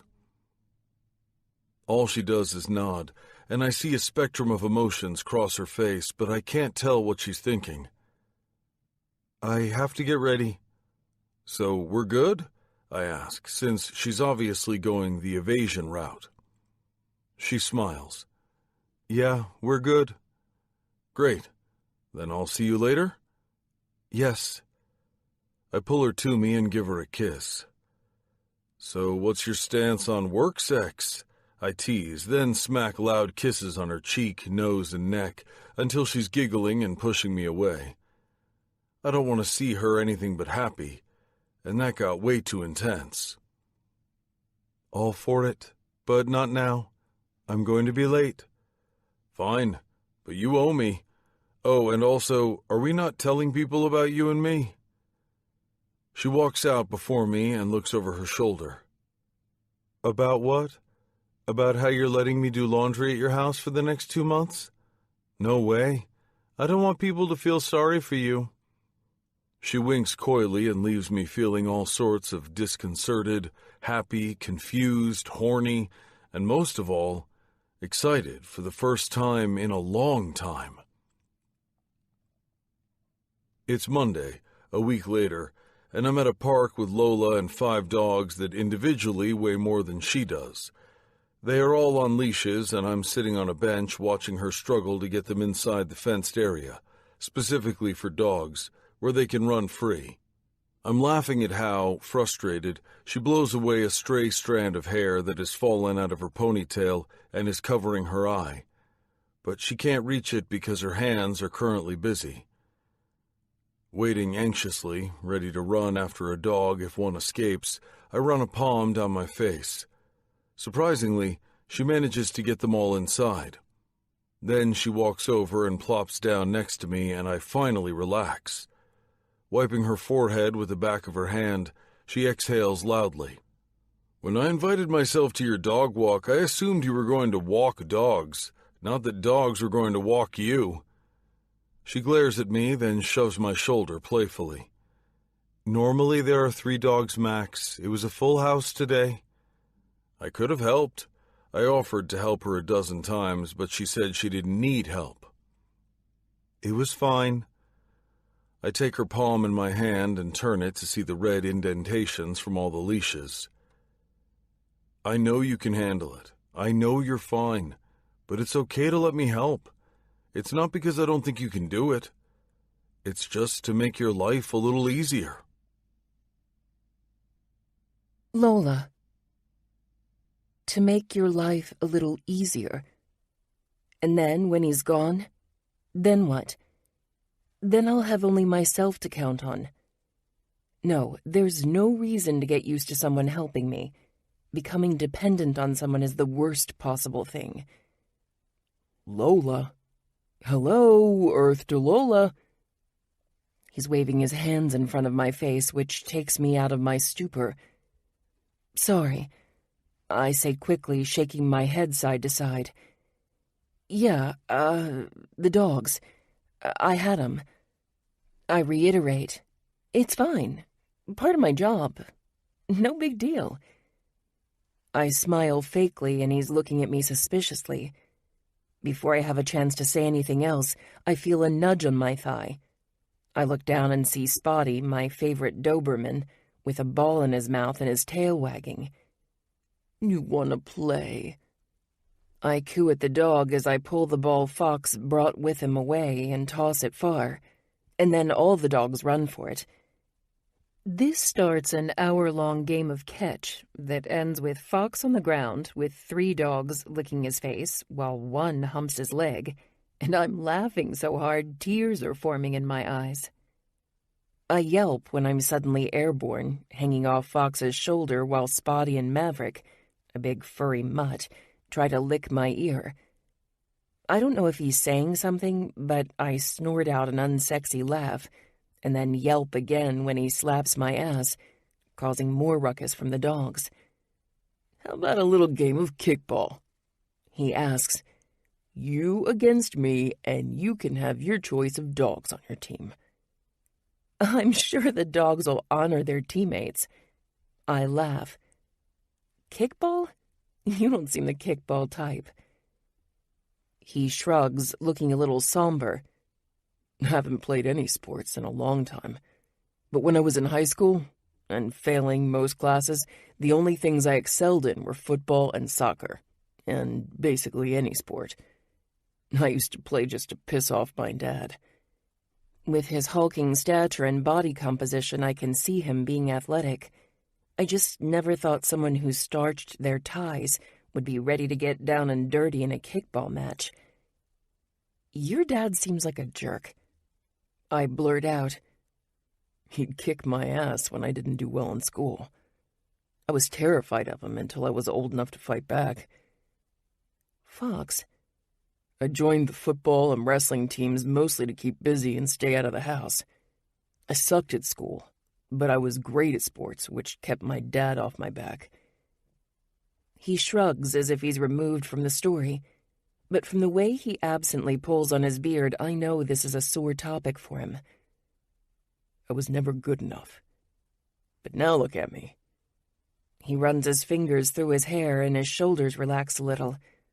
I own a house, have a great job, getting laid regularly by the prettiest girl in town.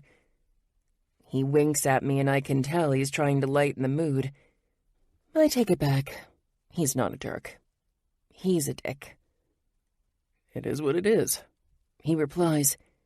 He kicks the ball and the dogs run for it. Next thing we know, we're playing kickball with the dogs. I realize how agile and quick on his toes he actually is. I'm impressed and a little surprised. That was fun, I say an hour later when I've finished locking all the animals away in their kennels and I'm about to leave work for the day. It's probably the best day I've had in as long as I can remember. Was it? He says, still picking leaves from his white shirt, which is full of grass stains. I get on the tips of my toes and wrap my arms around his neck. You had fun, Mr. Designer Jeans. Admit it. Admit to me that when I'm in the jungles of South America, you're secretly going to be sniffing laundry detergent, and you'll probably get a big, smelly dog, just to remember me by. His devilish smile, the one I love, slowly shifts to something else. We haven't discussed my leaving again, but it looms in the background like a big reminder that this is all just temporary.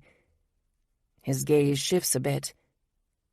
When exactly are you leaving again? 5 weeks, I say, sliding my arms off him. I note that he takes a step away. Fox, everything okay? He looks up and the smile is back on his face. Yeah, perfect. Guess we better get busy getting busy. Don't want you leaving the country unfulfilled. He wags his brows. There's nothing sexier than being used for my dick. He says it with a toothy smile, but there's something behind the words that makes me think there's no truth to them. I rest my palms on his chest and tease him. Are you complaining? What kind of man complains about having an insatiable woman to fuck without any strings? He takes a step back. Not me. Definitely not me. Come on, time's a ticking. 5 weeks to go. And he disappears out of the clinic, leaving me to close up for the day and to wonder what's going on in his mind. Fox. We have 2 hours to kill before work tonight, and my mood has gone completely south. Being at the park this morning was fun, more fun than I've had in a while. Lola is so carefree and happy when she's comfortable. In the club, she's not herself because she's hiding such a big part of who she is, but when it's just us, she's this other person. Yes, she refuses to let anyone help her, but she can be loud, unintentionally, uninhibited, fiery, and I just enjoy being around her.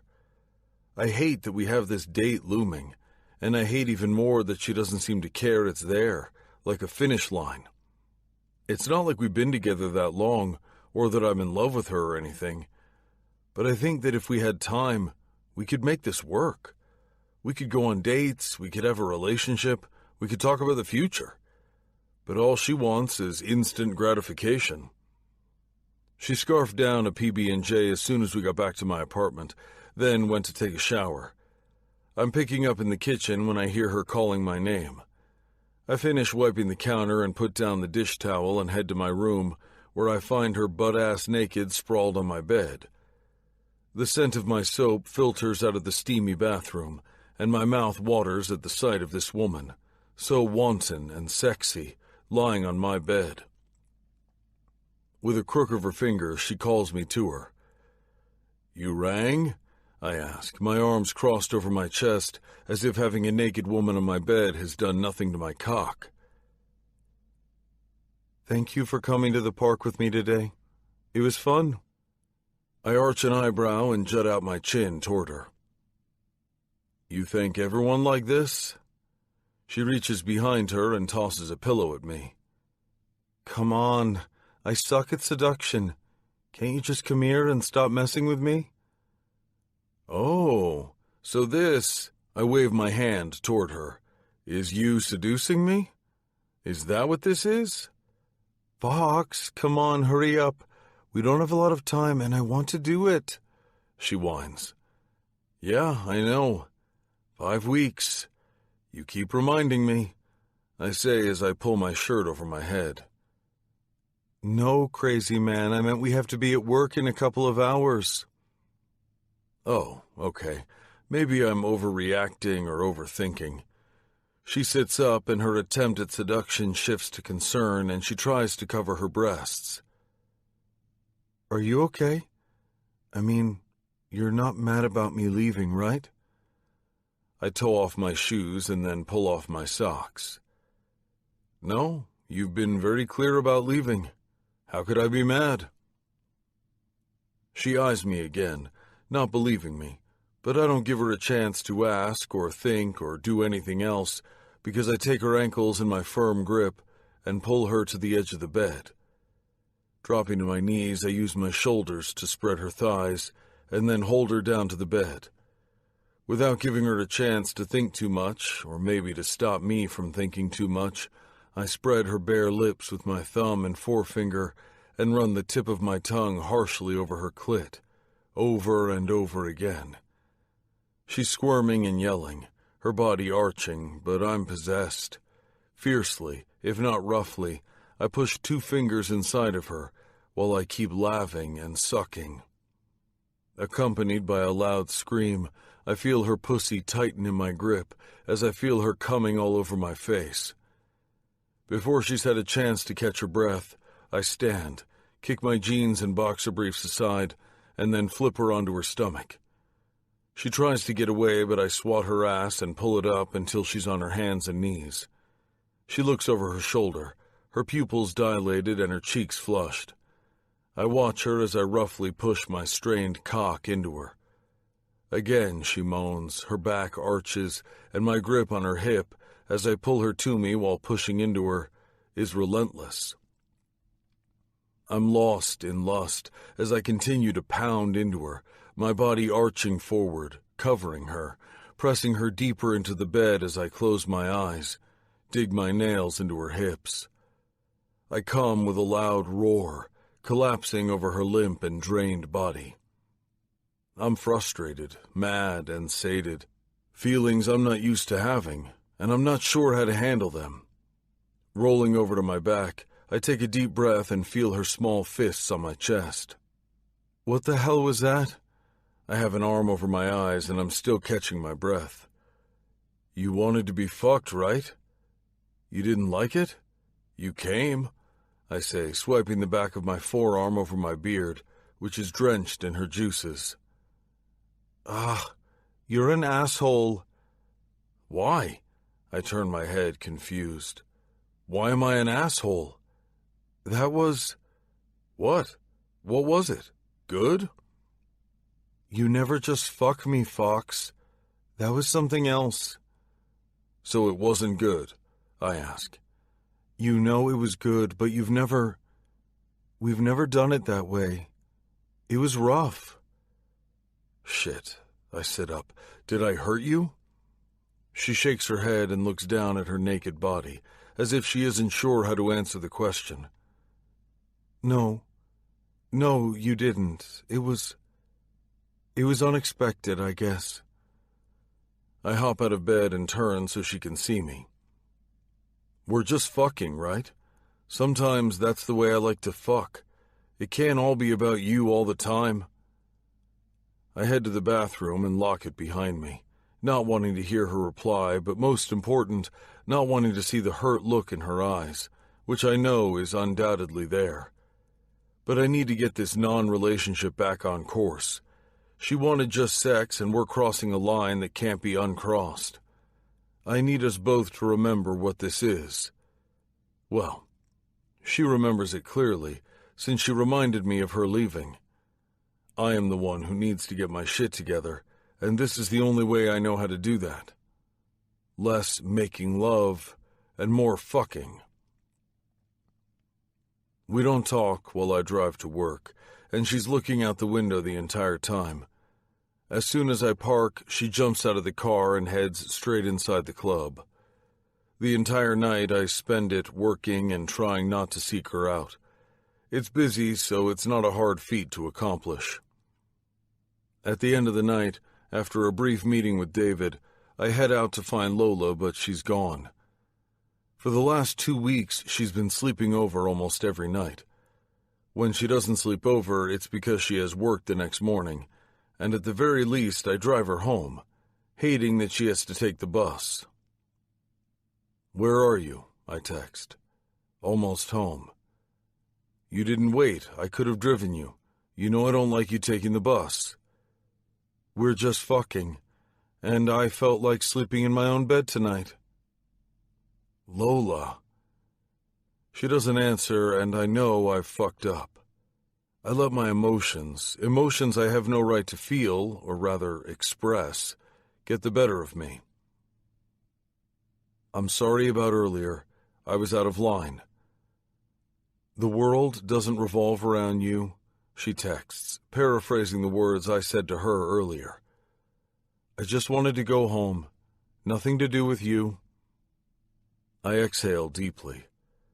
"Fuck this," I whisper to myself and head straight to her house. As I park my car, I see a figure rounding the corner of the street, and I know by the shape of her body and the movement of her walk it's Lola. And I'm once again mad that she took the bus home, alone, at night. I'm leaning against my car, watching her and ready to react if there's a need. There's a group of men loitering around the other side, and cars on the street, and it's just a bad scene all around. "Why are you here, Fox?" she says as she comes closer. "To tell you to your face, not on text, that I'm sorry. I was a dick." "And why was that?" she asks, her hands crossed over her body protectively. "Why? That's a damn good question and something I'm not prepared to answer. Because I'm starting to get used to having you around? Because I like you more than I should? Because I hate that in a few weeks I won't see you again?" Instead, I say, "I don't like when you say we're just fucking." That isn't a lie, even though it may not be the entire truth. I thought at the least we were friends. Her arms go soft and she uncrosses them and places them on my chest. "Fox, we are. I'm sorry if that comment sounded like I don't enjoy being around you, or as if I don't like you as a person. You're kind and sweet and funny. We are friends. Of course we are." "Does that mean I'm forgiven?" "I'm sorry I hurt your feelings, Fox." I roll my eyes. "You didn't hurt my feelings, Lola." She chuckles. "Oh, well, of course I didn't. You're too manly for something girly like feelings.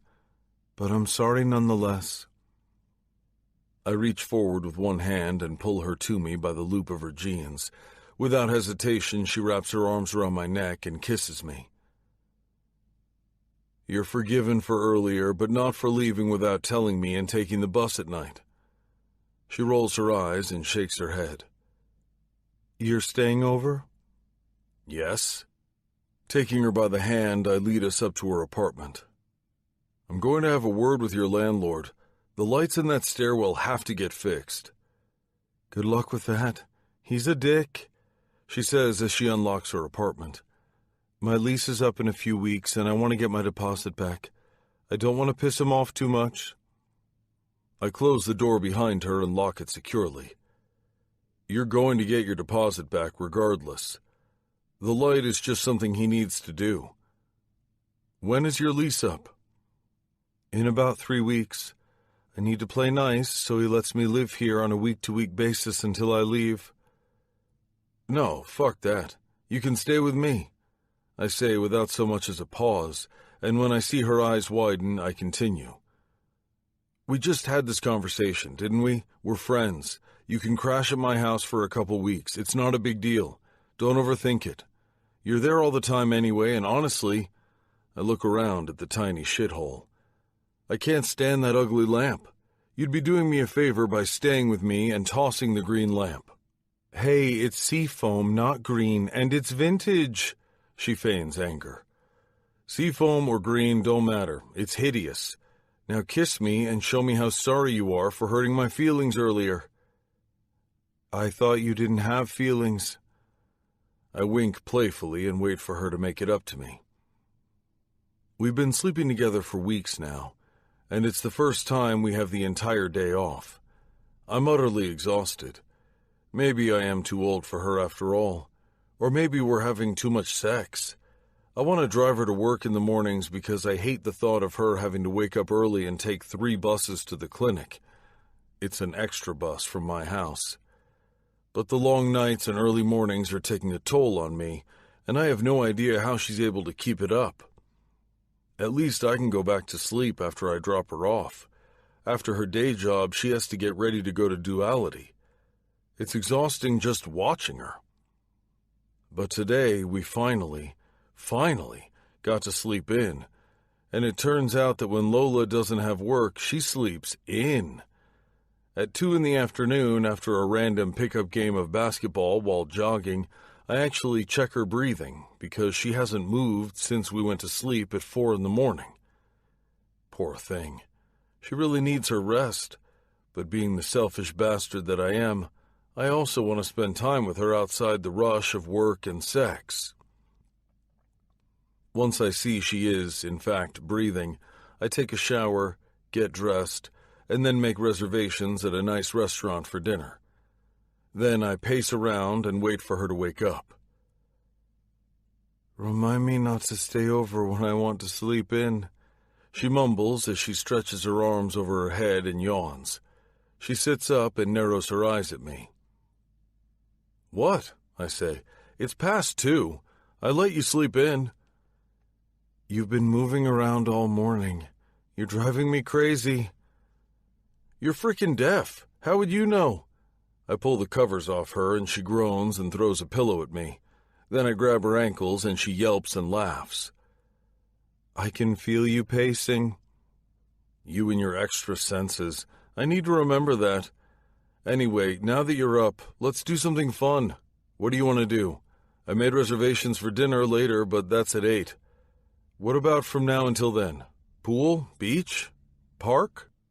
Oh my God, too much energy. She pushes me away. I'm going to take a shower and then we can resume this conversation. Meanwhile, try to do something about all that energy, will ya? I lay back on my bed and watch her walk away. She's so fucking cute, just like a little tiger. I grab my iPad and practice my finger spelling while she's showering. There's a video online that teaches kids to sign, and I'm finding it the easiest. I'll never admit that to her, though. I've mastered most of the alphabet already, but it takes me forever to spell out a word, even though I find it easier than reading or writing. I think because it's more spaced out, or maybe because I don't have to actually see it on paper or something. I don't know why, but my brain can decipher it a bit easier. TV and snuggling. Maybe pool, but maybe not because that would entail getting dressed. I look up from the iPad just as she sits on the bed, her hair wrapped up in a towel, another towel around her body. You don't want to do anything at all until dinner tonight? I wanted to impress you. Have a nice day. And you want to mope around the house all day? She crawls on the bed, plucks the iPad from my hand, and sets it on the nightstand. Then she lies comfortably on top of me, her chin on my chest. "You don't need to impress me. I'm a sure thing, remember?" She teases, and damn if that doesn't sting. "I'm already impressed. I don't need anything more. I don't need fancy dinners and cool outings.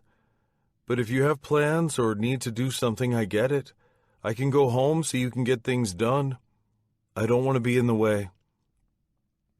I turn her face to me. "It's not about you being in the way.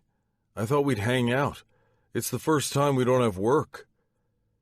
She moves up, kisses my nose, then snatches the remote control from my nightstand and smiles cheerily. "Great. Then let's hang out." She flips onto her back and turns on the television in my room. I should be ecstatic. She's not asking for anything. She's happy just being with me. She wants just me. Just my time and my presence. We're not having sex at the moment, which obviously has to mean that she likes me. If not, she'd have left. I don't know why I'm feeling so weird about it all. Or maybe the deadline is just beginning to become very, very real. Every day is one day closer, and after our argument, we haven't mentioned it again. But it's all I can think about. I snatch the remote from her hand, which startles her, and turn off the TV. "No, you know what? No. You don't need fancy dinners. No one needs fancy anything. But don't you want one? I want to take you to a nice restaurant. I don't want you to think I just want you for sex." Her brows crease. I mean, that is our arrangement, after all. I continue. "Okay, I do, but also I want to eat a good meal, and since you're here, I want you to come with me to dinner. Let's get to know one another outside of this bed. Can we do that?" Yeah, of course." Her cheeks flush as if I've embarrassed her. "I haven't really gone to a fancy restaurant in years. It would be nice." "Great," I say, as if it's a small victory. And we don't spend the rest of the day watching TV. Instead, I try to sign something and she teaches me one word and that leads to another, and before we know it, we've spent most of the day in bed signing. You'd think we actually did a lot of talking, but it takes me so long to fingerspell even the shortest word that it's really not a lot of conversation. But she's patient and funny and a great teacher. That evening we go out to dinner, and she wears that black romper she wore for our first date when I stood her up. I spend all night across from her at the restaurant hoping that she changes her mind and stays at my place, but she doesn't. She's hell-bent on wanting to sleep at her own house tonight because she says she wants to start boxing up her belongings. We make out in front of her door for far too long before I say goodnight and walk away, hating to leave her in her shitty apartment. It's the first time we've spent the entire day together, and the first time since we began this arrangement that we've been together where we haven't had sex. Funnily enough, though, it was the best day I've had in a very, very long time. This non-relationship is getting a little skewed. Chapter 8. Lola.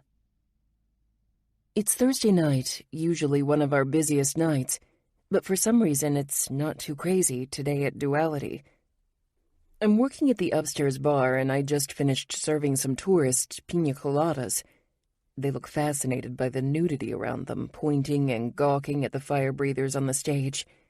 I'm still in awe myself, if I'm being honest. Fox pulls out a chair and casually sits in front of me, which is unusual. He takes a sip of my soda and then slides it back to me. He does this a lot, I've noticed.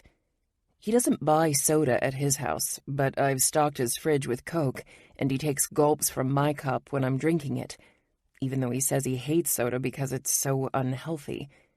Or he says he doesn't like PB&Js, but he takes bites of mine all the time. It doesn't bother me, though. Just like I know it doesn't bother him that I use his manly soap, because it's awesome and smells like him, or when I steal his favorite potato chips and eat them on his impeccable couch while reading from my Kindle.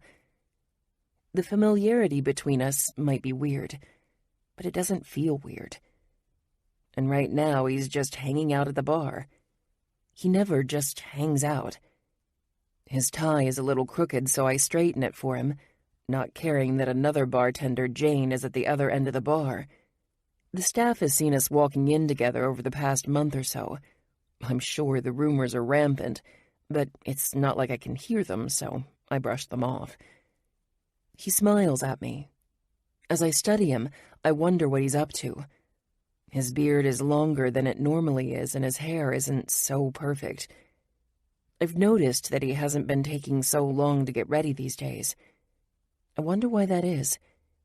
But I don't question it, since it's a relief to get to work on time without having to be on pins and needles all the way there. He's been really working on his sign language and doesn't have to fingerspell everything anymore. But he never signs at work, since he knows how secretive I am about that. I'm terrified about getting fired, especially since I have to make one more payment to meet my goal. While you were at work today and I was practicing my sign language on YouTube, I came across this ad, he says, sliding a bunch of papers over to me. My brows furrow. Have you heard of cochlear implants? I did a bunch of research on it. It'll fix all your problems, make you good as new. His words are like a slap in the face. It's the first time I've felt less than with Fox. It takes me a moment to process it. I look down at the papers I'm holding in my hand, a bunch of brochures and printouts about the surgery. My smile fades, and I'm feeling so hurt that I can't even begin to comment. I'm also trying not to show my feelings, since it was sweet of him to do this research, and I know he's just trying to help. From the corner of my eye, I see Jane walking toward us, and I don't want her to overhear this conversation. I smile at him, fold the papers, and stuff them in my purse below the bar. He reaches for my arm and squeezes gently. Lola? I look over at Jane, who is now definitely in hearing distance. He gets the message and winks. Later, then. I nod and smile, then I wave at Jane and return to my work, needing to stifle the hurt I feel. Fix all your problems. Throughout the night, those words keep replaying in my mind. He doesn't want me to take the bus home, as if I'm incapable of taking care of myself. He doesn't think I can walk the dogs on my own. There are just a lot of little things he tries to do because I'm broken and he needs to help me. To fix me. Fix all your problems. I'm trying to talk myself out of being upset. He means well. That's the only thing that keeps me from crying, something I never do. I'm strong. I've been through a lot, and a guy throwing some careless words at me isn't going to break me. This was just sex. I'm leaving soon. What do I care what he thinks anyway, right? I close my eyes and inhale deeply as the last conversation with Gus runs through my mind. Lola, I can't handle this. You need too much help. Gus writes on a piece of paper, since I still don't know how to read lips or sign. Please don't leave me, Gus. I don't know how to live in a world where everything's silent.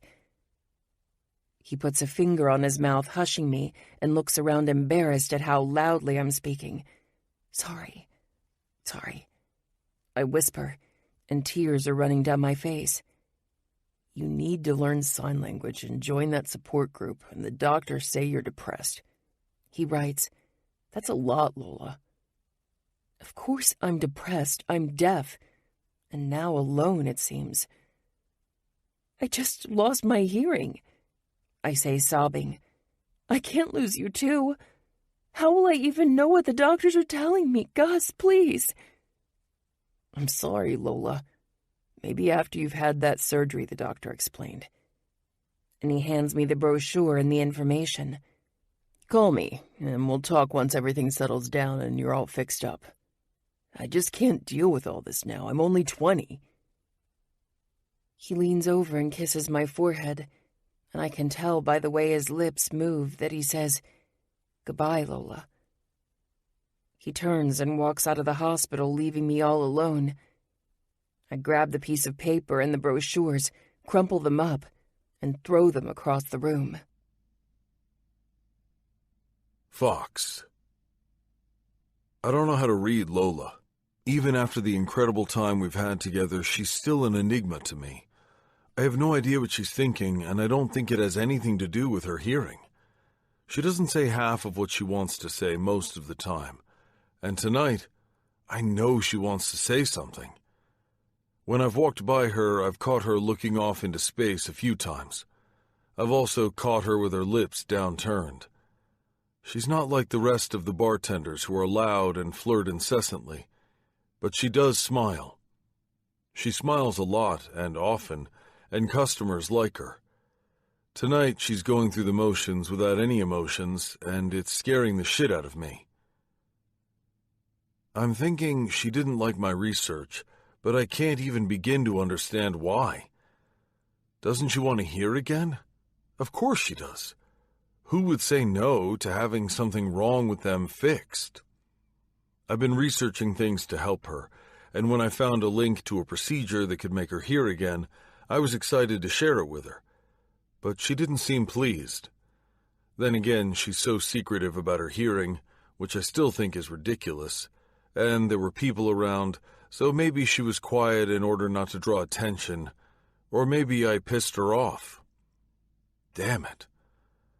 I'm sitting in my office, my feet on the desk, watching the camera feed and waiting for the night to end, when the door swings open and a pissed-off Lola storms in, shutting the door behind her. I already had the surgery, Fox, she bursts out, as if we're already mid-conversation. I had it done about a year after I lost my hearing. It cost me a small fortune. Insurance didn't pay all of it. But I did it. It worked for a bit, and even though the noise came in a little robotic and it took some time to get used to it, it worked. But then it got infected, and I had to have it removed. It was more devastating than the first time I lost my hearing. It was my last hope, and it was gone, and to make it worse, one of the reasons that people are hesitant to get the implant is because any little residual hearing is destroyed. I had a little hearing before that, but after the implant was removed, it was completely gone. I have what's called profound hearing loss. I hear almost nothing. Wow. Okay. I take a moment to process this. I take a breath, stand up, and walk around my desk to stand by her. But it's been years. Can't you have another one implanted or something? She reaches for me and takes my hands in hers.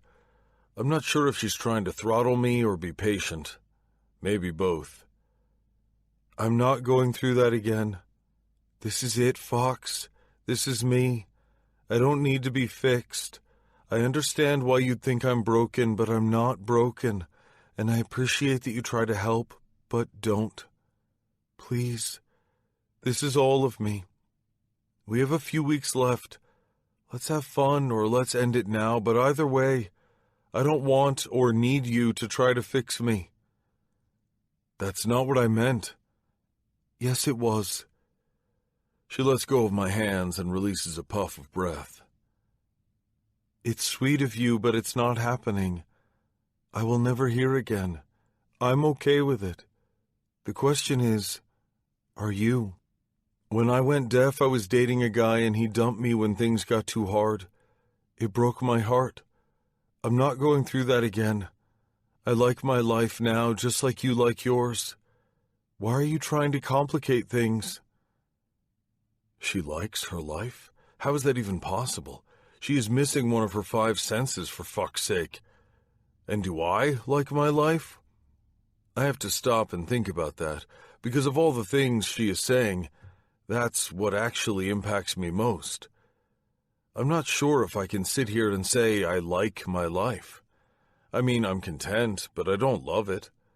I do realize, however, that this last month, waking up with Lola, who doesn't care whether I'm in a suit or if I shaved or if my suit is silk or cotton, has been the most at peace I've felt in a long time. Except when my mind wanders to her looming departure. Admittedly, the way it doesn't seem to faze her is hurtful in a way that I didn't expect. For me, it's like a living, breathing thing that seems to always be around. A ticking time bomb telling us it's almost over. "You're taking it the wrong way," I protest, sounding defensive even to my own ears. "Don't you want to be able to hear?" "Of course I do," she blurts out, sounding a little loud and distorted. It's the first time I've heard her sound this way, and I feel like a world-class asshole. But at the same time, I genuinely don't understand why she doesn't make an effort. She could possibly hear again. Doesn't she want to? Then why don't you try it again? I don't want to. I don't want to go through that again. I may not even be a candidate anymore. I'd rather spend the money I've been saving to do what I intended to do, not risk it for something I don't need. You don't need? How can you not need to hear? Lola. Slap number 2. Judging by the way he's leaning forward on his desk and the way his mouth is moving, I can tell he's speaking loudly and he's agitated. Not quite yelling, but he's clearly upset. I'm upset too. He doesn't get it. I've gone through the last 7 years without any major problems. I have a job and I'm a contributing member of society. I don't need this. We agreed to sex. This, I point to him, this is not what I asked for. This isn't what we discussed. This is not just sex. He looks at me for too long, then he shakes his head, reaches for his keys and steps around me. You're leaving? I ask incredulously. Yeah, I'm leaving. We only have an hour and it's dead tonight. He turns around, effectively ending the conversation since I can't see his lips. He opens the door and closes it behind him. I'm so shocked, hurt, and honestly so mad that I'd kick it. Yeah, I know I'm being petulant, but I'm so livid right now. The last thing I expected would happen when we began this little arrangement was to be sitting in the boss's office feeling like I did 7 years ago when Gus broke up with me. Actually, if I'm being honest, feeling worse. Damn it. Why do I have to like Fox so much? I go back to the bar and finish my shift, getting angrier by the minute. First, he insults me, and then he leaves me? Yeah, been there, done that, and I'm not going to let any man have that kind of control over my emotions again. This is why I don't need him walking the fucking dogs for me, or giving me rides to work, or getting me used to comfy sheets and a king-size bed. I was fine doing everything on my own and living a simple life. Fuck him. I don't need to be fixed. Fox. Maybe I shouldn't have left, but she made it clear over and over again that I'm nothing but a temporary fuck. There's so much a man can take. We've had this conversation too many times already, and I'm done with it. I need to get my emotions under control before I see her again, because telling her that I feel more for her than she does for me is just plain stupid. There's no point to it. She's leaving, and that's all there is to it. From whatever the hell I'm feeling for this girl who has me all tied up in knots, to the comment that she made about being happy with her life, to the fact that I just can't seem to understand how she won't even consider the surgery, I've gone through an entire gamut of emotions. But most of all, I find myself questioning my own happiness. And actually hers too. Because the more I think about it, the more I call bullshit on her being happy. She hides her disability. She's closed off from most people. She lives in a shitty apartment. Who the fuck wants to live in a shitty, dangerous neighborhood? She is not happy. She may try to pretend she is, but that fortress around her heart says otherwise. She's afraid of being judged and of being hurt, so she pushes everyone away before they have a chance to hurt her. I may not be the smart one in this relationship, but she's being stupid by not realizing what she's doing. At least I'm willing to take risks. She should try having the surgery again. And damn it, She should give us a chance even when she leaves. People have long-distance relationships all the time. I get more and more worked up because I want to not feel anything for her. It would be so much easier. Except that all of these feelings are making me reevaluate my own life. When I bought my car and my apartment, I thought I was happy. I used the money from my brother's investment to pay for the apartment, and it felt like the biggest and greatest fuck you to my father. But now, thinking back, I wasn't happy. I never really wanted those things. I just felt as if I was supposed to have them, like it was the next logical step in proving my father wrong. After I had them, I didn't feel complete. I didn't feel any better. They were just more things that I owned. Don't get me wrong, I'm proud of my accomplishments, but I don't feel the same contentment that someone would feel about having something they truly desired. So now, I'm sitting here questioning my entire fucking life thanks to Lola and her tirade about her happy little life. And how can I even be angry with her? She's been nothing but forthright from day one. We're just sleeping together. I have plans, and those plans are set in motion, and I've worked too hard to change the course of my life right now. And she has her plans too. I'm not going to go and fuck with them either. At some point in the early morning, I fall asleep and don't wake up until it's almost time to go to work. I'm rushing to get ready for work when my phone rings with an unfamiliar number. I pause. I don't want to be late, but I pick up the phone anyway. Hello? Is this Mr. Fox, William Fox? Yes, who's this? I ask, adjusting my tie in the mirror. This is Deputy Shillings calling from Detroit. Are you related to a Timothy Fox? He has you as his emergency contact on his phone. Actually, you are the only contact in his phone. I tense and turn away from the mirror. That's my father. I haven't heard from my dad in months, and a cop calling me can't be good news. What did he do this time? I regret to inform you that he had a seizure at a grocery store and was rushed to the hospital. He is currently in critical condition at Sinai Grace. I would recommend you come to town. I'm speechless. Mr. Fox? Yes, okay, thank you. I'm having an out-of-body experience of sorts. My father is in critical condition. Is he dying? Do I even care? An hour later, I'm walking into Duality, and I swear to God, I can't recall how I got here.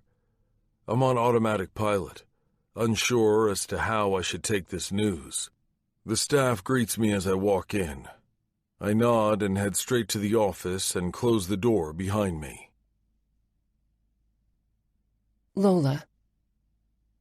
In the time since I've known him, Fox has never walked by me without at least smiling. I guess we're still fighting. I was going to talk to him when he got in because texting is a shit way to converse, and I prefer to do it in person. But he didn't even look my way. I can't believe he's that upset at me because I won't consider the cochlear implants. I finish my side work and wipe the bar one last time, then go to find him. If this is over, he needs to man the hell up and tell me to my face. I knock once and wait a moment before opening the door. I find him sitting behind the big modern glass and chrome desk, his hands fisting his hair, his elbows on the table. Fox? He looks up slowly. It's as if he didn't even hear me walk in. Hesitantly, I move closer. Something's wrong and my heart drops. I don't want something to be wrong with kind, strong Fox. Hey, you okay? His hair is unkempt, and he's not even wearing a tie. He swivels his chair, then stands up. Yes, fine. Absently, he looks at his watch, and I see his mouth move, but I can't see what he's saying. Placing a hand on my lower back, he leads me outside, but I turn around to stop him. What's wrong? What did you say? He looks up. Oh, sorry. Nothing. Lots on my mind is all. Club's about to open. You better get down there. He is completely distracted. I know he doesn't owe me anything. Most of all, an explanation, but he's still my friend. And the way he's acting worries me. With an inexplicable feeling of dread, I go to the bar and start working. I glance around all night trying to find Fox, but I barely see him, and the feeling that something is wrong heightens.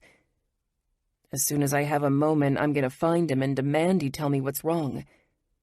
I don't think it has to do with our fight last night, and whatever it is, I want to help. I hate seeing him this way. Fox. Why do I feel so guilty? I don't owe Timothy Fox one damn thing. There's an issue upstairs. I hear through the earpiece I have on. I hurry up the stairs and find a crowd of people around one of the topless female servers, Samantha. Keelan and Fritz, two of my security guys, are already there pushing the crowd away. Immediately I shoulder my way to the center of the chaos, where there's a tray on the floor, ice, glass, and liquid everywhere. Samantha is just standing there pissed off, looking as if she's about to punch the man in front of her, who is now being pulled away by Fritz. "What the hell happened here?" I yell. "Everyone, please be careful. There's glass. Move away." "He grabbed my tits," Samantha yells, her breasts swinging as she speaks. But she doesn't cover them, and she isn't self-conscious about being half-nude. She takes a step toward the man, who is clearly drunk, and I quickly get in the middle of them. "Take him downstairs and call the cops," I instruct my guys. "You okay?" I ask Samantha. "The cops?" the man exclaims in shock. "We have rules. You can't touch our staff. That's battery. Downstairs now." There's nudity, but this is a classy place, and this is not, by any stretch of the imagination, a strip club. "The cunt loved it," he yells out, making an obscene gesture with his tongue and fingers. "Get him out of here," I bark. "Fuck you, meathead." "Excuse me?" I've had a shit day, and this asshole is the last thing I need. "You stupid or something?" I said, "Fuck you." He spits out, literally. He spits at me. And that's it. Memories of my father calling me stupid come pouring back at me, and I've had just about all I can take.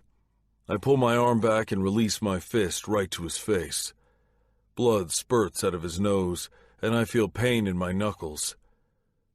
"Fox!" Samantha cries out, and Keelan holds me back before I'm able to throw a second punch. "You broke my goddamn nose," I hear him holler. "Let's go, bro. He ain't worth it," I hear Keelan say from behind me. I pull my arm free and stalk to my office, slamming the door behind me. I'm pacing back and forth when Samantha walks in, followed by David and Iggy, both of whom were downstairs working tonight. "Jesus Christ, what the hell happened, man?" Samantha explains while I continue to pace, opening and closing my throbbing hand. A knock on the door interrupts us, and it's Keelan asking what he should do with the asshole downstairs whose nose is broken. Iggy shakes his head. "Was it worth it?" I wipe my forehead for the umpteenth time. "He spit at me and called one of our staff a cunt. He also grabbed her tits." I reach for a club t-shirt from the cabinet and toss it at Samantha, who doesn't seem at all concerned about her nudity, but puts it on anyway. "Yeah, it was worth it. I wish I would have gotten a second jab." Iggy chuckles. "I'll take care of the asshole," he assures David and walks out with Keelan. I run my hand through my hair. Fuck. How's he going to take care of it? I'll probably spend the night in jail. "Don't worry about it," David says. "If Iggy says he's got it, you got nothing to worry about." I have no idea what that means, but for some reason I feel a little better. Samantha goes to the wet bar and fills a bucket with ice and hands it to me. Then she grabs my hand and sticks my fist into the ice. "Thanks for what you did. Guy was a real asshole." "You okay?" I ask her. Yeah, I'm fine. Used to work at Cookies, the strip club. I've had worse. Lots worse. Don't worry about me. Why don't you take the rest of the night off? David says to her. I'm okay. I insist. Take it off. Relax. I'll pay you an average of your normal tips so you don't lose any pay. That was intense.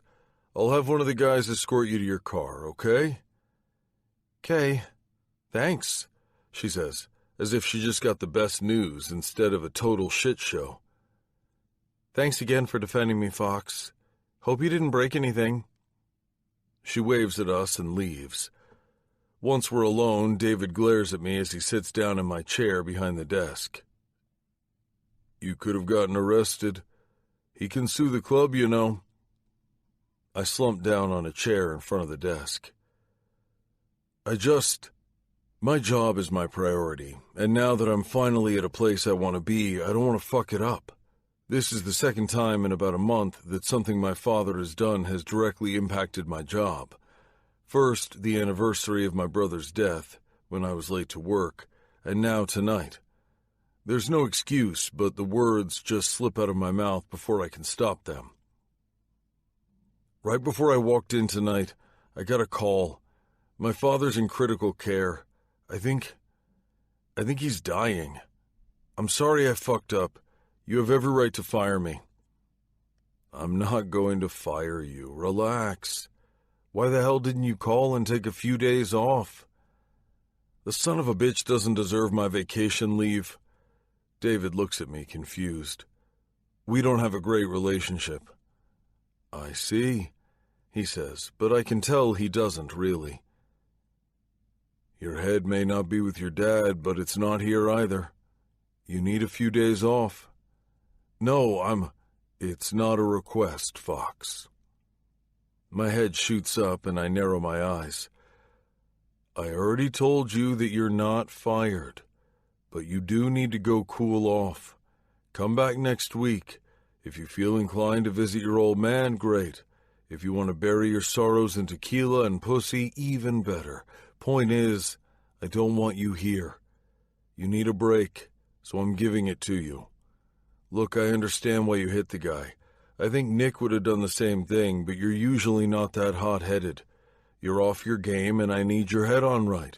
Your employees can't see you do that shit again, okay? You are supposed to be setting an example. Fuck. Yeah, I'm sorry I let you down. You didn't. He was way out of line. But I still have to give it to you straight. I'm not sure whether this forced vacation is good or bad, but I don't have a choice in the matter. When your boss tells you to leave, you leave. Rubbing my face with the palm of my hand, I stand up. What about the guy I hit? He assaulted one of our staff members. I'm sure that Iggy is going to convince him that it's better to drop the charges in exchange for us dropping our charges. Iggy can be very convincing, so don't worry about it. I let out a big breath, and feeling completely defeated, I leave the club through the back exit and go straight home. As soon as I'm in my apartment, I rip off my suit and take a shower, hoping that it'll make me feel better. I let the hot water run down my body.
until it turns cold. All I can think about is how my father always called me stupid, and how he used to beat me when I didn't do well in school. Then the image of my brother comes to my mind, and before I know it, I'm throwing a hairbrush across the bathroom. It hits the mirror, which cracks. Fuck. I know instinctively that if I don't go, I will regret it until the day I die. I also realize that the brush I threw is not mine.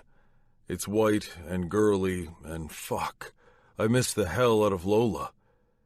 But she's not mine, and this is not something she signed up for. This is heavy, and we're not heavy. She's made it clear that's not what she wants. We're sex without strings, so I can't text her and unload all this shit on her. I'll talk to her when I get back, or text her when I get to Detroit. Without much thought, I throw a bunch of clothes into a duffel bag, grab my keys and wallet, and call up a cab to come get me. On my way to the airport, I purchase a ticket to Detroit from my phone. I am glad the next flight is leaving within the hour, because if I have too much time to think about it, I'll probably change my mind. I haven't been back home in 20 years, and I'm dreading it, even though I know in the pit of my soul that I need to go one final time and see the motherfucker who fucked up my life and killed my brother. Lola. After I finish cleaning up my station, I look around, but I don't see Fox anywhere. I wander around for a little longer, waiting for him. "Have you seen Fox?" I ask one of the security guys. Went home early." Damn. I'm starting to get concerned. Something really is wrong with Fox. On the bus ride home, I send him a text. "I know things are weird between us, but I'm worried about you. Everything okay?" I shower, then check my phone a dozen times before I finally fall asleep without any response from Fox. The next day, I'm working at the clinic, which keeps me busy all day, but not busy enough, because I still check my phone every hour. Nothing. After work, I take the bus home, microwave some canned soup, and eat quickly before getting dressed to head back to Duality. Fox's car is not in his parking space, and I wonder if he's running late. I'm getting ready for the doors to open for the night when I notice that Keelan is working tonight instead of Fox, which is odd. What the hell is going on? I try to put Fox out of my mind and focus on work, but at some point during the evening I turn around to find Iggy standing behind me with Keelan. I think they've been trying to get my attention. When I acknowledge them and apologize, they both start speaking at once, but I can't focus on both lips at the same time. Normally, with a few words, I can get the gist of the conversation, but between the lights, the small crowd that has already started to form, and the vibrations from the music, I can't understand anything they're saying. I shake my head in confusion and decide to just focus on Iggy, who's closest. "I'm sorry, what?" I ask, motioning to my ear. He must think the music is too loud, so he leans close, and now I have a clear view of his lips. "Have you talked to Fox? Keelan told me what happened and we're worried. He hasn't answered his phone." Worried? When he sees my look of surprise, he turns his head to Keelan, who then says to me, "I thought you two were dating. That's the rumor." I clear my voice. Yes. They're watching me expectantly. But no, I don't know. I haven't seen him or heard from him. I was worried. He sort of disappeared. "Do you know if his dad passed?" Iggy asks. Passed? Dad? What? No, I don't... What? "He didn't tell you? Maybe we shouldn't..." He starts turning his head toward Keelan. I grab Iggy's chin, forcing him to look at me. He must think I'm completely crazy, but I don't care. "No, tell me. I need to know." He hesitates, but then shrugs. "His father and David forced him to take time off. We weren't sure if he'd go to Detroit or... But after the fight yesterday, he needed to cool off. Nick and Matt have been calling him all day to see if he's okay. I don't get the entire thing because he keeps moving around and looking at Keelan, but I think I got the gist of it. Fight? What fight? Woman, where have you been? Yesterday, he almost got arrested. Damn. How did I not know any of this? Oh yeah, I can't hear, so whispering and gossip go over my head. I pull out my phone.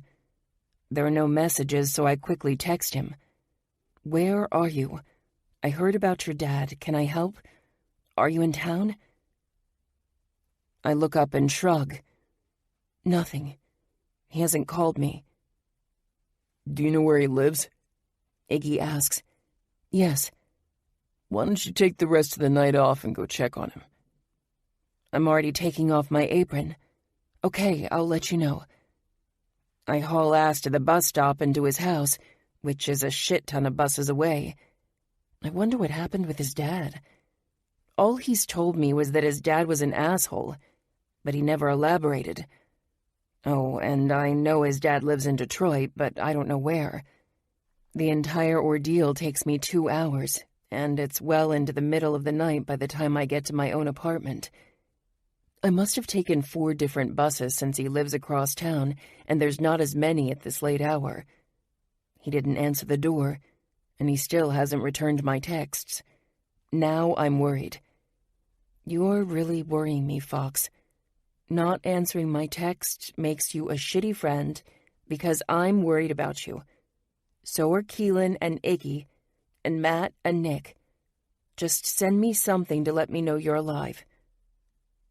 It's the first voicemail I've ever left since losing my hearing, and I don't know if I even did it right since I can't hear the fucking ringing or the beep or anything. Ugh. I text him again. I take a quick shower and tidy up my small apartment, hoping that either he'll text or the exhaustion will put me to sleep, because right now I'm too wired to even lay down. A vibration startles me, even though I've been eagerly awaiting his reply. Sorry. Had to leave without calling and forgot my charger. Had to buy one and charge up. Just seeing all the texts now. Flew to Detroit, Dad in Sinai Grace. Critical care. Is he okay? Are you okay? Not really. I remember him saying that he didn't speak with his dad. This must be hard for him. Fox, what can I do? I know we left things bad, but you're my friend, and I'm really worried about you. It is what it is. I have to let you go. The nurse is here. Please let me know if you need anything. Damn, I wish we could talk. The invention of text was one of the best things that could have happened for the hearing impaired. It allows for easy communication, and the truth is, I never before felt as if I was missing anything. Now I feel like there's a huge gaping hole between Fox and me. Right now I desperately wish I could hear his voice, so that I could gauge his mood. It's fine, really. Thank you for being concerned. It's nice to have a friend who cares. Now that we've spoken, I feel a bit better. At least I know he's okay. Physically, at any rate. I send Iggy a quick text letting him know that Fox is okay and in Detroit. Then I go to bed. I'm lying there for God knows how long, tossing and turning, when I abruptly kick off the bedspread. What the hell am I doing? He's not okay. How can he be? He's alone in a place he said he hasn't returned to in so many years for some dark reason I have yet to find out. I never want to see the inside of my foster home again. I'm sure he feels the same way about his childhood home. I look at the clock and it's almost 5 in the morning. I throw a few changes of clothes into a small carry-on, go into my secret hiding place, pull out a wad of my tip money and head out.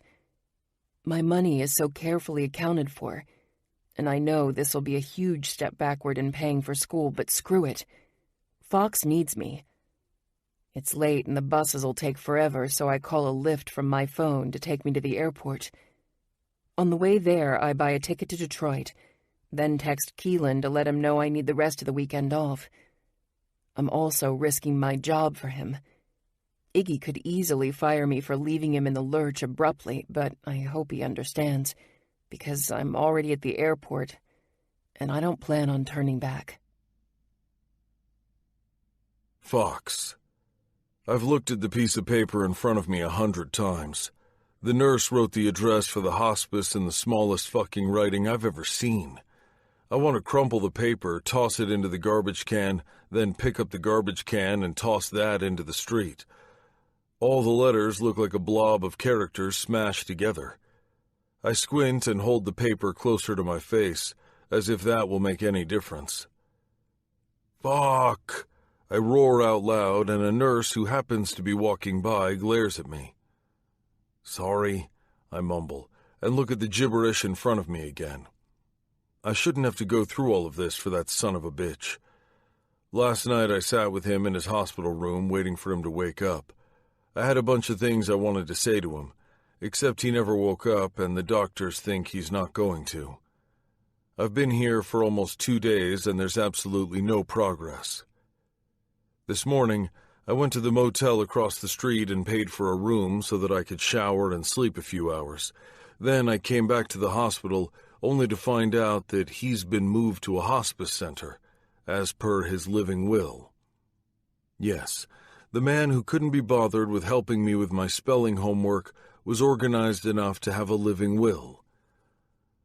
I'm looking down at the paper again, trying to decipher the jumbled words, thinking I'll just find a cab and let the driver figure it out, when someone touches my shoulder.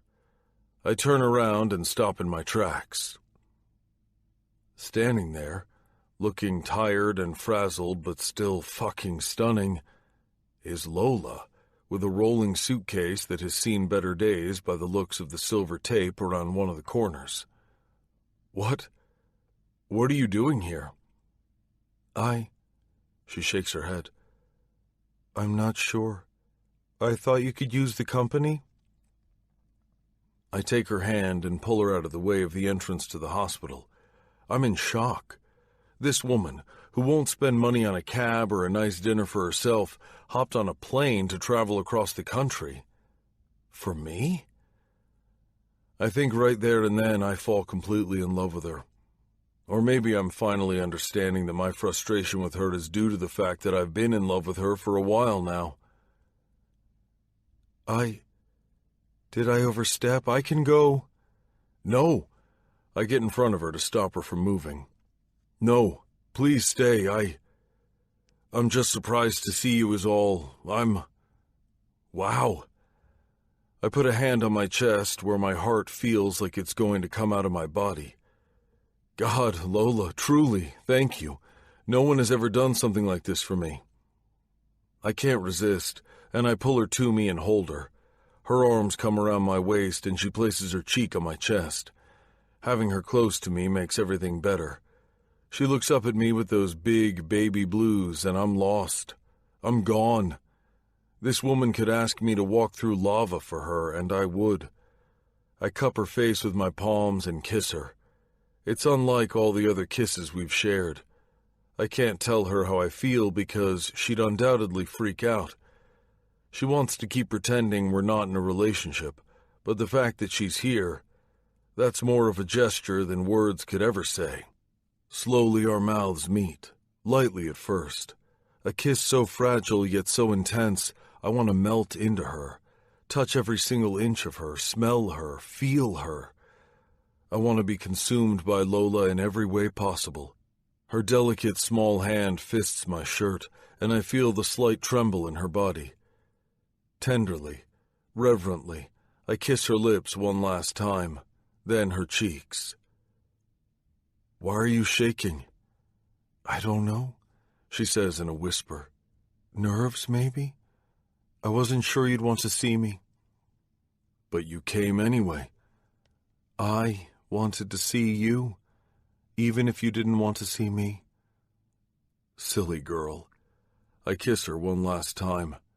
There will never be a time I don't want to see her. She smiles as if she was just rewarded with something when really she did something for me. something so special and selfless that I am not sure what to say. Your dad? I bend down and pick up the forgotten luggage from the floor. Was just moved to a hospice. I hold out the paper to her. Oh no, I'm so sorry, Fox. Have you already seen him? Yeah, but he wasn't conscious. I was trying to...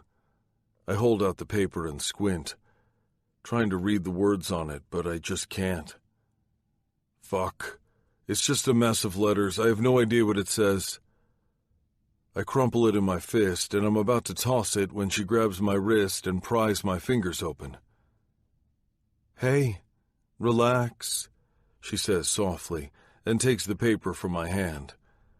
She hesitates for a moment, then says, Fox, I haven't wanted to pry, but are you dyslexic? My eyes widen. How did you know? Your notes, the paper airplanes, sometimes your texts. Nothing big, I swear, just a few inverted letters. Fuck. I try to keep the texts and notes short. They must be full of spelling errors. And I noticed you never look at the VIP list when they give it to you. I look away, but she cups my face like she does when she wants to read my lips. It's okay. Please, don't be embarrassed. You needed a flaw anyway. Your perfection was kind of getting on my nerves. She winks cheekily, then uncrumples the paper and smooths it out. Ah, whose chicken scratch is this? I don't know if she's saying that to make me feel better or if it's really that terribly written, but it does make me feel better, and her reaction in general is a relief. I hadn't even realized I was worried about what she'd think of me until now that I know she's known and doesn't seem to think any less of me. Is it 1221? I ask. Honestly, I think it's 2112, but I don't know. Let's find a cab and ask. She looks up and adds sweetly, It's all squished together. The penmanship is terrible. I chuckle, and then I bring her to me and hug her tightly. Her arms wrap around me and her head rests on my chest. When she looks up, I can't help but tell her exactly what I'm feeling. I really missed you, Tiger. I missed you too, my clever fox. And somehow, life seems a little easier now that she's here with me. Lola. 20 minutes later, we walk into the hospice together. Fox has an expression on his face I haven't seen before. It's a mixture of sadness, uncertainty, and anger. Losing a parent is hard, but when the parent is an asshole, it must mess with your mind as to how to react. He's walking half a step ahead of me, taking in the somber facility, a place you know ends in death for everyone. I'm Timothy Fox's son. I understand he was transferred here this morning. The woman at the reception desk types a few things into her computer system, then says, "Yes, he's in room 47, just down the hall." He turns toward the hallway. I take his hand, which surprises him for just the smallest moment, before he entwines his fingers with mine and squeezes. We have sex, we laugh, we talk. We have dinner, but we've never held hands. It's nice. I think I want to hold his hand again. A lot. You didn't know he was sick? I ask as we walk. No, I haven't spoken to him in about a year. He always calls around the anniversary of my mother's and brother's deaths or on their birthdays. Shit like that. I try to ignore his calls, but sometimes I answer accidentally. And what does he say when he calls? He's normally drunk, and we fight. He wishes it were me and not Ronnie. Ronnie was going to be his golden boy, the one who got him out of the hood. Fox. It's fine. He's right. I stop walking and pull on his arm. No, he is not right. You listen to me, William Fox. You are here for closure. Nothing that's happened in the past will hurt you now. You are a wonderful man. In fact, you've made my last month. Somehow a lump is formed in my throat. What the hell is going on? I don't want him to know that I feel more for him than just friendship. That's not what we agreed on. And even if my feelings have changed, our circumstances haven't. So I get myself together and only reveal a little sliver of my feelings. You have made the last month of my life brighter and better than the last 7 years. So don't you dare sell yourself short, you hear me? I say with all the conviction that I feel. I even poke his chest with my index finger. I think the entire place heard you, sweetheart. He teases me, and I know he's trying to lighten the moment because that's what we do. We take our shitty situation and make it light. That's why we work, and that's what I love most about him. Love? Well, yeah, love. As a friend, I love him as a friend, right? I shake my head and lead us toward the room again. What did the doctors tell you at the hospital? End-stage pancreatic cancer. He's mostly an organ failure, and it's just a matter of time now. He knew, though. He knew enough to make a living will, not enough to tell me, however. I squeeze his hand as he turns his head and continues to walk. Once we reach room 47, I ask him if I should wait outside, but he pulls me in with him. Maybe he said something, but I didn't see, so I follow him. The room is big and hospital-like, with a window that overlooks a little garden and a fountain. There's also a television and a small rolling tray, but the tray is empty and the television is off. It smells of disinfectant, and I can imagine just by the lack of equipment and vibrations that this place is not noisy. A frail-looking man is lying on the bed, and as we approach, I notice the resemblance to Fox. Same thick mass of hair, except instead of salt and pepper, it's completely white. And the same nose and strong bone structure. His coloring is grayish and his breathing is labored. He's not hooked up to any machines as far as I can tell. What's that for? I ask, pointing to an IV. Probably just for the pain, since he declined any life-saving measures. Is he in a coma? No, I don't think so. I think that... He stops speaking and looks over my shoulder. I turn to see a nurse walking in with a computer on wheels. You must be his son. He nods. Yes, I'm William, and this is Lola. Nice to meet you both. I'm just going to take his vitals. She moves around the bed and starts to check his pressure and temperature and other things. But she's moving quickly and looking around as she speaks, so I miss the conversation. Instead, I focus on Fox's dad. How sad that life has to end this way, with regrets and anger. I wish I could do something to make this easier on Fox, but there's nothing I can do except be here with him. It makes me realize how short life is and how important it is to live life to the fullest, because it could be over in the blink of an eye, and then you're left with things undone and words unsaid. I don't want that to happen to me, which is why I want to complete my last semester in Ecuador, and then hopefully continue working with the World Deaf Education Project all over the world. It's my passion, my dream, and every single thing I've done over the last 7 years has been to make this happen. When the nurse walks out, Fox picks up one of the chairs and moves it closer to the bed, then gestures for me to sit. Then he brings the other one and sits next to me. What did she say? That he's just sedated in order to make him comfortable, which is why he isn't awake. But that I should talk to him. He probably hears me, and he may even wake up.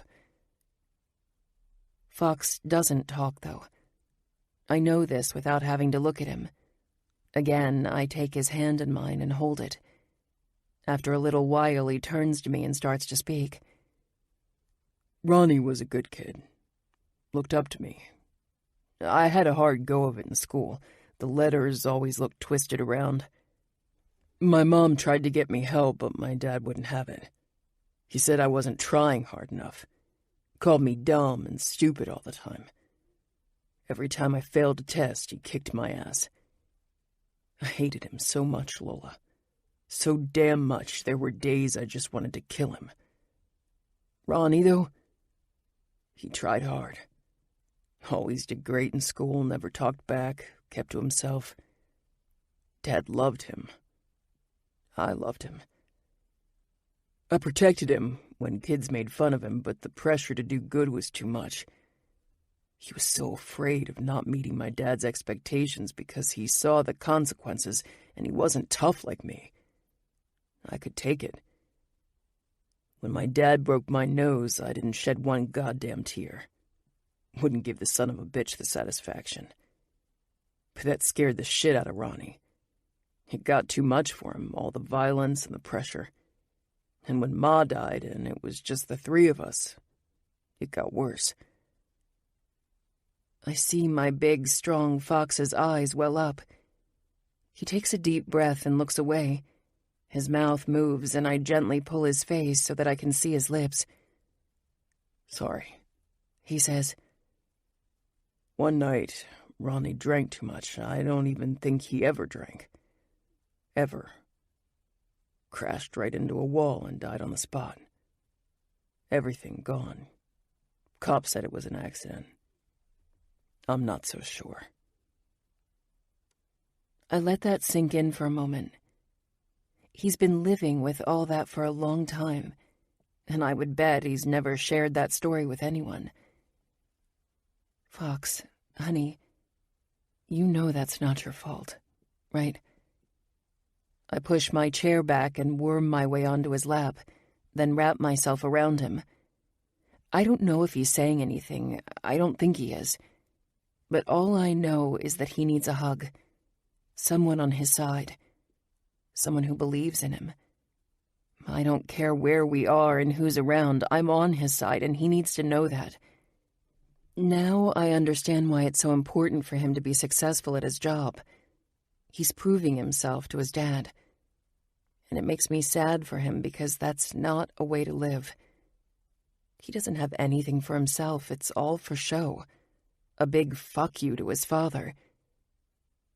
I hold him for a very long time before eventually moving back to my chair. "My dad said I was stupid." He signs slowly.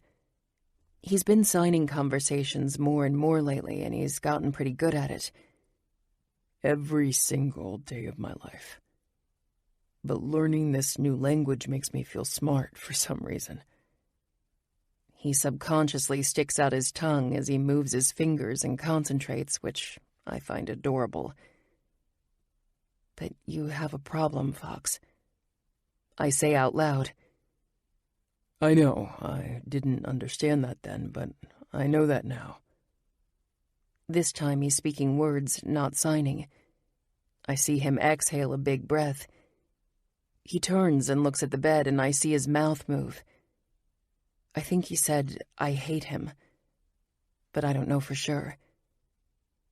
Then he looks at me. "Why am I here? I shouldn't be here. He doesn't deserve me to be here. He put so much pressure on Ronnie, it made Ronnie's life hell. Fuck him." "So let's go. If you want to go, we'll go. But before you do, Fox, maybe you should get some sort of closure. Sometimes you need to just let it go. I know it's hard. For years I hated my foster mom. I hate even using that word because she wasn't a mom. But hating her just caused me pain. She didn't know I hated her. She didn't care. It was only hurting me. Hating your dad, Fox, it's only hurting you." He looks at me as if searching for something. "Let's go grab some food. You must be starving," he says, which surprises me. It's not what I expected him to say. "I'm sure there's a cafeteria in here somewhere." I nod and follow him out of the room, unsure if he'll be back to see his dad or not. At the cafeteria, I grab a turkey wrap. He grabs the same thing, but he picks his apart and doesn't eat it. Fox. I reach forward and stop his assault on the wrap. I want to yell at him. Can I do that? Can I yell at a dying man? I shrug. Sure. It's not like I'll hear you. He looks at me and then bursts out laughing. God, I wish I could hear him laugh. I wish that so badly it hurts. Is it thick and hearty? Does he snort embarrassingly? We finish and leave the cafeteria. If we turn right, we leave the building. If we turn left, we end up in his father's room again. It's a literal crossroads, and we stand there until he makes a decision. Left. I stay back by the door. I don't know what he's saying to his father. He's standing by the bed, his shoulders shaking, and he takes his dad's hand for a moment. Then he stands upright, runs his fingers through his hair and rubs his palm over his face, and turns. His red-rimmed eyes break my heart. I extend my hand and he takes it. Then we leave the hospice hand in hand. Fox. I think what I like most about Lola is her ability to say so much without saying anything, and to listen so well without being able to hear. She knew I needed her here, and she came, and she knew when to give me space and when I needed her right next to me. "Do you feel better?" she asks once we're back in the motel. "No," I say truthfully, "but I will." I told him everything I wanted to say, all the things that I've accomplished, no thanks to him. But I thanked him too. He made me focus and he made me a fighter. I told him I wouldn't hate him anymore. I told him I was letting go and that he should let go too. I rubbed my face with my palm roughly. I think I felt his hand squeeze mine back. "Do you think he heard me, Lola?" "I do. I can't thank you enough for coming here. I'll pay you back." "No, absolutely not. You're my friend. I'm glad I could do it." "I've been a jerk, Fox. We are friends, good friends, and I keep pushing you away every time you get too close. But when I saw you hurt and then you left, and the thought of you being alone and dealing with this, I'm an asshole. I'm sorry about everything." "Friends, fuck this. I don't want to be her friend. Lola, we need to talk." She sits in the middle of the bed, crossing her legs, then pats the space in front of her. "Wait," she holds out a hand. "I'm not done. I'm also sorry I overreacted about the cochlear implants. I know you meant well," she says after I settle in next to her. That feels like it happened years ago, instead of mere days. I reach for her hand and take it in mine. "I'm sorry for overstepping. You were right. You don't need to be fixed. You're perfect the way you are, and I was way out of line." "No, you weren't. You were just being a good—" "Don't say friend," I interrupt. "It turns out that I'm tired of that fucking word. I don't want to be friends, Lola. We've been sleeping together for over a month. You're leaving soon, and you coming here was...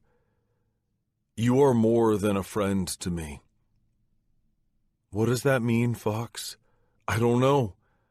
I take the world's biggest breath because I really don't know. I want to tell her to stay, but I can't say that. I want to tell her I love her, but I can't because I don't want to do anything that would make her feel obligated to stay. "I don't know," I repeat. "You're more than my friend, a lot more. I care about you. But you're leaving and I'm staying, and I know there can't be more. But we're not just friends, okay? You are important to me." "Okay." I reach forward and pull her to me. "I missed you, baby." We're not endearment kind of people, but fuck, it's been an emotional day, and I just have so much I need to say to her but can't. So I let it all pour out through the most passionate kiss I can give her. My hands cup her face, and I am relentless. I kiss her like my life depends on it. I run my tongue along the seam of her lips, then it wars with hers as I slowly begin to lie back, pulling her down with me. But she pushes away and gets on her knees right next to me on the bed, as if she senses how badly I need her. She runs her fingers softly down my chest, with a tenderness I've never experienced from anyone in my life. It's almost reverent, the way she touches every rib and plane. And my cock just gets harder. She kisses my biceps, then my shoulder, then starts to move down. She licks my nipple and continues lower still. "Lola," I whisper, but she can't hear me.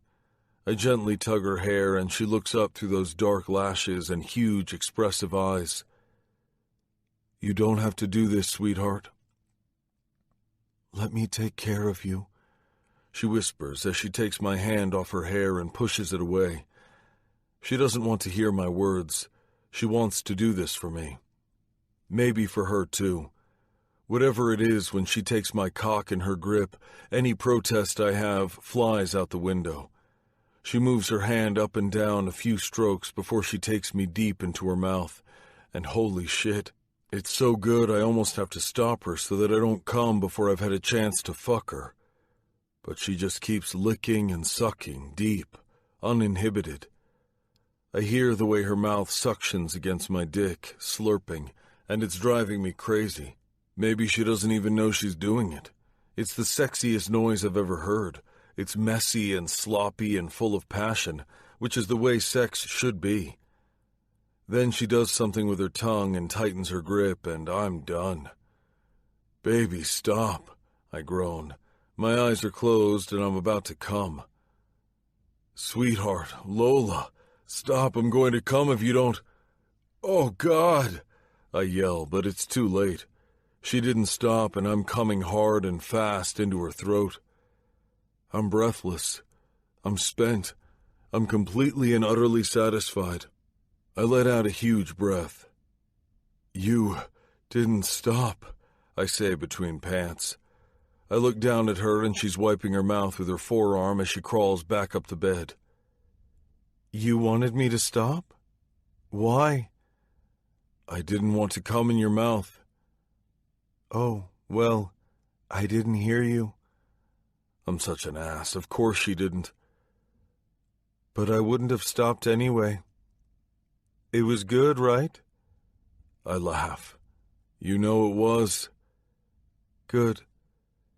She yawns and starts to get comfy. "My turn." I turn her around and she yelps as I pull down her underwear. "Wait, what are you doing? You don't have to. I was going to sleep.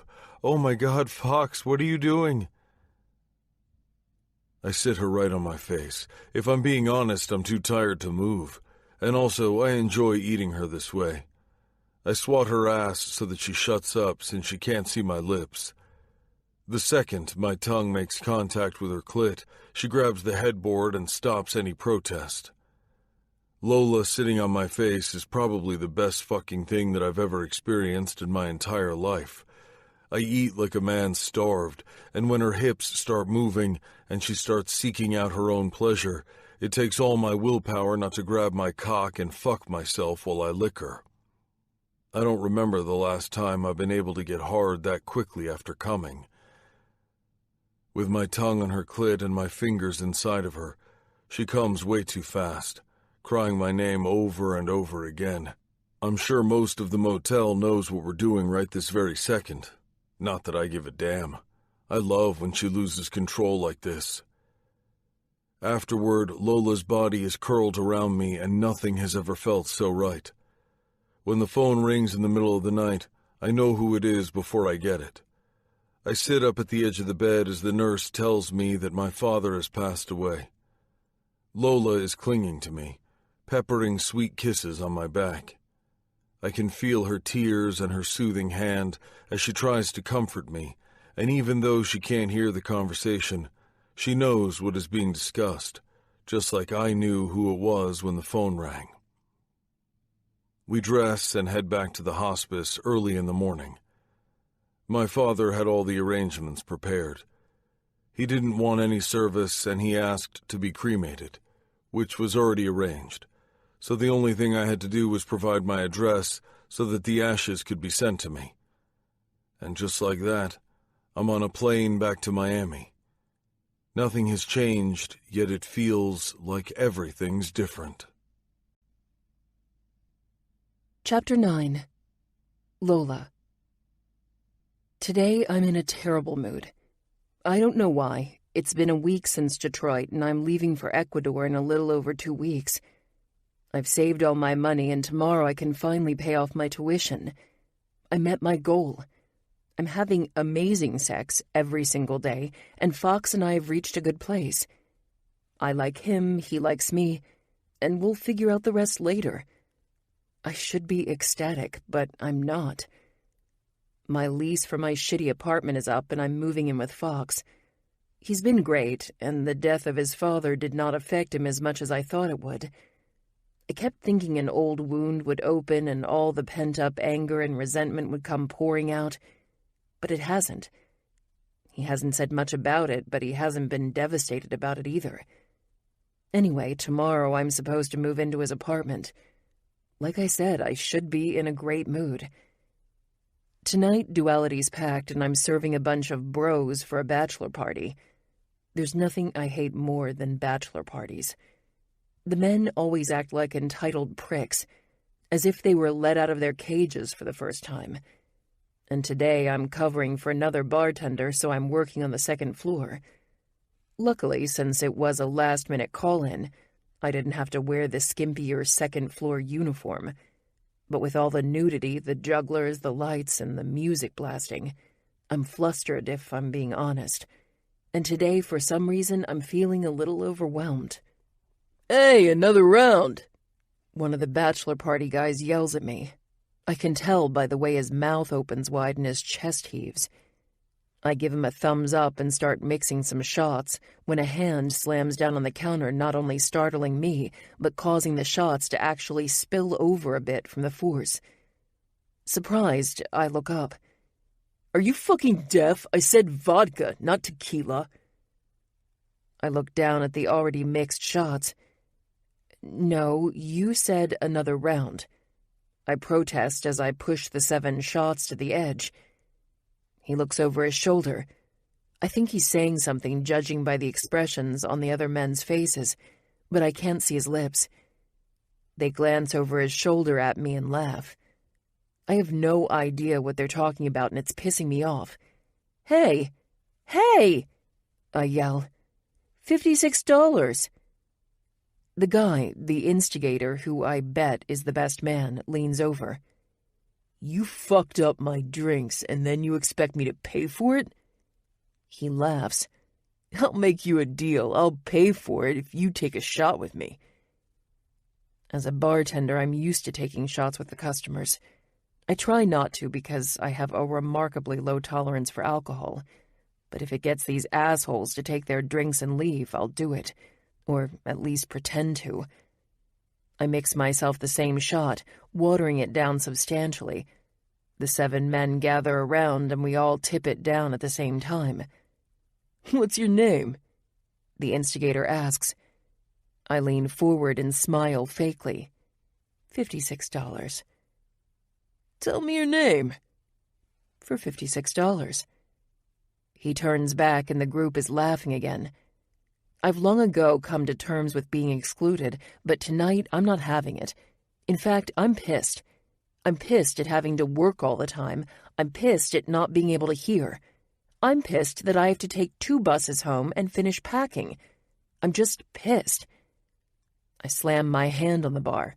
"Hey! Hey!" He turns around and glances down at my palm first, then at my face, looking amused. "You have 10 seconds to pay, or I'm calling security." He looks back at his friends, then at me and laughs. In my face. I've had enough. I know as I'm doing it that this is wrong and reckless and could get me fired, but right now I've reached that limit, that boiling point that everyone has. I've gone postal and I can't stop myself. I take the soda gun from the bar, aim it at his face, and press down hard. only for a second, but it's long enough that the man has sticky cold soda running down his face. His friends are shocked at first, but then they all bend at the waist and start laughing. Instigator is not laughing. In fact, I quickly realize the instigator is really tall and really fit, and really, really fucking pissed off. I take a quick step back, and the other bartenders, Jane and Barry, stop what they're doing to come to my aid. The bar is packed, so not everyone has noticed the altercation, but enough have seen it that there's now a small crowd of people around us. I'm pretty certain Instigator is about to jump over the bar and hit me. You fucking stupid bitch! He roars, wiping his face with the palm of his hand.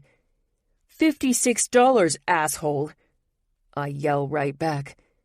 He moves forward threateningly, but before he can even think about getting over the bar, someone intercepts him.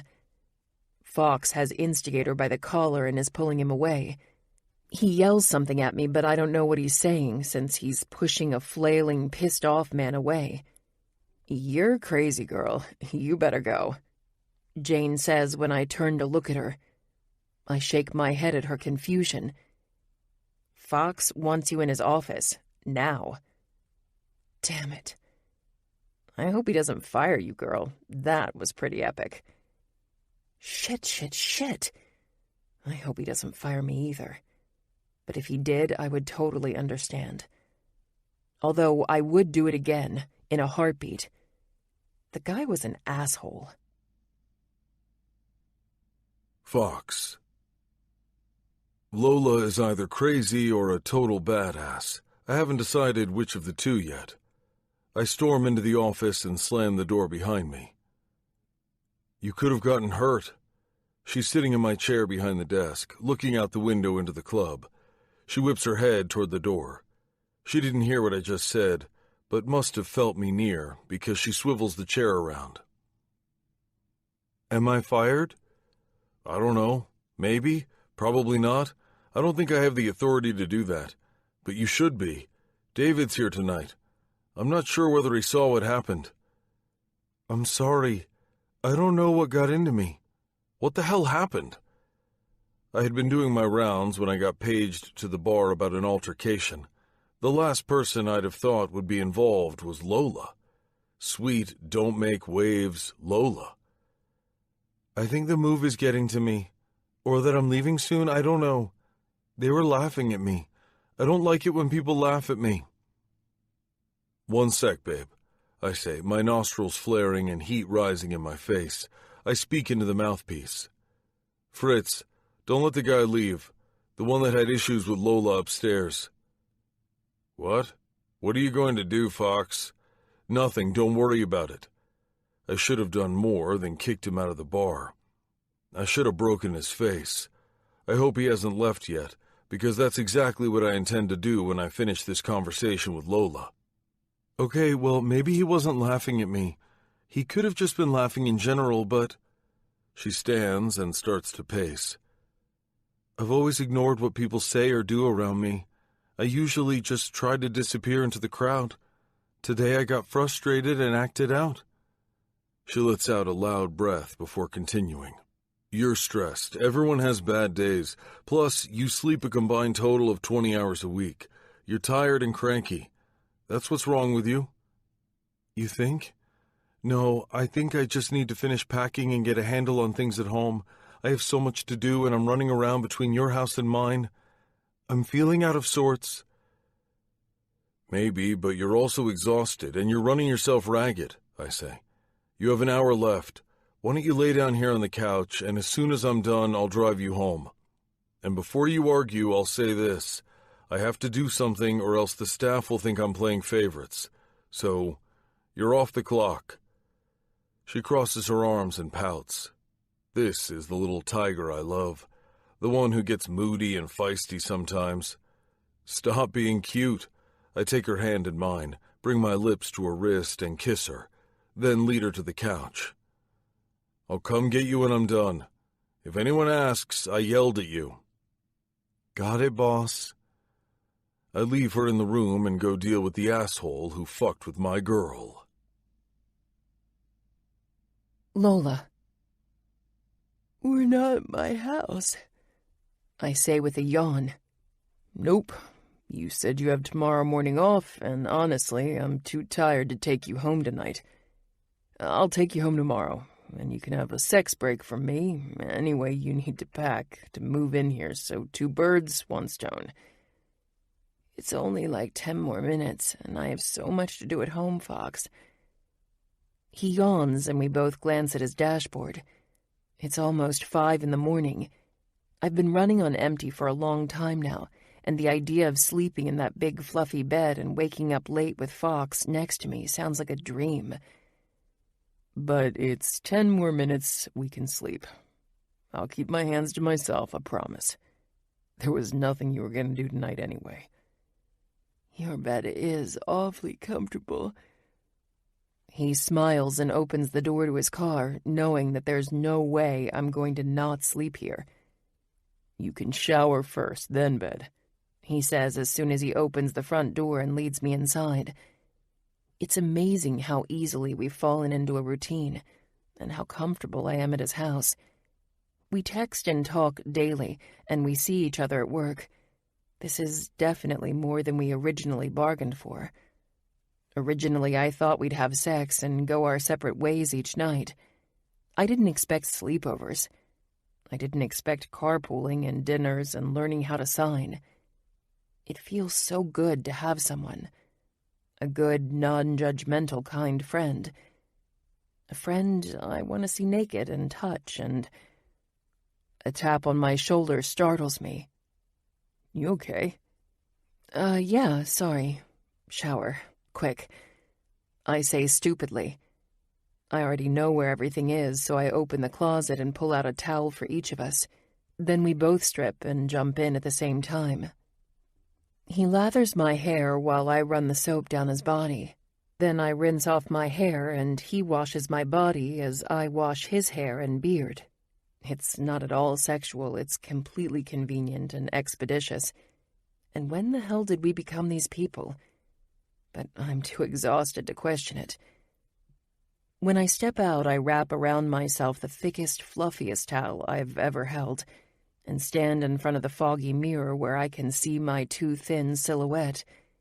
So different from the women who hang around the club and hit on men. Yet Fox still wants me. Simple, quiet me.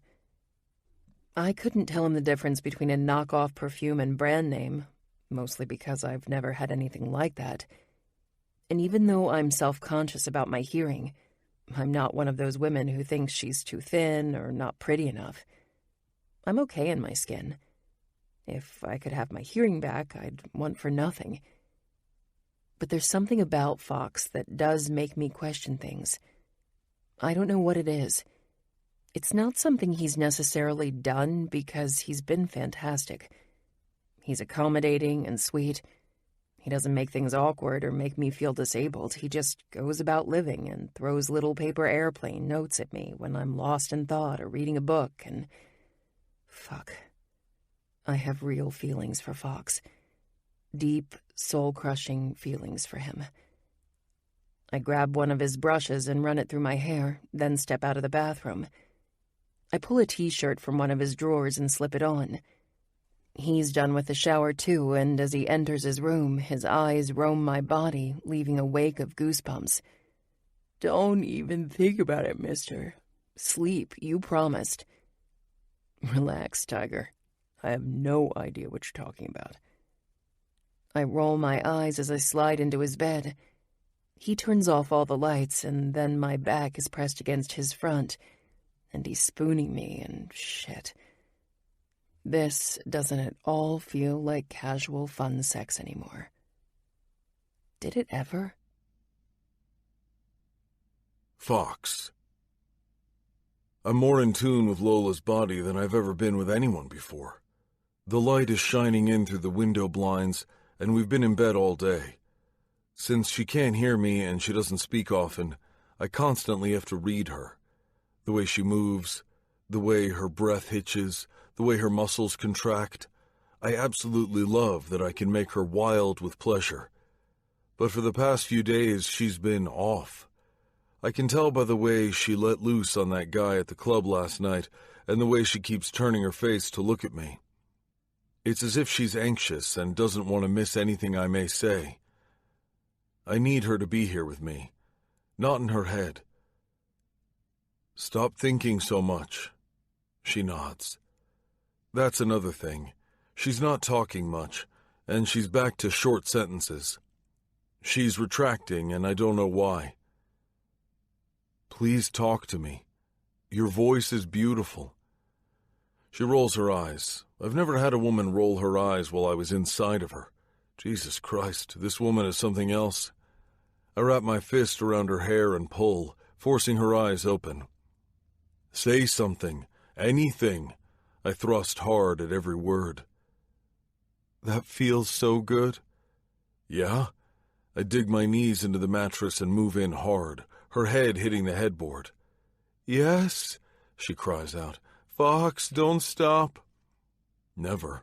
I'll never stop, I think, as I fuck her until she doesn't give a fuck how she sounds or how loud she's screaming my name. Like I said, I love her voice. She's standing in my kitchen in a sports bra and boxer shorts, looking cute as she spreads peanut butter on toast. I've never seen anyone eat so much peanut butter before. She looks up and smiles brightly at me, and I swear to Christ, my heart stops. I just can't let her go. I don't know where this relationship is headed, but she can't just leave me. There's still so much between us. You want me to fix you a sandwich? She asks. I want you to stay, I blurt out. Her big, brilliant smile slowly fades. What? I walk around the kitchen table and take the knife and bread out of her hands, those big sapphire eyes looking at me, begging me not to say the words that are on the tip of my tongue, the words that will change it all. Don't go. Don't leave me. She pulls her hands away. You mean to my apartment to pack up, right? Her eyes are blurry, and I know that she knows that is not what I meant. I pull her so that she's looking at me. Fuck your apartment, Lola. You know that's not what I mean. Don't do this, Fox. Her lips wobble, but I continue, and I know I shouldn't, and I know it's not fair to her. To Ecuador, to school, stay here in Miami, with me. Don't go. Her head moves side to side, and tears fall down her face as her shaky hands close the peanut butter tub, and she throws the uneaten sandwich away. Lola, say something. But she's not even looking at me. I lift her chin, like I do when I need her to look at my lips. Sweetheart, please, say something. No, she shakes her head vigorously. No, this wasn't the plan. This wasn't what we were about. You're a selfish bastard, Fox. Selfish? I yell. Because I want you to stay with me? Because I want to see where this goes without having a fucking deadline looming in the goddamn background? But she's already in my room, grabbing her shirt and sliding it on. She missed most of what I said. She's shutting me out. She sits on my bed and quickly slides on her sneakers. I grab her shoulders and force her to look at me. Open your fucking eyes, Lola. This is already happening. You and me, we're already in a relationship. Not a no-strings kind of relationship. A super fucking tangled mess with strings all over the goddamn place. No. Her lips wobble, and she stands up and ducks under my arm. I gotta go. No, we need to talk about this. She wipes her eyes with the heels of her hands. Talk about what? There's nothing to talk about. I've eaten ramen noodles for almost 7 years, and I haven't bought a nice piece of clothing in my life, or lived in a nice apartment, or had a frickin' vacation, or done anything for myself. She hits her chest with her fist. Her voice is devastatingly broken as she speaks. Nothing ever for me, because it's all been for this dream that I have, for this ridiculous dream that felt hopeless and unattainable most of the time, but now it's right there at my fingertips. I need to be useful. This lot in life I've been dealt has to have a meaning, and I know, It's in helping others. And then you come in and you fuck it all up? It was supposed to be 2 months, Fox. I have never lied to you. I told you from the first day that I was leaving. You have no right to ask me to stay, Fox. No fucking right to put that on me. All the shit I've done has been for this one thing. For my dream. And you want me to just give it up? For what? To stay here and what? And what? And be with me. And be with you? She sounds indignant. Here in your white apartment with all your expensive, sterile clothes? What am I supposed to do all day, Fox? Work at a stupid nightclub? What the hell is that supposed to mean? I work at a stupid nightclub, and that's what you do now? That's a job for me, a means to an end. It's not what I want to do for the rest of my life. And if we're being honest, it's just a job for you too. What? Yeah, you heard me. You fell into this job. You might be good at it, but it's a job. Just something to prove your dad wrong. You're a smart man. You can do whatever the hell you want. Is this really your dream? If it is, great, do it. I'm not here to crush your dream. With those last words, she slams the door behind her and leaves me standing there feeling everything. I am good at my job. Fuck her. Not everyone lives in a fantasy world where we can have hopes and dreams and go to college and then travel the world. I'm a bouncer and now a manager and that's it. And now she's too good for me? Little smart Lola living her dreams while I'm left behind working all night at a stupid nightclub? Well, fuck her. Fuck her. I walk past the hall and slam my fist right into the drywall because... fuck. This is my father in my head all over again. Lola. My head hurts and my heart aches, and I'm annoyed at Fox. I'm sitting in a diner a block from my apartment picking at my food after spending the rest of the day packing up my stuff and moping around feeling sad for myself. I called in sick, which was very irresponsible of me, but I'm too emotionally wound up to care. And God, it's not like I don't feel the same way toward Fox, but it's not something we can do anything about. I can't stay. How can I stay? I would resent him for the rest of my life. How can he ask that of me? I hate arguing with him, and I feel like an asshole for the things I said to him, and also for the things I didn't say to him. Like, I love you so much. I want to stay with you. I take a deep breath, push my plate back, pay my bill, and walk back to my apartment. My head is swirling with so many things, but the big thing that I keep coming back to is why I haven't paid off my tuition yet. The deadline is Monday, and it's Sunday night. I've had the money for over a week. Tomorrow is the last possible day to pay it off, and there's no reason for my procrastination on this. Except that somewhere inside, I know it has to do with Fox. To top it off, now I'm sort of homeless. I'm supposed to move to his apartment tomorrow, and instead, I'm walking to mine feeling completely defeated and devastated. It's been a while since I've walked around my neighborhood, as I've been mostly staying with Fox. It's 11 at night, and damn, I almost forgot what a shitty neighborhood I live in. I'm vigilant of my surroundings as I walk swiftly, my purse close to my body. I feel a sense of relief when I finally get to my building. I open the metal gate with my key and then continue up the stairs. When you're hearing impaired, you learn to pay better attention to your other senses, and you always listen to your gut.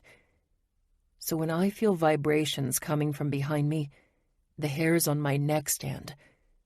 I rush to open the door that leads to the landing on the second floor, but before I've had a chance to do that, my entire body is slammed against the wall so hard I'm breathless. I feel hot breath against my neck, but I don't know what he's saying. I know it's a he by the weight of his body against me, by the dark hair on his arms, and even by the musky scent wafting from his body. I'm shaking with fear. Pardon? Again something is said, and again I can't hear. Oh my God. I'm gonna die. I'm deaf. I don't know what you're saying. I cry. Then I quickly add, I need to read your lips, please. I don't know what you said. He stiffens against my body.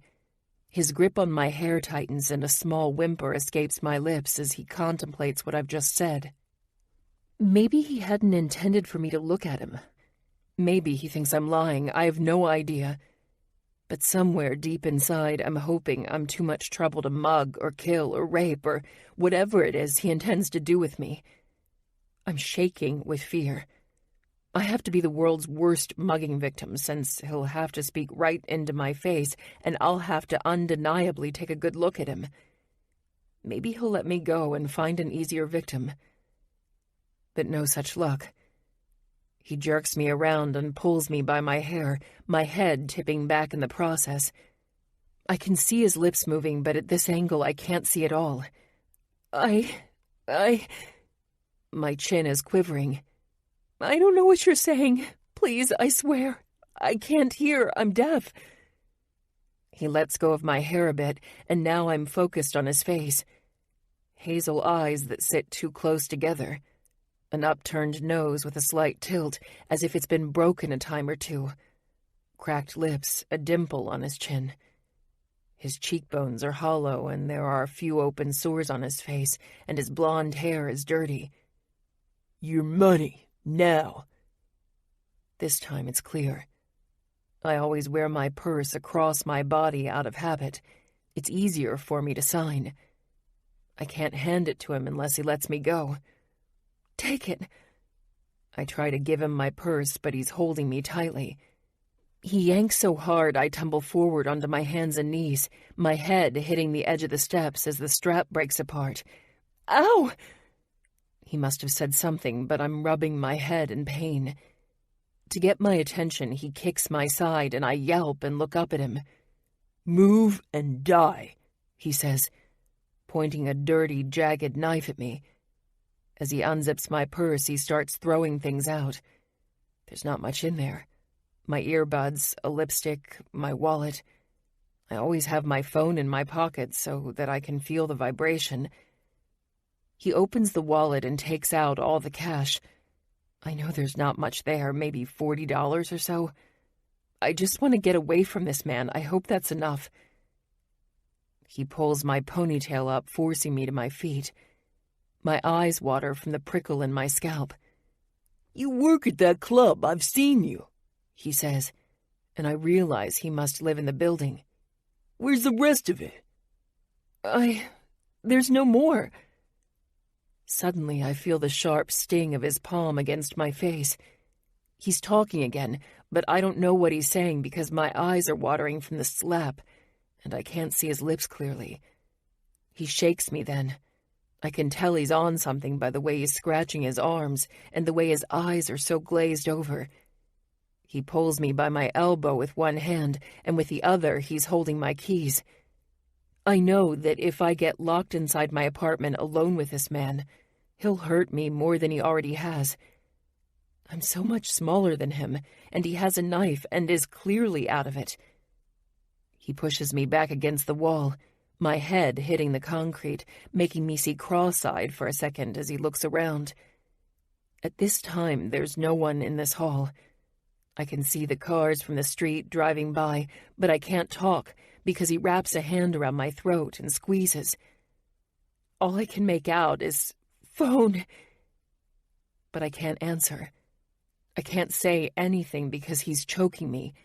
And then, with the hand holding the knife, he starts to pat down my body. When he reaches my breasts, I cry out and bile rises in my throat, but he keeps going until he feels my phone in my pocket. He pulls it out and slides it into his pocket. Then he starts to open the door to my apartment. As soon as he does, my fight or flight instinct kicks in, and I push him as hard as I can into my apartment. I see his head hit the little table by my door, and I take off running as fast as I can. Help! I scream. Help me! Someone help! But no one comes out.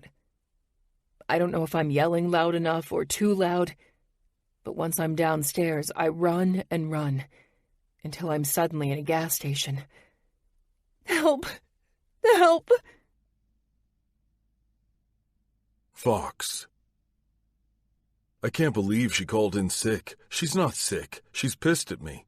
This damn woman is driving me insane. Or maybe I'm driving her insane. There's just so much between us it's hard to concentrate on work or anything else for that matter. She's absolutely right. I was an asshole asking her to stay. I had no right. I don't have anything other than love to offer her. I should have shut my mouth and just let things continue the way they were going. Now I'm miserable, and we're wasting the little time we have left. Damn it. What am I doing here? She's home upset and probably unsure where we stand and where she's going to live tomorrow. Hey, I have to run. I have an emergency. I call out to Fritz, who's standing a few feet away from me. Call me if you need me. You're good, right? I'm good. Later. I call out as I undo my tie and unbutton the top of my shirt.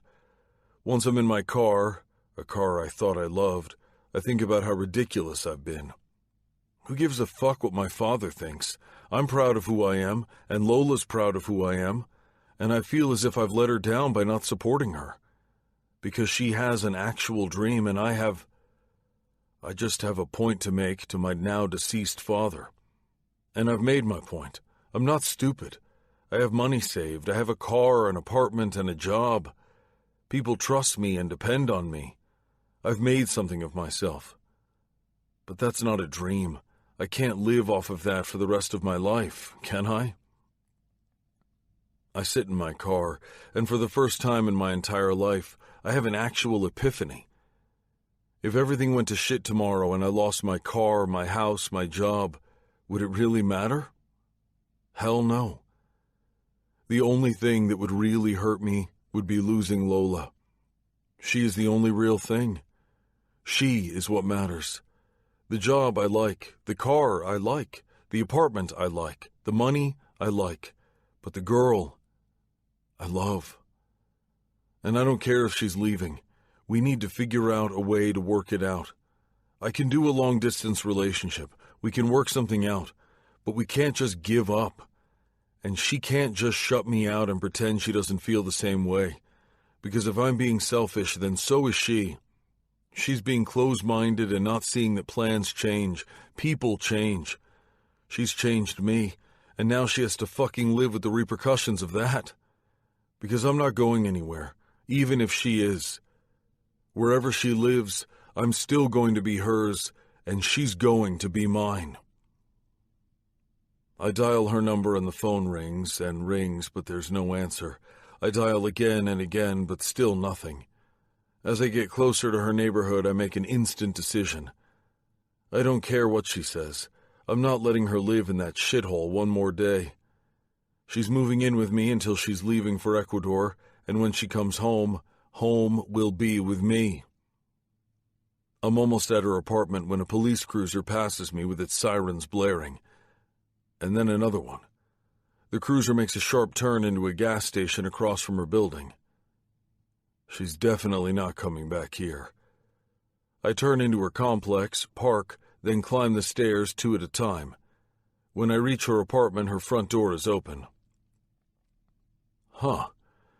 I take a step inside and find her tiny 400-square-foot apartment completely in shambles. Drawers open, clothes spilling out of packed boxes that have been ripped open, tables.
turned.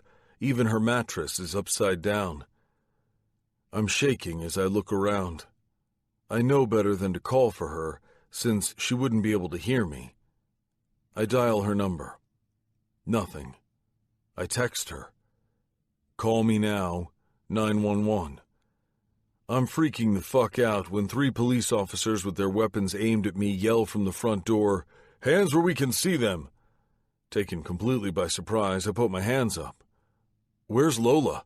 I ask, startled. They don't answer.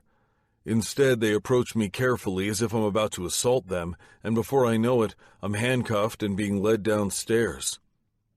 "I'm her boyfriend. Where is she? Where's Lola? Lola Day. She lives in that apartment. She's my girlfriend." Again, they don't answer. They just push me down into a police car and drive me to the same gas station I passed by earlier, which now has an ambulance parked there, as well as the police cruiser.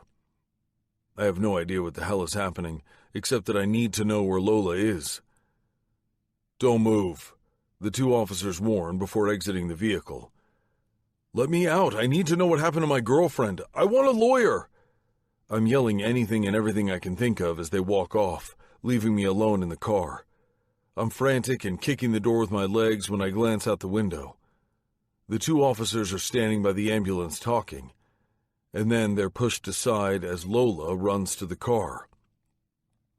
Fuck, she's alive. I swear to God my heart drops and I think I might cry. She's here, she's alive. The officers stop her, speaking to her, but I know she can't hear them. I want to tell them this, but I'm in this motherfucking car in handcuffs. They bring her over to the car and open the door. "Is this the guy?" But she's looking at me and not them and doesn't answer. "Baby, look at them." She blinks, then turns her head and they repeat the question. Quickly she answers, No, that's my boyfriend." More words are exchanged as my leg bobs up and down.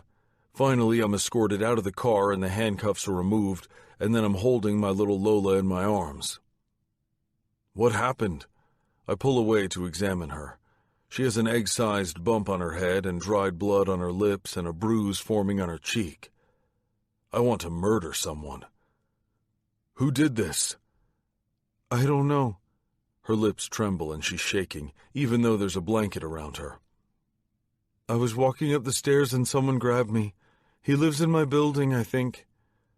Just then, a paramedic asks to see her, and I wait for her to be checked out. I can't stop pacing or shaking. I ask the nearest cop what is being done, and they tell me that they have officers surveilling the area, and there are a few in her apartment as well. After what feels like hours, they escort us back to her apartment to take stock of the damage. Apparently, the physical pain is nothing compared to what Lola feels upon walking into her small home. Immediately, a whimper escapes her lips. I'd gotten a glimpse of her apartment before I was cuffed, but with all that had happened, it's completely escaped my mind to warn her about what she was about to face. She pushes past me and 2 other officers and goes straight to her bed, where her mattress is up against the wall. She falls to her knees and picks up something off the floor. A sock, I think. Then she brings her hands up to her face and begins to sob. Loud, heart-wrenching sobs. Alarmed, I rush over to her, wrap my arms around her, and force her to look at me. "What is it? What's wrong?" "My money, Fox. All of it. It's gone. I had it hidden," she wails, dropping the passport that must have been under her mattress, too. At least they left that. I run my palm down my face. "Oh, baby. Fuck." I pull her to me, then look up at the officers who are probably wondering what is going on. I quickly explain the situation to them. One is taking notes. "How much was it, sweetheart?" I ask, pulling her a little away from my body so she can read my lips. $3,000. Her lips tremble and she wipes the tears from under her eyes. "My tips from the last month. I hadn't had a chance to go to the bank to deposit it." I knew she was paying in installments, but I didn't know the amounts. I do know that if she misses one installment, she is out of the program since they made a special arrangement just for her. The cops continue to look around and ask her to take inventory of what else is missing. She wipes her face, looks around, and shrugs. I don't know. She looks completely defeated. This is not a Lola I've seen before. It's absolutely terrifying. Nothing important. Everything was crap. I get what she means. She said it before. Everything was crap because she was pinching every penny for savings that is now gone. It's only $3,000, not the end of the world, and definitely nothing compared to what could have happened to her. But for her, it may as well be $1 million. While the cops wrap things up with her, I go knock on her shit of a landlord's door and explain what's going on. He doesn't seem to give a fuck. After some words, he gives me her measly deposit, but only because it's the middle of the night and I'm threatening to sue him for the lack of lights in the stairwell. Also because the place is now swarming with cops. Once the officers are gone, I look at the boxes she had packed that have now been ripped open, the contents scattered everywhere. Tomorrow we'll repack. It's not as bad as it looks. She shrugs as if in a daze, and her eyes get watery again. I have a little money in the bank, she says, mostly to herself. I reach into my pocket, take out the money from the landlord, and hand it to her. And this is your deposit. She holds her hands up. She doesn't have a purse, a wallet, nothing. Hold on to it for me. This too, please. I put it back in my wallet together with the passport she hands me while she kneels on the floor and takes one of the boxes that is the least ripped and shoves some of the clothes that have been scattered on the floor into it. I grab her wrist to stop her, but she pulls it away and keeps working as tears fall down her face. I look around. The clothes from her closet have also been tossed around as the thief looked for money or jewelry or anything of value. But he really hit the jackpot when he lifted her mattress and found that sock stuffed with cash from her tips. I catch sight of a cell phone lying by a table, and when I reach down to grab it, I realize it's Lola's. She had said that the thief took her phone, but I supposed he dumped it after he found the cash. It wasn't really the newest of the flashiest phones. Hey, I know it's a small consolation, but I found your phone. I hold it out to her. She looks at me and then at the phone and then finally takes it. She stares at it for a long time. I'd give anything for this to be my money instead. She puts it into her pocket and stands up, holding a box that looks bigger than her. Can I still go to your house for tonight at least? If that's okay with you. She sniffles. I take the box and set it aside. Of course. I'm sorry about earlier. I was coming here to tell you that. You can stay with me as long as you want, sweetheart. Forever, if I'm lucky. But I don't say that because that's precisely the reason for the argument to begin with. Come on. Let's go home. I want to take care of you. Will you let me take care of you? I don't think anyone has ever taken care of her. Ever. She nods sadly. Good. We'll finish packing tomorrow. She shrugs and gestures to the miserable-looking box. She walks over to a broken mirror, grabs a teddy bear and the ugly green lamp I detest. I keep that to myself, of course. And then walks out of the apartment without looking back. I follow behind her with the box that holds the entire contents of her life. Fox. It's almost noon and Lola's still in bed. While she was asleep, I drove to her apartment and brought the rest of her stuff to my home. Her phone has rung a few times, but she hasn't stirred an inch. And I don't blame her. She needs her sleep. But when I realize it's her boss from the animal clinic calling, I pick it up, quietly walking to the living room. When I explain what happened last night, Vivian simply asks me to send Lola her love and to tell her not to worry about work until she is feeling better. I wonder if Lola knows how much they love her at the animal clinic. At 1, she starts stirring in bed. My head, she moans. The paramedic told us she would feel sore and would likely be in a lot of pain today. Was it a dream? Please tell me I had a terrible nightmare. My heart is breaking for her. I feel like this is all my fault. Had she been at work with me, none of this would have happened. Sweetheart, I kiss her forehead. Why don't you eat and then take something for the pain? She nods, her bottom lip quivering as she sits up. I think the despair is more than the physical pain. Did they find the guy? I called the detective this morning and he said they're still looking. I can't believe I was so stupid. Who hides their money under the mattress? I should have put it in the bank. You get those tips in cash. Most bartenders don't deposit it. You're not stupid. I was just lazy. I didn't want to take a bus to the bank. She slams her small fist into the bed, frustrated. I hate this for her.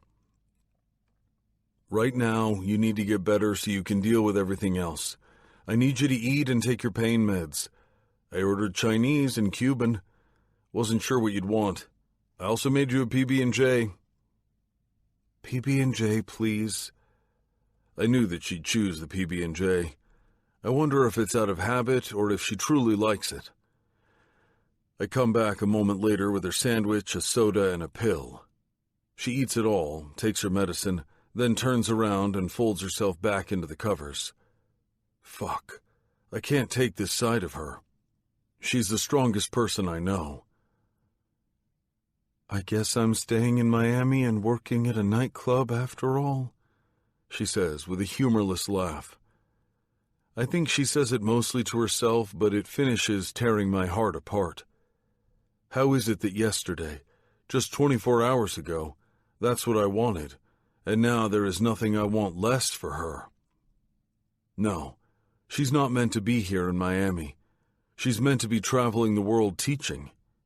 That's her calling and her passion, and she'll wither away if she's not doing it. I run my hands through her hair until she falls asleep.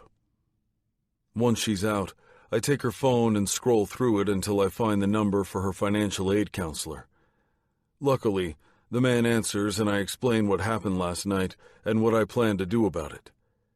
He gives me, and Lola, a 48-hour extension for the rest of the money. It's all he's able to do. Otherwise, the spot goes to someone on the waiting list.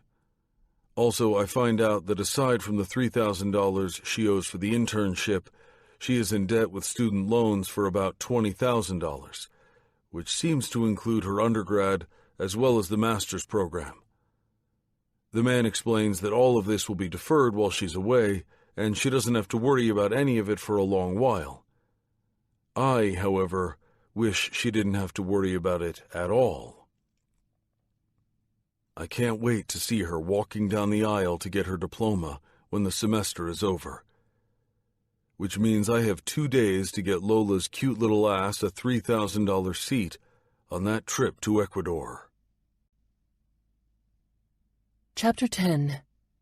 Lola. My head is still pounding, but instead of jackhammers, it's more like drumsticks. Fox has been great, and if it wasn't for him, I don't know what I would have done. I roll over and the bed is empty. I squint at the clock on the bedside table and it's 3 p.m. I'm not sure which day it is, though. Instead of searching for Fox, I decide to shower. At this point, anything that might make me feel better, I'll try. And a shower can do wonders sometimes. After taking my time in the bathroom, I walk out feeling a little more human. I brush my wet hair, then grab one of Fox's shirts. I notice all my boxes are now cluttering his bedroom. God, Fox is such a good guy. When I walk out of the room, Fox is on the phone and holds out a finger when he sees me, then actually leaves the room to talk in private, shutting the door to the bedroom behind him. I'm deaf. Walking out of the room and shutting the door is overkill. Turning around would have been more than sufficient. Regardless, he's never done that, and if I'm being honest, it hurts. But I can't be a jerk after all he's done for me. I don't know what's going on, but I can't start being nosy or jealous after being so needy. I go to the kitchen and gulp down some water just as Fox walks back out. How are you feeling? He asks. A bit better. He runs his thumb down my cheek. It's getting yellowish now. Sexy, right? He doesn't laugh. That's our thing. Making light out of dark. But he's not finding humor in this, apparently. No, not at all. He reaches for my shirt and lifts it a bit to examine the other bruises. How about here? Better? Yes, a little. I squirm when he touches my side because it still aches. I step back and right my shirt, uncomfortable with being doted on. I exhale, then clap my hands together determinedly. Time to put on my big girl panties, right? So I'm broke, but I'm feeling better. I need to get back to my life. Am I on shift tonight? Excuse me? Work? No, you can't work yet. You're concussed, most likely. He lightly runs his finger along the bump on my forehead, and then the one on the back of my head, both significantly smaller now. They didn't say that. I don't remember anyone saying that. I do. He grabs the papers the paramedics gave us and shows them to me. You need to rest. I take the papers and look at them. He's right, but I don't care. I toss them aside and shake my head. No, what I need is money. What I need is an apartment. What I need is not to get fired. Thank God I have some money in the bank. I also need to talk to Matt and Nick or David or whoever's in charge and let them know that I'm not going to be resigning next week after all. I hope they'll let me keep working there. He runs his fingers through his hair like he does when he's frustrated. Why don't we go out? Maybe grab something to eat. Go shopping. You said you haven't bought nice clothes in a long time. Let's do that. See how you feel, and then we'll talk about work. I don't like you telling me what to do. My little tiger hates to admit she needs help, he says with a smirk. But I'm going to help. I'm going to be here for you, even if you fight me every step of the way. I'm going to take care of you, because I want to take care of you. Just let me do it. He kisses my nose and then goes to get dressed. I am your boyfriend, after all. I follow him to the bedroom. I only told the cops that you were my boyfriend because guy I sleep with and use his washing machine was too long of a title. I lie. I want him to be my boyfriend. I want so much from him, but we don't have the time. Well, we didn't have the time. But now that I'm staying in Miami, maybe we can have a real relationship. Sure it was. He says tenderly and kisses my forehead. I hate admitting that, even to myself. I'm not used to feeling so dependent on another person, and it scares me to death. I never go shopping anywhere besides Walmart or thrift shops, but here I am at the mall, at a nice store sifting through their nice clothes. You know, it's hot in Ecuador, he says as if this is news to me. Yeah, I know. It's by the equator. Right. He says distractedly, then adds, but I read it sometimes gets breezy at night. Not that it matters anymore. They could still find the guy, and the money. Still, it wouldn't matter. It's too late. I sift through a rack of jeans. Since when are you so pessimistic? I glare at him. Since I was mugged, maybe. Whatever, I don't want to talk about it. He pulls a thick sweater from a rack and hands it to me. Here, just in case. I roll my eyes and put it back.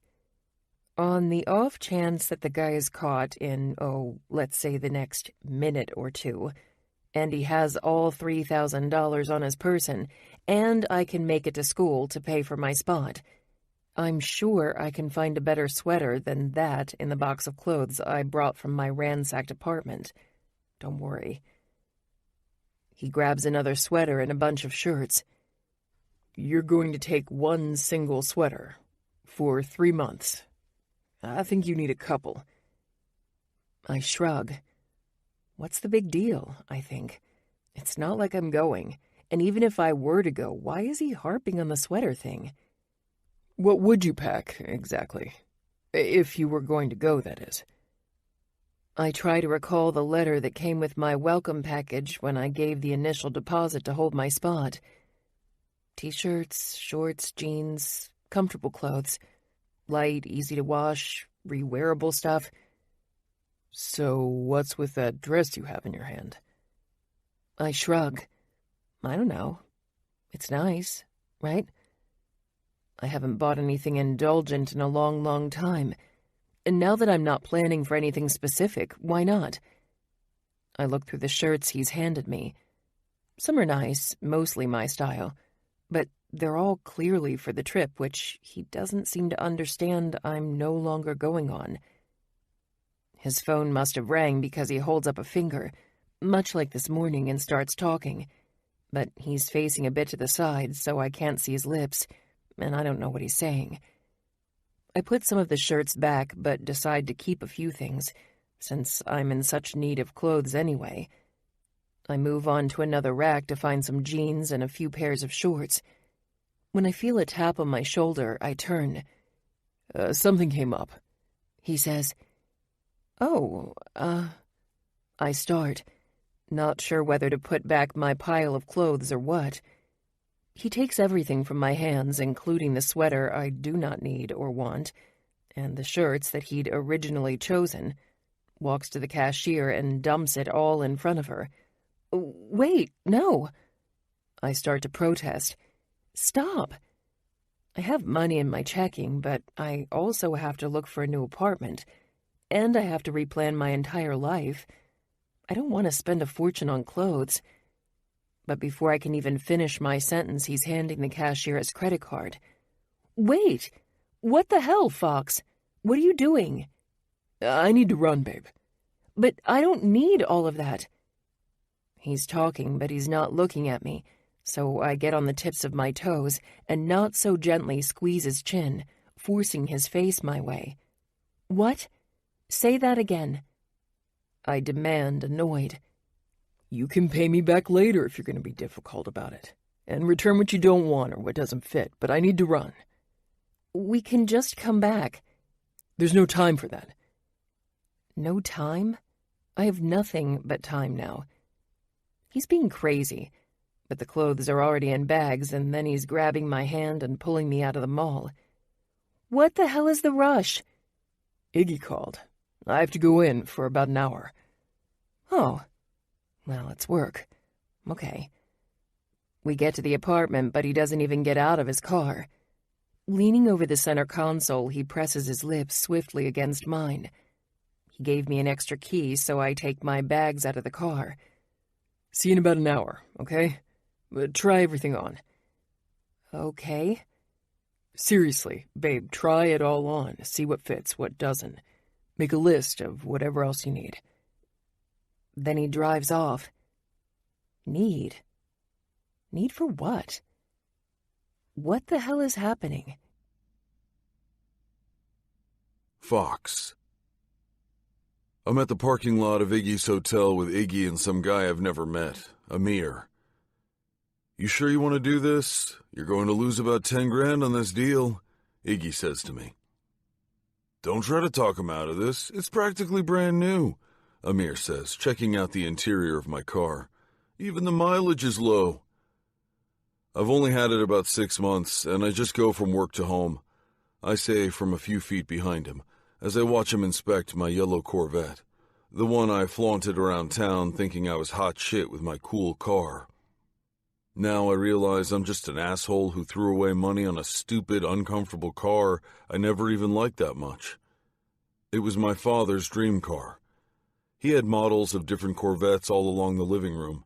He used to collect them when he worked in a car plant, before the auto industry in Detroit went to shit. Okay, we've got a deal. He takes out his wallet and hands me the cashier's check, and for the next half hour we finalize the paperwork. Then, my car is gone. Well, that was dumb, Iggy says when Amir drives off in his new Corvette. I run my palm down my face. There's not even a commitment of any kind between Lola and me, and I just sold my car to give her over $20,000 because I want her to go to Ecuador without the student loans hanging over her head. The $3,000 she's short I have in my savings, but I want to do more than just that. She deserves it. She's had so much shit in her life that even if tomorrow I never see her again, she deserves to live out her dream. No, not dumb. She deserves to go. It's just a car, right? Nice car, though. Yeah, it was. He slaps my shoulder playfully with a chuckle. Come on, I'll give you a ride home. I take him up on his offer because, shit, I don't have a car now. Damn. On my way home, Iggy stops at the bank so that I can wire the tuition payment to her school, as per her advisor's instructions, and deposit the rest into my savings account.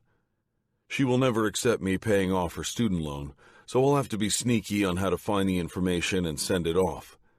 Meanwhile, I've already scoped out a few less pricey cars that I'm planning to check out later this week, once things are settled with Lola. When we arrive at my apartment, I thank Iggy for his help selling the car. I don't know how he knows so many people and how he was able to make that deal happen so quickly, but I don't question it. Instead, I head upstairs to my apartment. Lola is sitting on the sofa with a computer on her lap and her small little feet on my ottoman. God, I'm going to miss her feet. She glances at me and a smile spreads across her face. Hey, so I'm redoing my resume, she says as she turns back to the computer. I'm thinking that maybe it's time to use my degree in education for something. There are some openings for teachers up north in Jacksonville. I think I'm going to apply. I don't have any experience, but I can maybe start as an assistant or something, or... I cut her off by grabbing the bags of clothes that are still sitting by the front door and dumping them on the sofa. You didn't try them on? Her brows furrow. No, not yet. Later. What's the rush? You leave for Ecuador next week. You need clothes. You need to pack. She closes her laptop and pushes it aside. For the first time, I notice her god-awful green lamp on my white marble side table, and my nose scrunches. She looks over her shoulder at what I'm looking at. This place needs some color. And... She shakes her head. What are you talking about? Ecuador? They caught the guy? No, but I got the money. I wired it to your school and I got an email confirmation. You're all set to go. You're going, Lola. She's just staring at me. Say something. I don't... What? She says loudly. You're going to Ecuador. And you paid for it? Yes. Why? Why? Because you deserve to go. Because you're the best person I know. Because those children deserve to have you there. Lola. I am utterly speechless. Did I read his lips correctly? My eyes are clouded with tears and I can't see clearly. I must have misread his lips. Sweetheart, you're going to Ecuador. He says as if he can read my mind. But... I feel my lips blubbering. Oh my God, Fox, I can't accept your money. Of course you can. No, I really can't. It's too much, and it's just... No. You went to Detroit for me. You used your money for me, and you wouldn't let me pay you back. That's what people who care for each other do. I want to do this, and I won't take it back, so you have no choice. No one's ever... He covers my mouth with his finger. No one's ever for me either. Until you, so please. Let me do this for you. I know you hate depending on anyone, but trust me, you can depend on me. My heart expands so much I feel like it's gonna burst out of my chest. The feelings, there are so many of them. A bubble of emotions bursts out of my lips and I sob out loud. Jumping up on the sofa, I throw myself on him, wrapping my legs and arms around him. I can feel him laughing while I cry against his neck. I move my head back. Fox. And then I kiss him. I kiss him hard and sloppily on his lips and cheeks and eyes. I'm raining kisses all over him as he holds me tightly against his warm, hard chest, which I've grown to love so much. There's so many things I want to say to him, but how can I? When he asked me to stay, I almost chewed his head off. He can't go with me. He has a job and a life here in Miami. This sucks, I say, not knowing how else to convey everything that I'm thinking, and I know he understands exactly what I mean when he nods somberly. I'll miss you so much. And the tears start to flow harder. He kisses them away and doesn't say anything, but his throat bobs in and out, and I can see he's holding back emotions. Thank you so much. Thank you, thank you, thank you. Because what else is there to say? I don't know how else to properly convey how grateful I am. I slide off him slowly and a gloomy cloud hangs over the apartment. And even though I'm thrilled I'm going to Ecuador and finishing my master's, I can't seem to shake off the melancholy darkening my mood because I will miss him, more than I can put into words. And since he knows me so well, he tries to lighten the mood and make me smile. You're gonna have to show me the bus route to work, he says with a fake little laugh. I hiccup and wipe my eyes with the back of my hand one final time. What? Sold my car. And before you say anything, I wanted to. And it's sold already, so I can't get it back. My eyes open wide and I snort an ugly cry laugh and throw myself at him again. You are the best person I know. I didn't even know people like you existed. You throw paper airplanes at me. Who does that? I sob loudly. A wonderful, compassionate man is who. I'm sorry I ever thought you were a pompous jerk. You're the most amazing, selfless, kind man I've ever known. He pushes back and squeezes my chin so that I can see his lips. Pompous jerk? I think there's a compliment in there somewhere. Yes. I'm really not that deep, babe. You really are. But I won't tell anyone, I say, sniffling again. I'll pay you back. It'll take me a while, but every single penny I'll pay you back. Thank you. Thank you. I say again. I don't want you to pay me back. And the tears start flowing all over again. I don't think I'll ever be able to stop crying. Fox. This woman never cries, and now it's like a dam has broken, and she's an emotional mess. I haven't even told her about her student loans yet. I nudge her into the bathroom for a hot, relaxing bath to see if that will get her crying under control, and once she's locked inside, I start rummaging through her boxes until I see a folder with what seems like her bills. It makes me a little uncomfortable going through her stuff, so I quickly flip through everything, and when I see the one with her student loan, I grab it and use the automated telephone service to make a payment. It's surprisingly easy, and there is zero security code necessary. I guess when you want to give someone $20,000, they don't question it much. I finish and put the letter back where I found it. She will find out about the payment at some point, so I decide not to tell her about it at all. She's wrapped in a towel. Her face is pink from the heat, and her hair is in a knot on top of her head.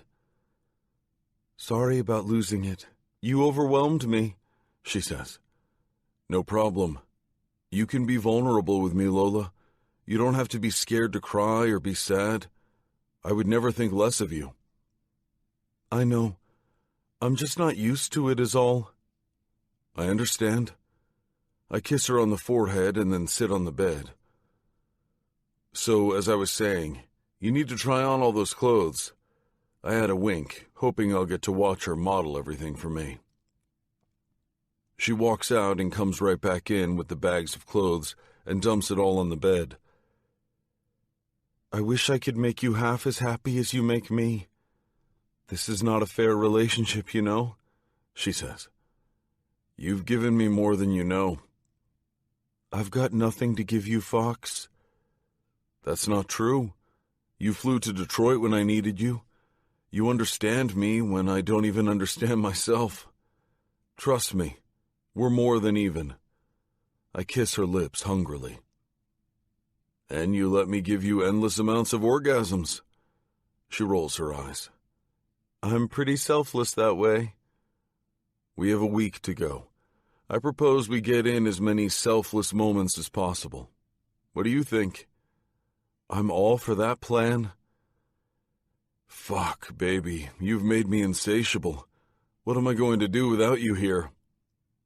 Masturbate? She says coyly as she strokes my arm with her finger. I'm going to miss all your tattoos, you know that? I was never that into tats, but now they've grown on me. Especially your clever fox. Really? You like it that much? I look over my shoulder. I mean, I like it too, but it's a little quirky. You're quirky. Nah, I'm manly. She laughs and rolls her eyes again. Nah, you're mostly quirky. Don't worry, I won't tell anyone. Then she kisses me and I proceed to show her how manly I can be. God, I'm going to miss her. Where's your tie? She asks me as we get ready to leave for work. I'm trying something new. Does it look terrible? I sign. I want to be fully immersed in her world, and signing is a part of her world. Not knowing her language is like if she spoke German and I spoke Spanish, and we didn't at least try to learn each other's language. It's been a slow process, but this last week I've been working on it more diligently. No, not at all, she signs back, and I know she loves when we sign. It's like we have our own little secret language. Her smile is brilliant. I can't believe you finished getting ready before me. You are the girl, after all, I smirk. Why are you standing here looking at the lamp? It's just so ugly, I say, looking at the abomination in my living room. The lampshade has limes on it, for Christ's sake. It's been there for a week, and I still can't seem to walk by it without cringing. It's cute. You have to admit it brightens up the place. That's a lot of bright. It's okay, you can throw it away the minute I leave, but for now, I think you should give it a chance. We both stand there, just looking at the lamp. She's probably admiring her lamp, but suddenly I have this pain in my chest. The days with Lola are numbered, and it hurts. I know she's leaving. We've been preparing, and she's been packing. We're ready for this. It's all we talk about. So why does it hurt so much? I tap her shoulder and sign. Burning it too cruel? She smiles and a laugh comes out of her mouth. She looks down, embarrassed. I know she's still so self-conscious about her laughter. I tip her chin up. When you leave, will you just stop laughing and talking? She shrugs. I'm going to be with kids that are a lot like me. They can't hear, so there's no need to speak, and if I do speak, they can't hear. But it's a beautiful sound, Lola. Don't keep it hidden. Lola. I hop into Fox's new to him car. I like it. I actually like it more than the Corvette. It's a white sports car, an Acura or an Audi. I don't know much about it really, except that it's a few years old. But it's cute and full of gadgets inside. It's definitely more comfortable than the other one. Less flashy, in any event. We head to Duality for my last day of work, and it's a bittersweet day. I've loved working at the club, but I'm excited to start a new chapter in my life. Fox is unusually upbeat, and at the end of the night, everyone hugs me and wishes me good luck. It's sweet, but it makes me realize that I never connected enough with anyone. Work at the club was always hectic, and I didn't socialize afterward, so I didn't get to know anyone that well. That's not to say that I disliked my coworkers, I just didn't know them well enough.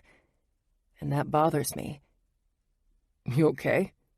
Fox asks when we get back home. You've been really quiet. I'm gonna miss this place. And the people. I wish I'd gotten to know them better. I was just starting to make some friends. Today is the day. I've been waiting for this day for as long as I can remember, and I'm terrified. We're at the airport, and I'm about to hand over my ticket to the teller and walk through the terminal, which means it's the last opportunity I have to be with Fox. And I'm nauseous. I may actually throw up. My nerves are everywhere, and I have a huge knot in the pit of my stomach that won't go away. For the past 2 days, he's been in a great mood, better than I've ever seen him. It's time, Lola, he says with a smile. I guess it is. And unlike him, I'm a wreck. I'm biting my nails and looking up at the screen with the boarding information.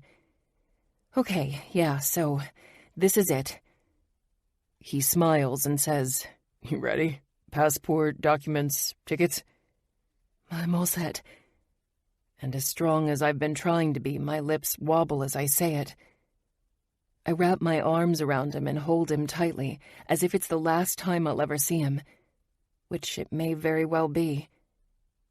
I'm off for 3 months, and he'll be here, working at a nightclub with hot and tempting women all around him. I've told him that this is temporary so many times that maybe he finally bought into it. I feel like a fool, pushing him away for 2 months instead of trying to pull him closer. Fox, I say, looking up at him. I have no right to ask this from him. I know I made the rules coming into this, and I have no right to even say this, but... And I swallow. Maybe when I get back, maybe we can... I don't finish because my throat closes and I feel like I can't breathe. I can't believe I'm saying goodbye to this man, who I'm head over heels in love with. I physically clench my chest with my palm because it hurts. You've told me you have possible opportunities to stay in the program after Ecuador. You may not even come back, right? Not for a long time. I'll be back for graduation. And then, I don't know. I could be back in 3 months, or I could sign up to go elsewhere if I'm accepted. But still, I want to know that he wants more. It's killing me that he's acting as if this is it. Yeah, you're right. I can't expect him to sit around and wait for me.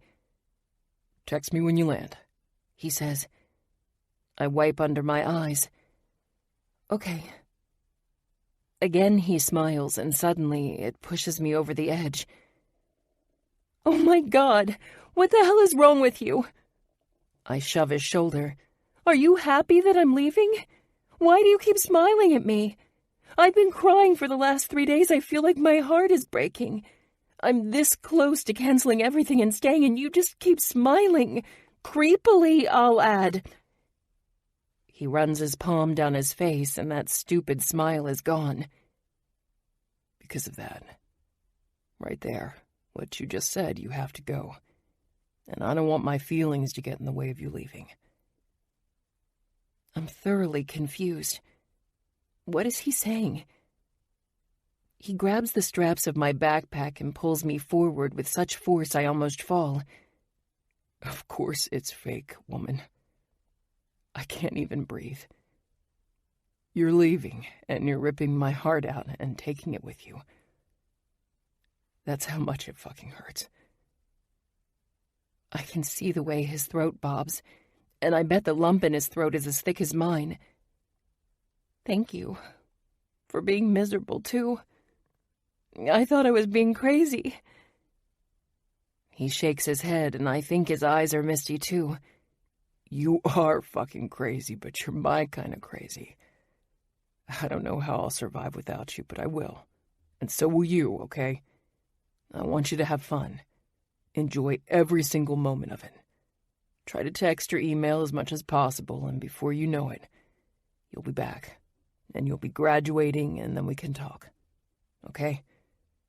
See where your head is at, and what you want to do post-grad, all right? He's letting me go so that I'll be happy. Yet I don't feel happy, and I don't want to let go. He wipes my eyes for me, then kisses my lids one at a time, and I kiss his lips a final time. I think I notice his eyes are a bit glassy, too. I'll miss you, baby, he signs, and I turn around and walk away from the only man I've ever loved. Chapter 11.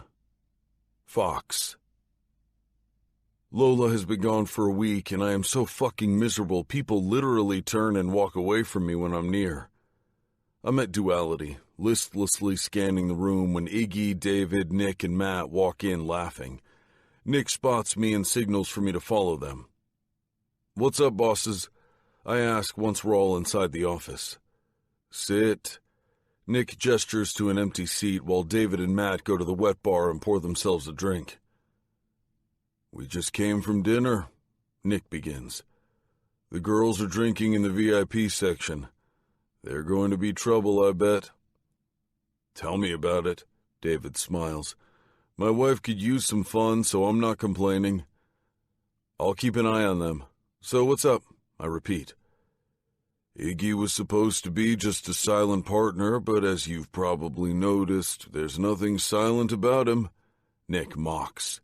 Iggy rolls his eyes with a smirk. "He'll be here at the club more often now. I'm stepping back a bit," Nick says. "Me too," Matt says. "They're all about their women, those two," Iggy says, full of disgust. "Am I being fired or something?" I ask. "No," all the men say at once. "Not at all," David adds. "We just wanted to keep you in the loop. You're an important member of the team." "Oh, all right. Cool. I appreciate it." "And also to warn you that Iggy's a weird duck, and now that you're going to be working together full-time, you should be ready for that," Matt says. "He's inappropriate most of the time, he hangs out with unsavory people, and I have no idea what he does during his spare time, but he's usually good people." "Fuck you, I'm not any weirder than you are," says the man who just showed a chick his bionic leg and said, "Ever fantasize about fucking Iron Man doll?" Everyone laughs, including Iggy, who pulls up his pant leg to show me the metal prosthetic blade he's wearing tonight instead of the flesh-colored prosthetic he's worn before. He must have seen something on my face because he says, "Take that sorry look off your face. I have a chick waiting at the bar to fuck Iron Man." I snort out a laugh. This guy is funny as shit. He has zero complex about his disability, something that Lola tries very hard not to have, but by the way she hides from everyone, she very much does. Lola. The thought sends a jolt of pain into my chest. "Did you find an apartment yet?" I ask Iggy, who is sitting across from me. I know he's been looking for a place to live but hasn't had any luck. "Nah, I haven't had time to look." I sit back and watch him take a sip of his drink, not sure why he's hanging out in my office. "Actually, I've been wanting to talk to you." It's been 3 weeks since Iggy started working at Duality. He's pretty hands-on, which surprises me. I thought he would stroll in and out and take home a check every week. He doesn't step on my toes, but he is here a lot. "What's up?" "Did you know that half of Panic came to Duality to work so that they'd be working for you and not Nick, who's a grumpy motherfucker on a good day?" I laugh. "Really?" "That's the rumor. Not sure if it's because the women want to sleep with you or because you're a cool boss, but regardless, that's what I've heard. Okay. I'm unsure why we're having this conversation. Glad to hear that. I try to be fair, and I'm not finished. He cuts me off. When I met you, I didn't like you all that much, and it was completely based on the way you looked. No offense, man, but you gave off a total douche vibe. I think you are probably responsible for a lot of the ozone pollution with the amount of product in your hair and starch on your shirt. I laugh, even though he's being a bit of a dick. But when I got to know you, I realized you're not like that. Except that now, you're kind of a mess. When's the last time you trimmed your beard? You're looking like a caveman. I run my palm over my face. I can't remember. Shit. You aren't even wearing a jacket. It's not required or anything, but it's just not like you. Is your head still in the game? From where I'm sitting, I think it's not. Damn, I fucked up. I dropped the ball. When did my job stop being a priority? I've had a lot on my mind. The cute bartender who left, the reason you went from a badass sports car to a pussy-looking sedan. It's not a sedan. Whatever, the point is, you're obviously not in a great place right now. What can I say? My girl left me and there was nothing I could do about it. I had to let her go to Ecuador to finish her master's. And you're in Miami.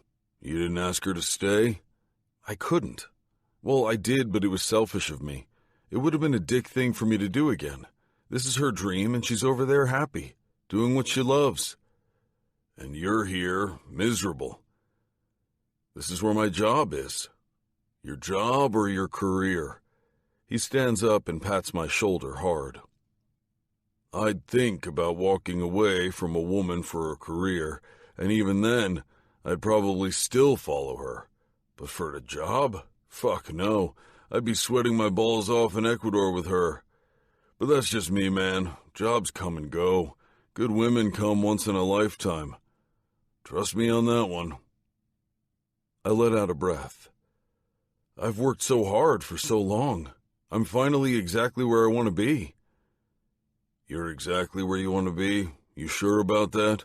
'Cause from where I'm standing, it looks like this is the last place you want to be. I sit there thinking about what he just said. Is this the last place I want to be? No, it's not the last place I want to be, but it's definitely not where I want to be right now. But would she even want me there with her? I've hardly had a chance to talk to her. We obviously can't talk on the phone because of her hearing, and the Wi-Fi is spotty at best, so the emails aren't too frequent. Besides, she seems so happy and I don't want to impose my misery on her, so I'm pretending everything is great here.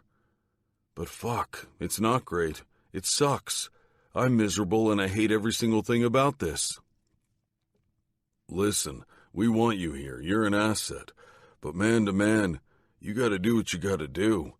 No one's going to think less of you if you go after her. Well, I might because I'm not pussy-whipped, but the other guys, they'd understand. He slaps my back and leaves me to my thoughts. Lola. I'm looking down at my phone.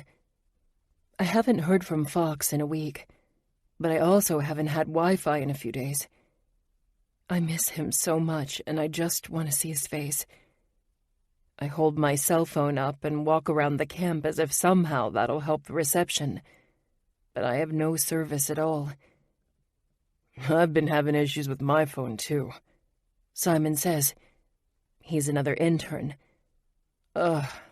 I put my phone in my pocket and smile at Simon, who's become a good friend over the last month. I heard there's a new volunteer starting today. Simon signs. Really? I sign back. Is she or he here for our program or something else? A different program, I think. There's not just the World Deaf Education Project here. There are other projects and other volunteers in this small indigent village. There's a sign language program, an English program, there are nurses, there are even volunteer soccer coaches. In a country stricken by poverty, soccer is a way to have fun and keep kids on the right path. In fact, I've been playing every afternoon with the kids, and I find myself loving it. It's hard for the hearing-impaired children because they can't exactly hear the plays, but I give them signals from the sidelines, and now my little group of 10 is feeling included. Now some of the other children sit and linger around my group, and have even picked up some signs, and are starting to include my kids in the conversations using the rudimentary signs they've learned. I'm out by the water pump cleaning some of my shirts when I feel the earth rattle under me. A car, I think. I wipe sweat off my forehead, then throw some water on my face before taking my clothes to the clothesline to start hanging them to dry. There's one particular shirt, one I stole from Fox's closet. A plain T-shirt with Panic's logo on the upper left side that makes my heart ache. I wear it so often it's already faded from having to scrub it by hand over and over again with shitty soap and hard water. With a painful bout of melancholy, I toss the shirt in my basket, then hoist the basket to my hip and start making my way back to my little home. I live with a host family, and they've been so kind, giving me a small room with its own door to the outside. The house is nothing but a well-structured hut with a bed. Still, it's comfortable and private. San Isidro is not exactly what I envisioned. I envisioned rain, mud, and bugs since it is the Amazon. And yes, there is rain, mud, and bugs. But it's so much more. The colors are so vibrant it took time for my eyes to adjust. It's as if I've been living in a world full of flat technicolor and suddenly everything is high definition. The trees are not just green. They're a vivid, shiny emerald. And they're so dense you can't see past the branches or what lurks within them. And there are colors on birds that I don't even have words to describe. Every shade in the Crayola box is represented around my new home. What I wouldn't give to hear the noises of this jungle, although I sometimes think it's a blessing, because they might scare me. The roar of jungle cats, the squawking of birds, and the crickets and whatever other animals lurk around. I've taken so many photos and videos on my phone for Fox.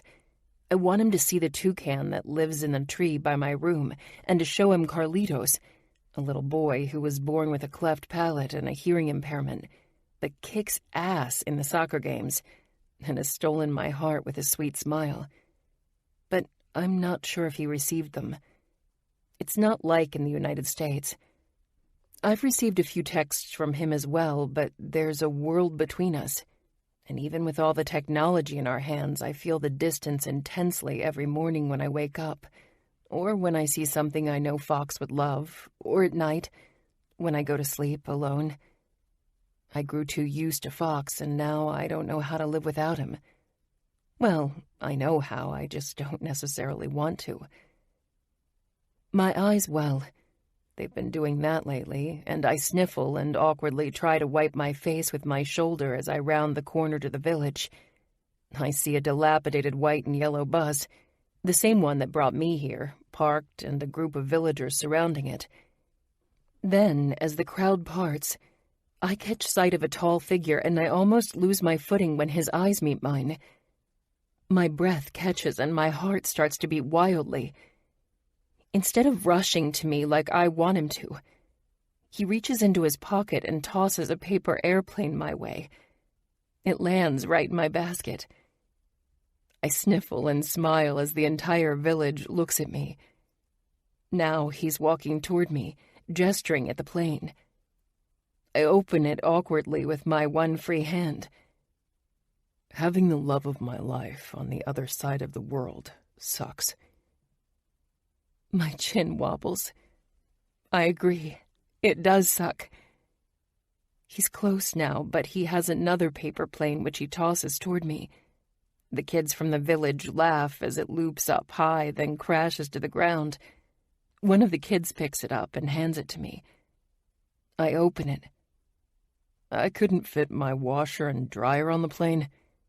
But even without those things you love so much, I hope you'll have me. Because I'm here to stay.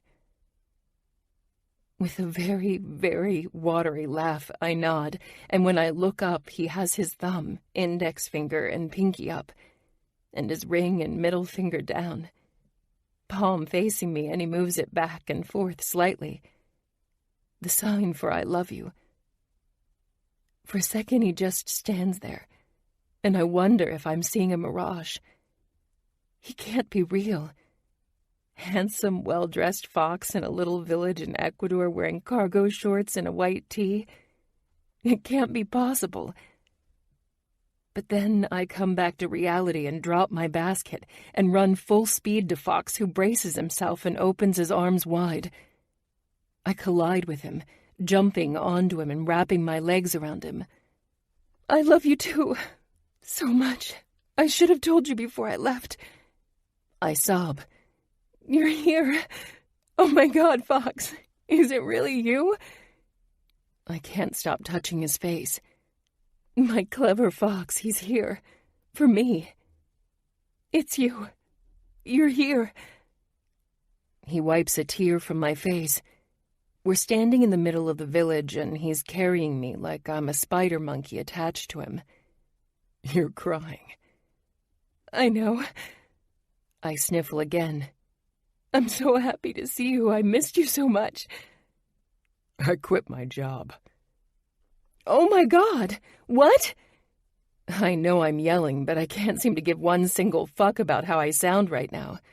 The man lived for that job. I got a new job, he says. You did? I eye him suspiciously. You came really far to tell me about your new career plans, Fox. My job's here. I start this week. Slowly, I unwrap my legs, and he sets me on my feet. Are you the new volunteer? Yup. Why? How? I'm shaking. I can't even begin to process this. Why? He reaches for my nose and taps it. Well, I can't live on the other side of the world from the woman I love, obviously. So I did a lot of research on how to get to you. I don't know enough sign to be a teacher, and I'm not a nurse, but I can play soccer. At least enough to play with the kids and teach them the basics. He gives a self-deprecating smile. I look around, and the entire village is looking at us, but I don't care. I'll probably never hear again. Okay. He looks confused by my statement.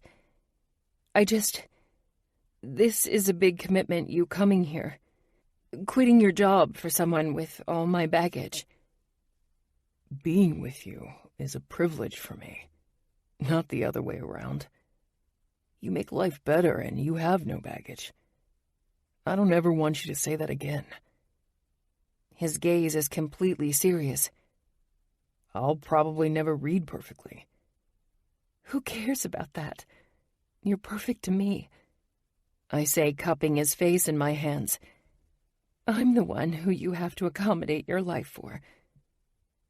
Babe, in all my years, there's one thing that not a single person ever told me. That I'm good enough. Perfect wasn't even in the equation. I never imagined, not in my wildest dreams, that I would have to convince someone that I'm damaged. But I swear to God, it makes me so happy that you think that. I guess we're perfect for each other, huh? Perfectly imperfect. Now I'm crying in earnest. I don't have to accommodate anything to be with you, sweetheart. I haven't since the moment I met you. You've taught me so much about myself. I realized that all the material shit, the stuff I did to prove myself worthy, it's nothing if you're not in my life. So here I am. I think my calling is to be with you, as corny as that sounds. I just want to be near you and make your life easier. And if I can make that my career, I'm willing to do that. Even if it means living in a hut in a jungle. I love you, William Fox. I wipe my nose with my hand. Then he pulls me to him and kisses me fiercely, bending me back in one of those Hollywood kisses. Suddenly we're surrounded by children. And when I look around, they're all staring at us with puckered lips and giving us kissy faces. The adults are all smiling too. And today is the best day ever. Epilogue. Fox. It turns out I'm not cut out for huts, which is not a huge surprise.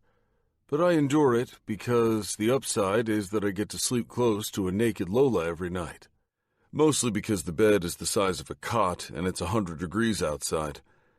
Other than that, and the killer mosquitoes, I can't complain. While Lola is loving her job working with the kids, I have to admit I think I'm getting more out of it than she is. The villagers love me, and I've never felt so rewarded as I do hanging out in gym shorts and a t-shirt and just kicking the ball with a bunch of happy children. In exchange, they're teaching me Spanish. When I met Lola, I could barely read English. Now I'm getting more fluent in ASL, and I'm learning Spanish. I never pictured my life going in this direction. I've also never felt more fulfilled or happier in my life. All my personal belongings fit in a duffel bag. I have nothing of real physical value, but every night I go to sleep with a full belly and a beautiful woman in my arms. What else could I ask for? In a few weeks, we fly back to Miami for Lola's graduation, and I have from now until then to decide what I want to do with my life. WDEP has already started sharing information with her about their program in Thailand, and Lola's face lights up every time the other volunteers talk about it. But she hasn't committed to anything, and I know it's because she's waiting for me to make a decision. She's not pushing me one way or another. In fact, we haven't even talked about it. This is the second time our relationship feels like it's on a timetable. But this time it's different, because I have made one decision. Regardless of what happens, I don't think I'll return to panic or duality. I'm enjoying life's little thrills and the beauty of the jungle and the happiness that my woman exudes every single day she's doing what she loves. And something I've learned about myself is that Lola's happiness is tied to my happiness, and that's all I need right now. Some people want to be doctors or lawyers or teachers, and some, like me, have dreams of making someone else happy. It's that simple. I have never in my life been able to figure out what I love to do or what I want to do. It's always been about proving something to someone. Finding out that I don't want for anything by having nothing has been the biggest irony of it all. Lola. Has the mail arrived? He asks. We've been waiting for our plane tickets back to Miami for my graduation. Not yet. They were supposed to get here last week, but there was some mix-up with the dates, and with the internet being so spotty, it's hard to figure things out from the middle of the jungle. A few weeks seem like a long time to be worried, but things are slow-moving around here. We're both lying on a hammock when he nudges my rib. I hear a truck. I jump up, almost causing him to flip over. Fingers crossed it's the mail. Luckily it is, and the man begins to distribute packages and letters to everyone. We have a few. I open the one that looks like it's from the airline first, and I'm relieved to find the tickets with the correct information this time. Finally. Now with the date in place, we can arrange for our transportation to the airport, which is an ordeal all on its own. I'm going to miss this village, Fox says. Me too. He puts an arm over my shoulders to bring me closer and kisses my head. What else? He asks, gesturing to the other mail. There's a box from Vivian. She sent me a few care packages with snacks, including jars of peanut butter and photos of my favorite pets since I've arrived. I'm looking forward to opening that one. What's this? I look at an envelope addressed to William Fox from the law offices of Leon and Marty. He looks at me and shrugs, then rips it open and hands it to me to read. I quickly skim it, and my eyes widen. I cover my open mouth with my palm. Oh my God. What? He grabs the letter. Your dad. Fox. He had life insurance and a will. He left you over $1 million. They've been trying to locate you for months. His eyes widen. He looks down at the letter and carefully and slowly reads it for himself. Son of a bitch. Wow, he says, mostly in shock. I can't believe my father did this. I can honestly say it's the only decent thing he's ever done for me. Now you can sleep on a bed in the Four Seasons instead of a hut. He's just staring at the letter. He's still surprised, I think. He folds the letter into a little plane and tosses it into the air. Someone once told me, do what you love. You'll never work a day in your life. I remember telling him that when we first got together. I can't believe he remembers. Being with you, Lola, is what I love to do. Well then, I guess you'll never work a day in your life. Helen. I heard Fox isn't coming back. Jane says as she helps me put up the chairs around the bar. And get this, rumor is he got a big inheritance. Lola is one lucky girl. I say wistfully, trying not to think about all my financial troubles. She sure is. They're somewhere in Thailand right now, while we're here at 5 a.m. cleaning a sticky counter. I thought they were in Ecuador. They were, she says, but apparently she was accepted to some program in Thailand and he went with her. Wow, I did not see that coming, I say. Iggy walks by and starts to shut down the lights. Women do weird shit to men. You'd never catch me following some chick around the world like a pussy-whipped asshole. Bitter much? Jane says. Not bitter. Smart, he says, tapping his head, then winks. Anyway, if any of you know of any good servers or bartenders, or if you want to switch to upstairs, we have a couple of openings. Upstairs? Topless? I ask. You know the drill, he says. I can't. Never. Not even to help Mother pay for her treatments. I heard Stephanie's making over $800 a night. Jane says as she grabs her purse. $800 a night? I yelp. Maybe never is too strong a word after all.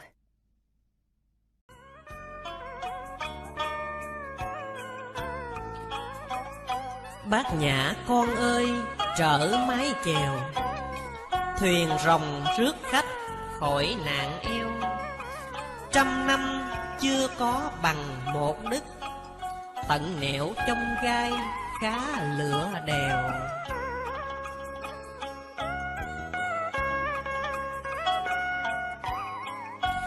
Tâm thành khấn nguyện hoàng nương, cho con pháp điển trì kinh hội này. Người nghe thức tỉnh dậy thời, người đem pháp thi phước đồng như nhau. Trần gian khổ lắm con ơi, thế tục dầm chan đã tận rồi. Di phước thiện duyên nhờ lấy thể, tạo thành ám thức hưởng lành thôi. Cơ trời sắp đặt xây rất gấp, mái tạo đưa gần cạnh hoa khôi. Dục thúc nhân hiền qua cửa mộng, đưa người thức tỉnh để thiền trôi.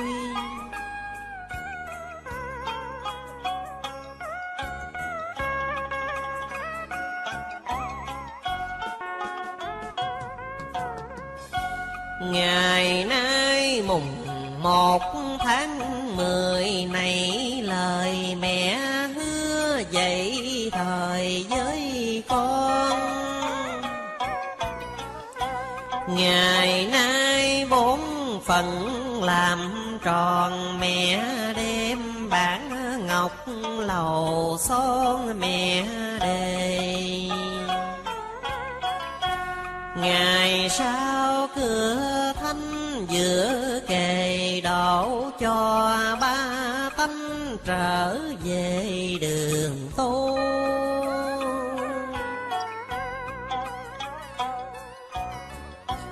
Đời còn nhiều kẻ mê mù, không lo tu niệm thiên thu hướng nhờ.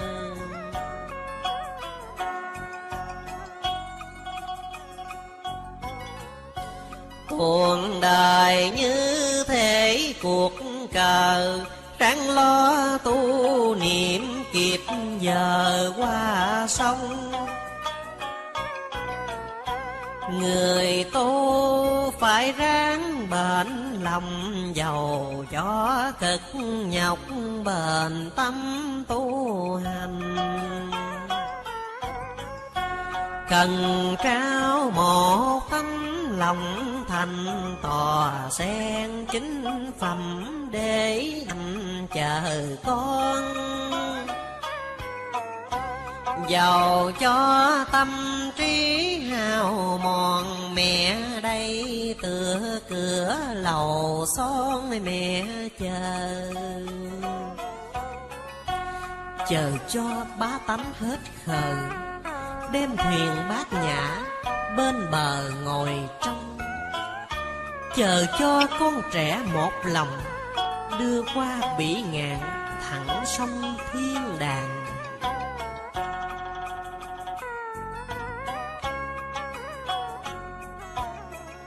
Mẹ thương ba tánh lụy tràn, đêm khuya than thở trần gian có tường. Trần cõi tu niệm là thường, làm sao trở lại Tây phương cho gần. Mãi lo tranh chữ phú bần, chẳng lo kiếm chỗ đục thân sau này. Hiền lành chừng đó xúm dày, mẹ con xúm hiệp hội này chờ mong. Đời này như nước cạn dòng, ráng lo tu niệm mẹ trong đêm ngày. Kêu con sao cứ ngủ hoài, chẳng lo tu niệm ngày mai lên đàn. Nhìn con mẹ đổ lụy tràn, lo cho con trẻ trần gian lụy phiền. Ra tay mẹ năm mối ghiền, độ cho ba tánh vừa kề tiên ban.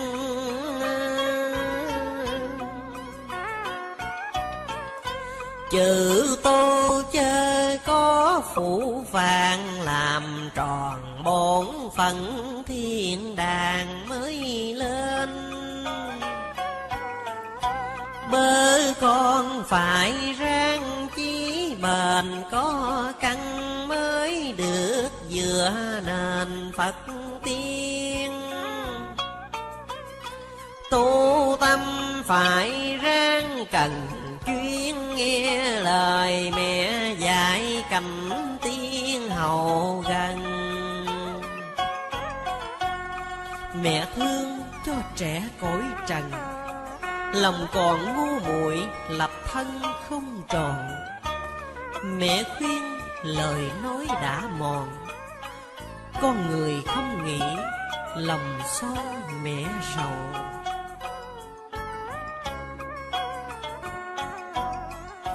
Thế gian nhiều kẻ cơ cầu, nghe kinh rồi lại giả hậu cười chê. Mẹ đây lòng luôn thảm thế, thương cho con trẻ lòng mê lỡ kỳ. Khuyên con tập tánh nhu mì, rửa lòng cho sạch con đi tụ trường. Chuyện tu đâu phải tầm thường, làm rành mới được Tây phương vừa kề. Làm xong mẹ rước con về, trần gian khổ lắm con mê chi hoài. Về trên ở cạnh chương đài, đêm thầy học đạo ngày rài ngâm thơ.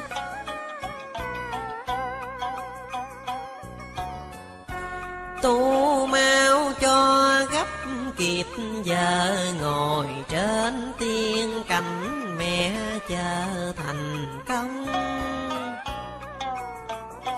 Chờ con rước lại tiên bồng, mẹ khuyên con trẻ con không tin lòng.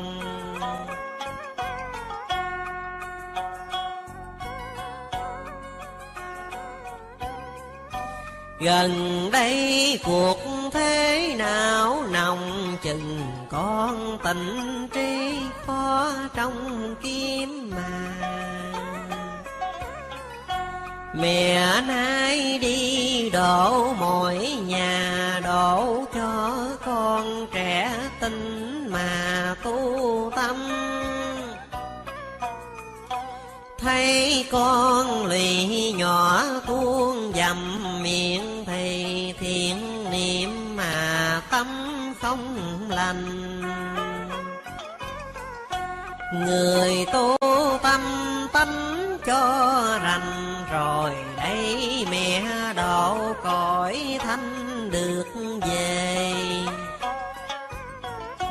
Con ơi ráng giữ mỗi bề, sao mẹ độ trẻ trở về thiên thai. Khuyên ai sao cứ ngủ hoài, đường tiên cõi Phật vậy mau lên đàn. Mẹ đâu có giả phụ phàng, kẻ ngu người trí độ sanh hỏi này.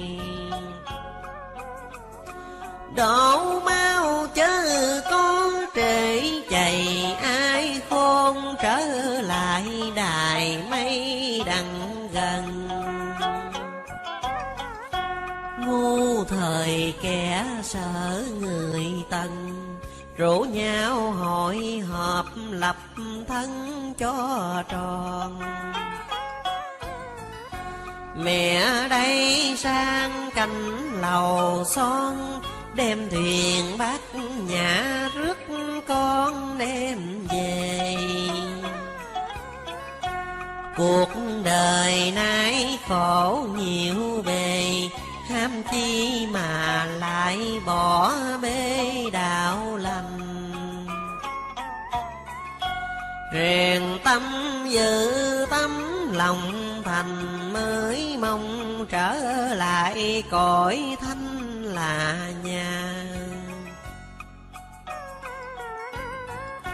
Sen kia đã nở một tòa, con tròn đạo đức con mà bước lên.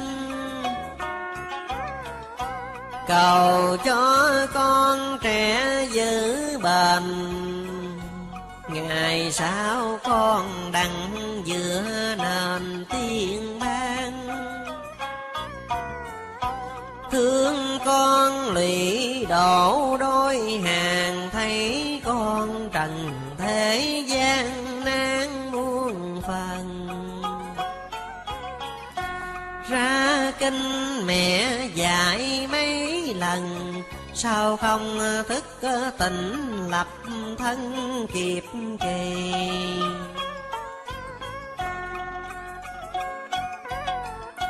Long qua đại hội vậy thì không lo dự hội, còn thi hội nào. Thấy Trần đổ giọt máu đào, nhìn xem mẹ lại khổ đau muôn phần. Mẹ khuyên con ráng ân cần, mau mau kiếp kiếp lập thân hội này.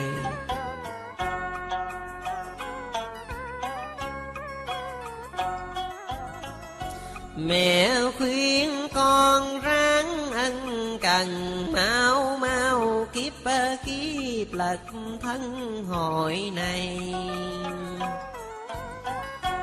Tuần hoàn thiên địa đổi xây, thảm thương trần hạ lòng đây âu sầu.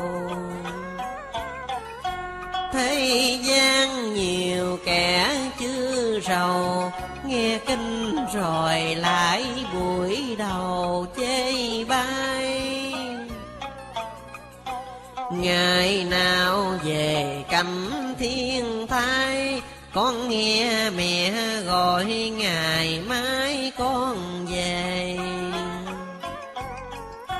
Cầm tiên báo ngọc ê hề mặt tình, con hưởng phú phê tội lòng. Ham chi cái cảnh não lòng, đời cùng có giặc thông dông đằng nào. Trời xuôi con khổ mẹ đau, dưới trần máu đổ bàn đào lý tuôn. Mở ra mối đạo đau lòng, chỉ đường cho trẻ Tây phương trở về. Con ơi tiên cảnh là quê, cõi trần là chỗ thảm thế lụy mình. Mẹ thương mẹ nói tận tình, kêu con cho khỏi ngục hình ngày mai.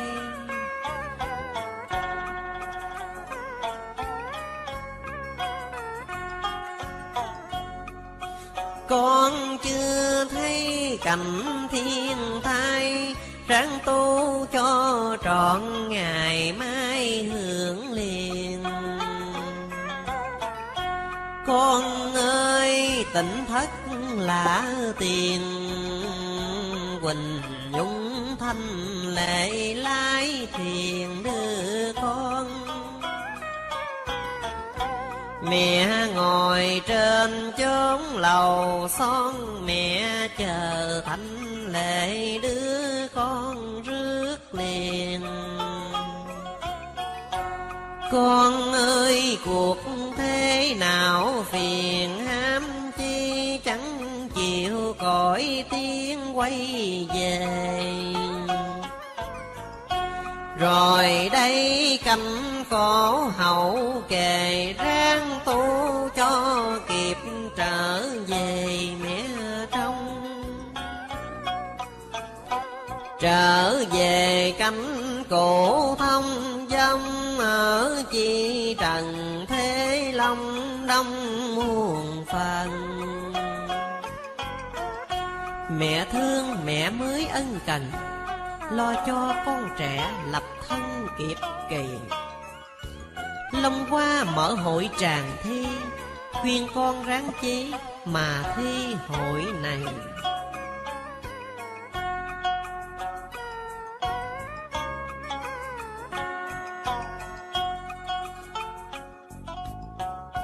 Ráng tu chớ có trễ chạy, nghe lời mẹ dạy đài mấy đằng gần. Chẳng lo kẻ sở người tần, lo xong thì đặng vừa gần Phật tiên. Mau chân để bước lên thuyền, chậm chân thì trễ chuyến thiện kỳ ban. Ráng gian tu ở lại quê nhà tiên cảnh đây là trầm luân. Khuyên con lì nhỏ rưng rưng, sao con chẳng ráng đưa chân cho rồi. Cuộc đời khổ lắm con ơi, mẹ khuyên chẳng đặng lòng thôi thảm phiền. Giao cho con trẻ chiếc thiền độ, con cho đặng giữa miền tiên ban. Ham chi cái cảnh trần gian, trở về tiên cảnh an nhàn tâm thân. Đừng mê ở chốn trượt trần, ráng làm cho trọn lập thân hội này. Mau mau chớ có trễ trầy, ngồi trên đài ngọc lòng đây mẹ chờ cho con gấp kịp giờ. Con thuyền bát nhã bên bờ ngồi trông cho con trẻ tu xong rồi đây mẹ mới trong lòng mừng vui.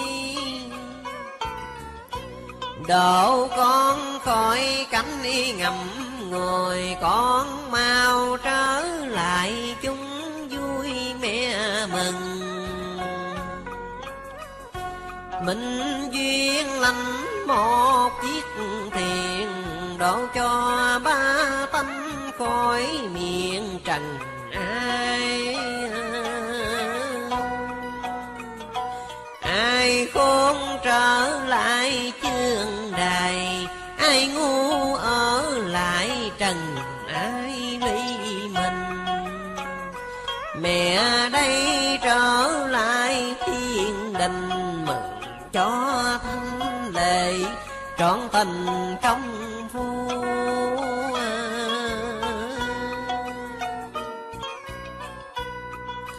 Chi lan mọc lẫn cỏ qua hường, chẳng để mũi gần chẳng biết hương. Hèn ngõ rủi xanh đời bạo ngược, dầu cho thánh đức cũng xa thường.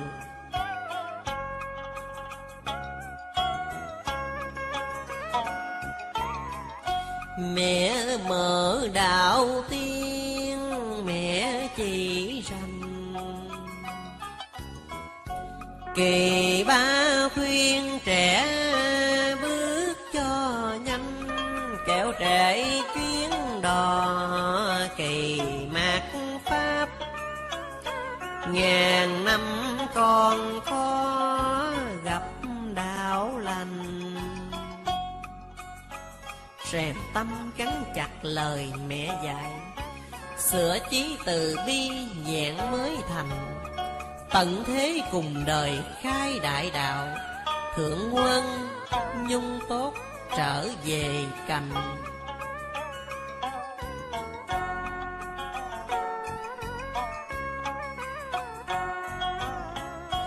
Ôi đời mạt pháp, con đừng dùng thẳng, con lo bước căn để lên thuyền. Con ơi kỳ này con thiệt hữu duyên, con gặp cảnh tiên hạ trần, thấy con có đứa ân cần chữ tu.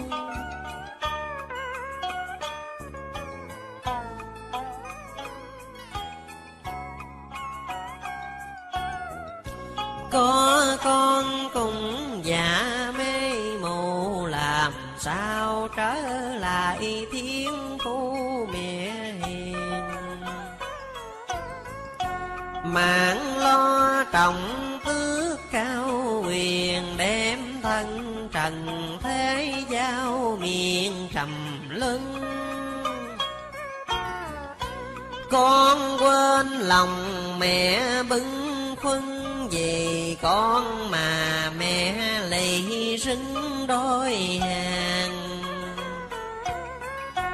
Nằm trên tiên cảnh mơ màng, trực nhìn con trẻ xốn sang nơi lòng.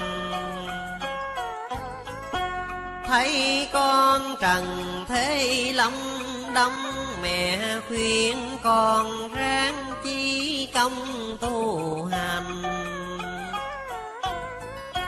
Đời còn con chớ tranh giành, ráng dành hai chữ đạo lành mẹ vui.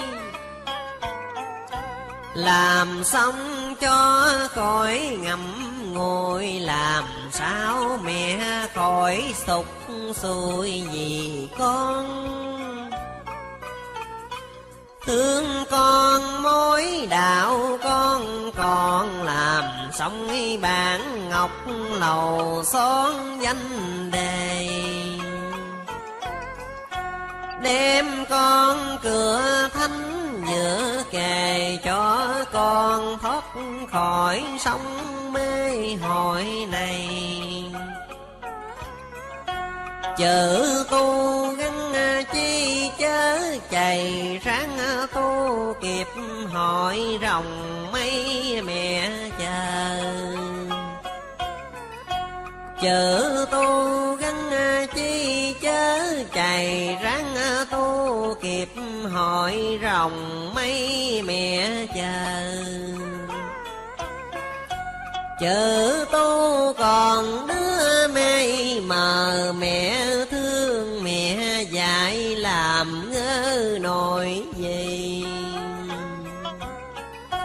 Vì ai mà mẹ cố lì, vì con mẹ mới sầu bi nỗi lòng. Con đặng thiêu răng vẽ rồng, làm cho con thảo phập phòng chữ tu. Nhìn con lị đổ lu bù, con đành đem dẹp chữ tu mẹ rai.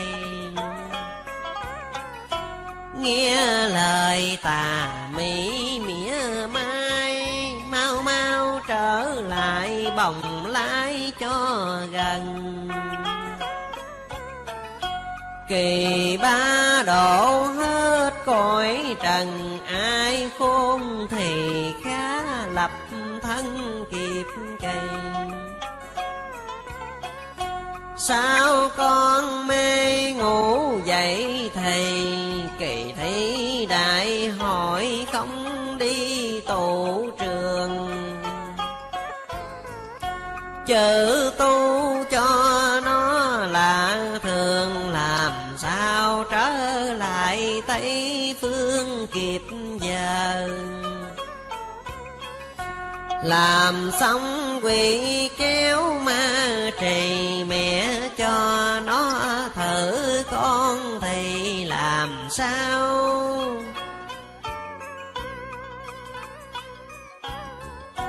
Thử cho già trẻ hé sao, thử xong mẹ lựa vàng tháo cho rành.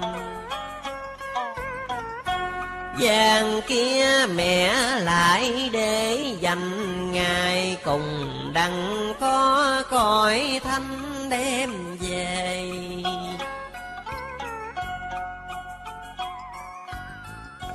Trần gian mặc sức nhúng trề, rồi con than thở vừa kề mẹ nghe.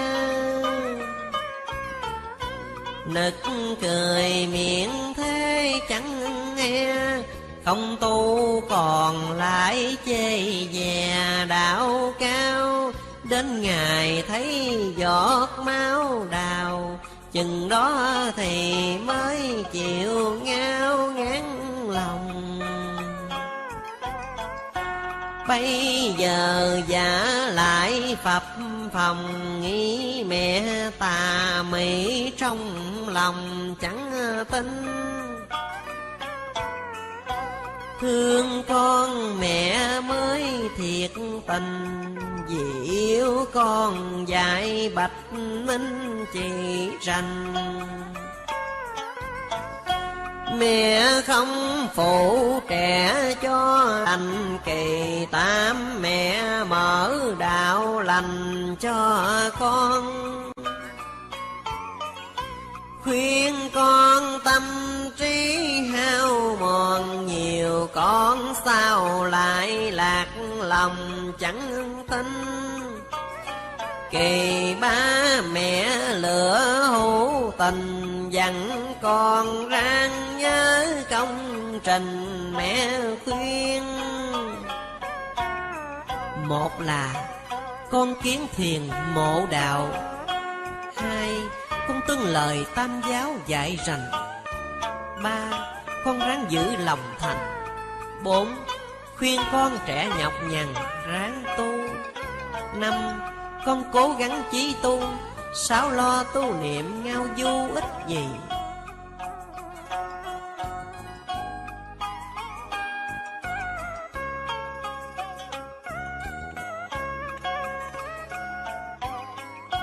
Bảy con giữ dạ từ bi, tám con theo mẹ học thầy đạo tiên. Chính khuyên con nhớ tình thiện, mười khuyên con phải vẹn tuyền chữ tu. Đường xa con thấy quá mù, cho nên ngao ngán chữ tu trên đời. Mẹ đây kêu đuốc rạng ngời, ráng tu cho kịp lo đời làm chi. Thương con mẹ nói vậy thì lòng đây mẹ đã từ bi hại hà. Muốn sao ý trẻ giao hòa đồng, chung một máu vậy thì mới yên. Hoàng khai mối đạo khắp miền, vì thương con trẻ đạo tiên giáng trần. Kỳ tam còn có một lần, làm ơn tịnh trí lập thân mẹ mừng. Mẹ kêu đuốc huệ chỉ trần, đặng cho con trẻ bước chân nhẹ nhàng. Khuyên con phải ráng sửa sang, giá con ở lại thiên đàng mẹ lui.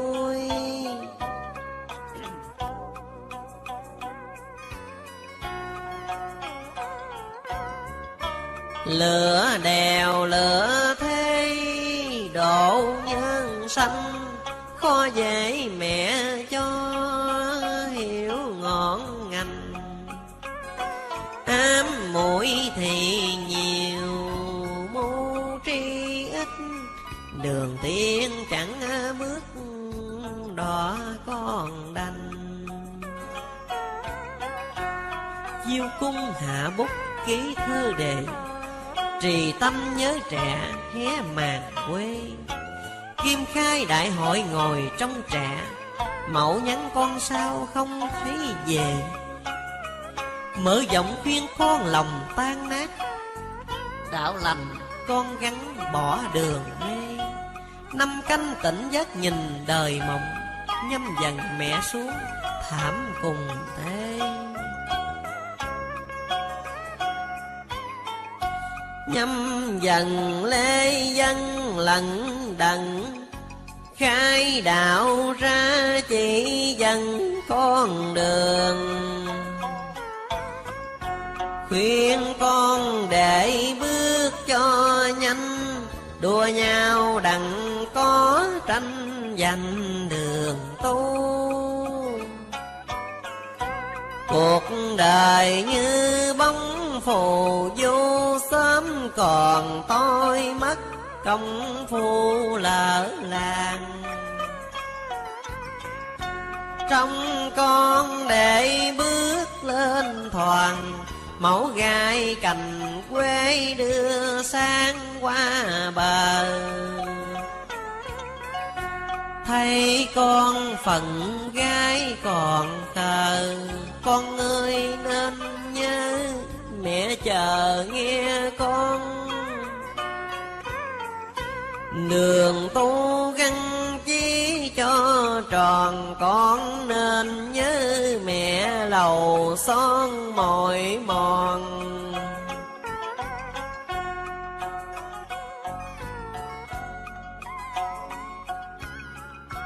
Kỳ tam con chớ hững hờ, ngày nay gặp mẹ kịp giờ cho tu. Con ơi chớ có ngao du, con đành để mẹ ngàn thu đợi chờ. Con ơi đừng giả tưởng mơ, trăm năm cuộc thế như cờ bị dây. Kỳ tam đại mây mở rộng, để tìm con khỏi động thân vàng.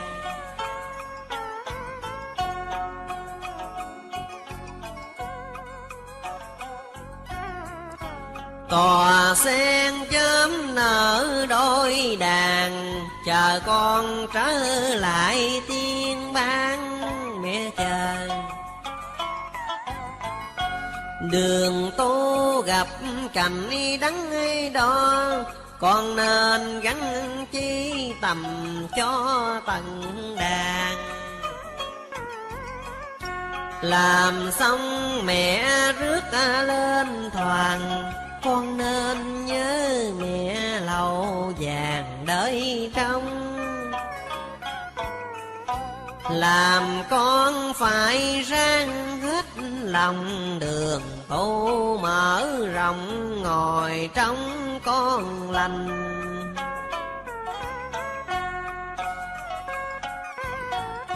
Ngày nay gặp đạo chí thành, bền lòng theo mẹ đạo lành kỳ tam. Con ơi cuộc thế đừng ham, ráng ham hai chữ kỳ tam đạo màu. Làm xong hoàng mẫu khỏi rầu, làm sao cho mẹ tiên lầu mẹ vui. Nhìn con mẹ luôn ngậm ngùi, làm sao cho mẹ tiên lầu mẹ vui. Cuộc đời lắm nỗi thon vón, ráng tu cho đặng lo tròn long văn. Kỳ tam con phải siêng năng, làm xong dự hội long văn màu hoàng. Ráng siêng để bước lên thoáng, kỳ tam con trễ cõi nhàn mẹ trong. Con ơi phải ráng bền lòng, ngồi trên đài ngọc luôn trong con hiền. Kỳ tam đời trẻ kê thuyền, tiên cánh lầu son mẹ đợi. Chốn bụi hằn con nghĩ ngợi mà chi, con nên nghĩ đến từ bi. Nhớ lời mẹ đã một khi than dài. Mẹ ngồi trên chốn chương đài, nhìn con mẹ mãi miết mài trầm lưng. Nhớ con mà mẹ lụy rưng, giá con ở lại chính tầng mẹ lui.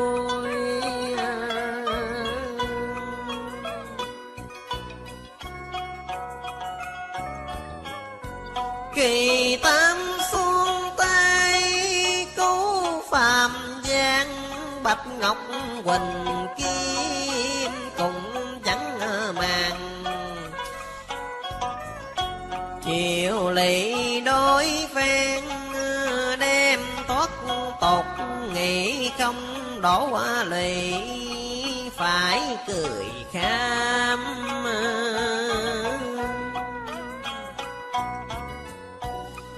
Đôi lời mẹ gọi thiện tính con, nhất dạ bền tâm giữ đạo tròn.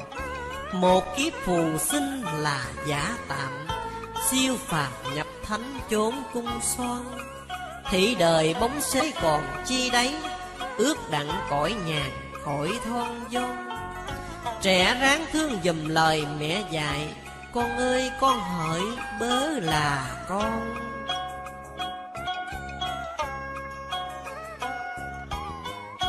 Ôi mẹ nát ruột vì thương con dại.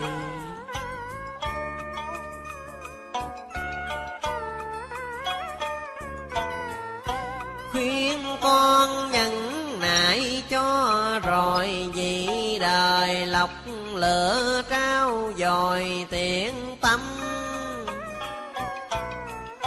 Nhớ con đổ lỵ tuôn dầm, diêu cung vắng bóng âm thầm buồn than.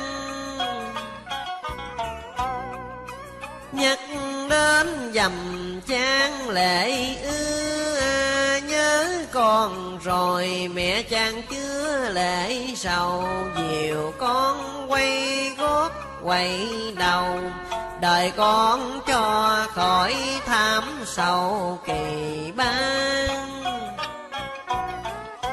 Nhớ ngày lì đổ chan hòa, con ơi con hỏi sao mà dội quên. Mẹ già mỏi đợi kề bên, mẹ chờ tỉnh ngộ rước lên linh toàn. Con ơi tiên cảnh lạ nhà, con đành để mẹ kỳ bá trong chờ.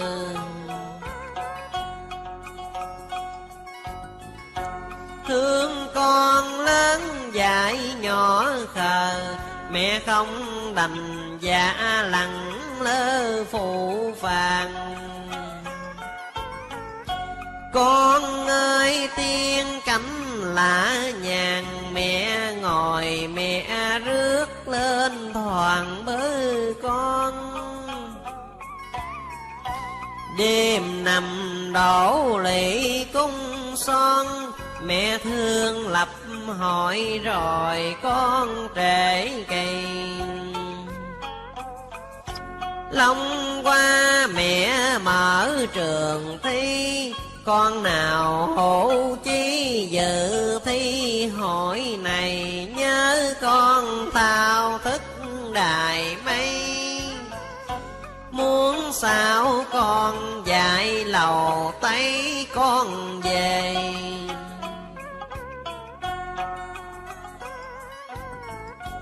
Sao con chưa ngán cuộc đời, con đành để mẹ phương trời đợi trong. Con ơi nam nữ đành lòng đoạn tình, để mẹ ngày trong đêm chờ. Đường tu con chớ bơ thờ, đường tu thoát khỏi mê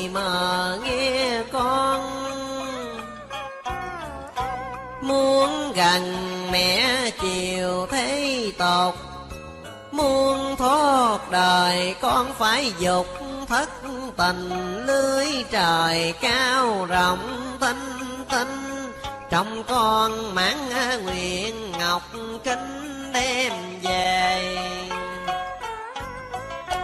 Cung vàng cảnh quê nhàn hạ, con sống chi đời quân hạ mà ngam, khổ đau sầu cũng phải cam, vui chi đó mà con ham bơ trẻ, diêu điện kỳ tam hạt tre, tỳ bà kiếm nhảy nhẹ khuyên đời, thương con mẹ mới cạn lời, vì nay mẹ đã sắp bài biến thiên.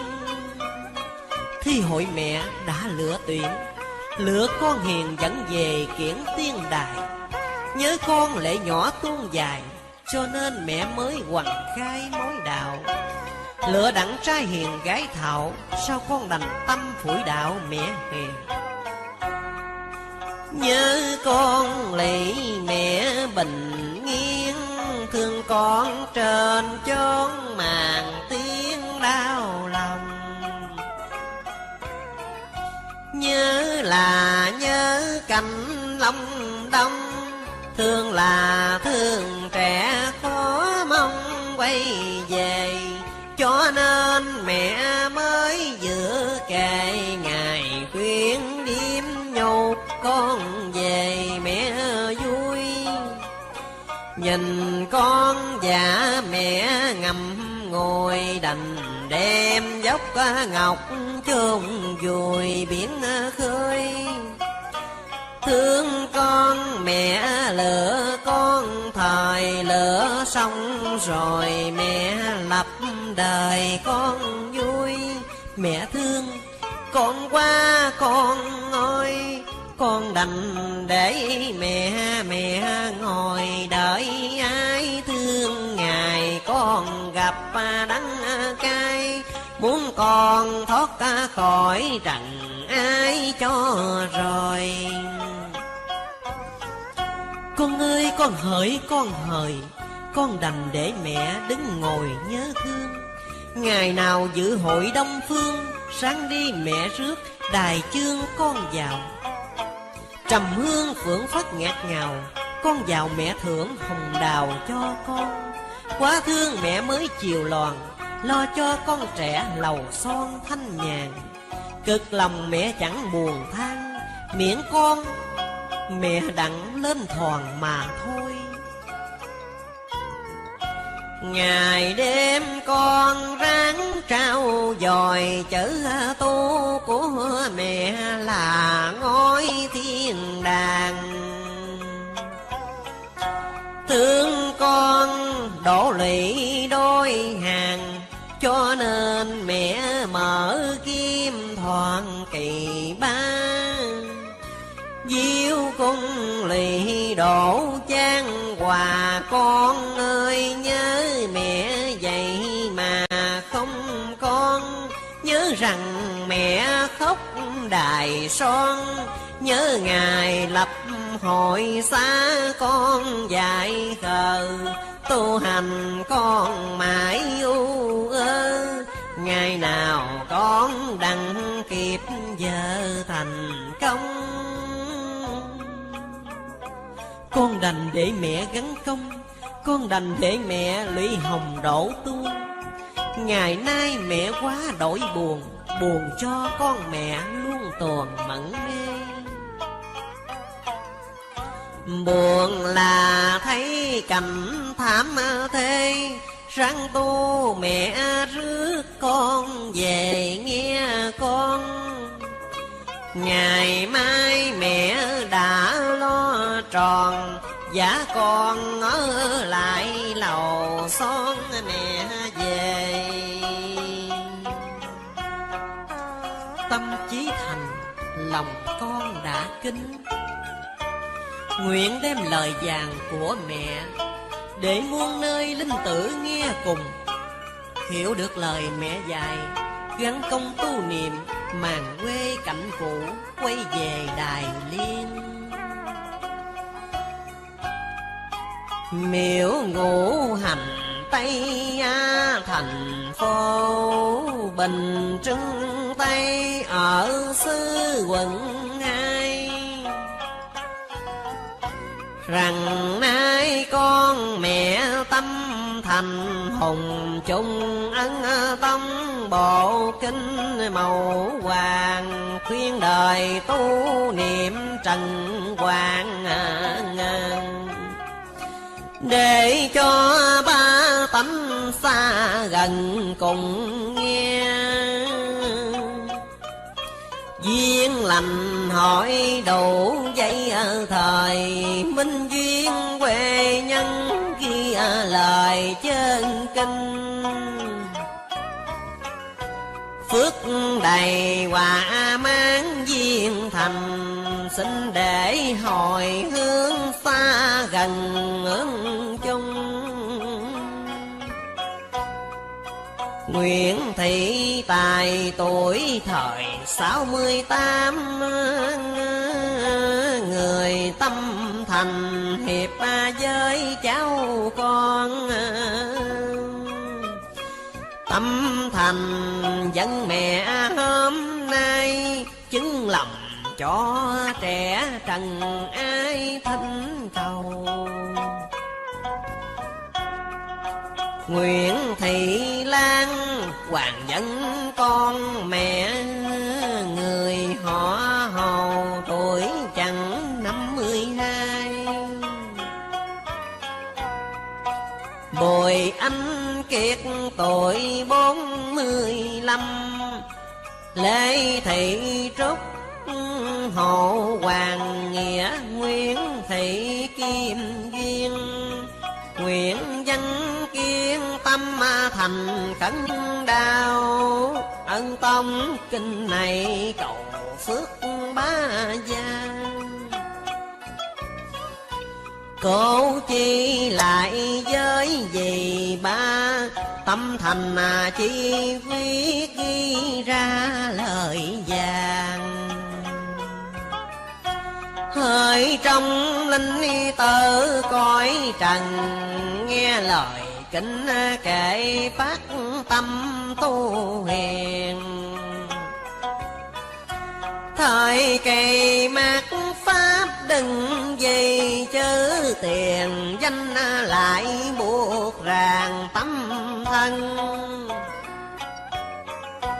Nghe lời khuyên đặng ân cần, cầu trên lĩnh mẹ chương tòa chứng tri. Cầu phước đức hữu vi cho trẻ, cầu gia đàn hạnh phúc an vui. Cầu cho sức khỏe tâm thành, cầu cho dạng ý như lời hôm nay. Những người Phật tử tâm thành, cầu xin mẹ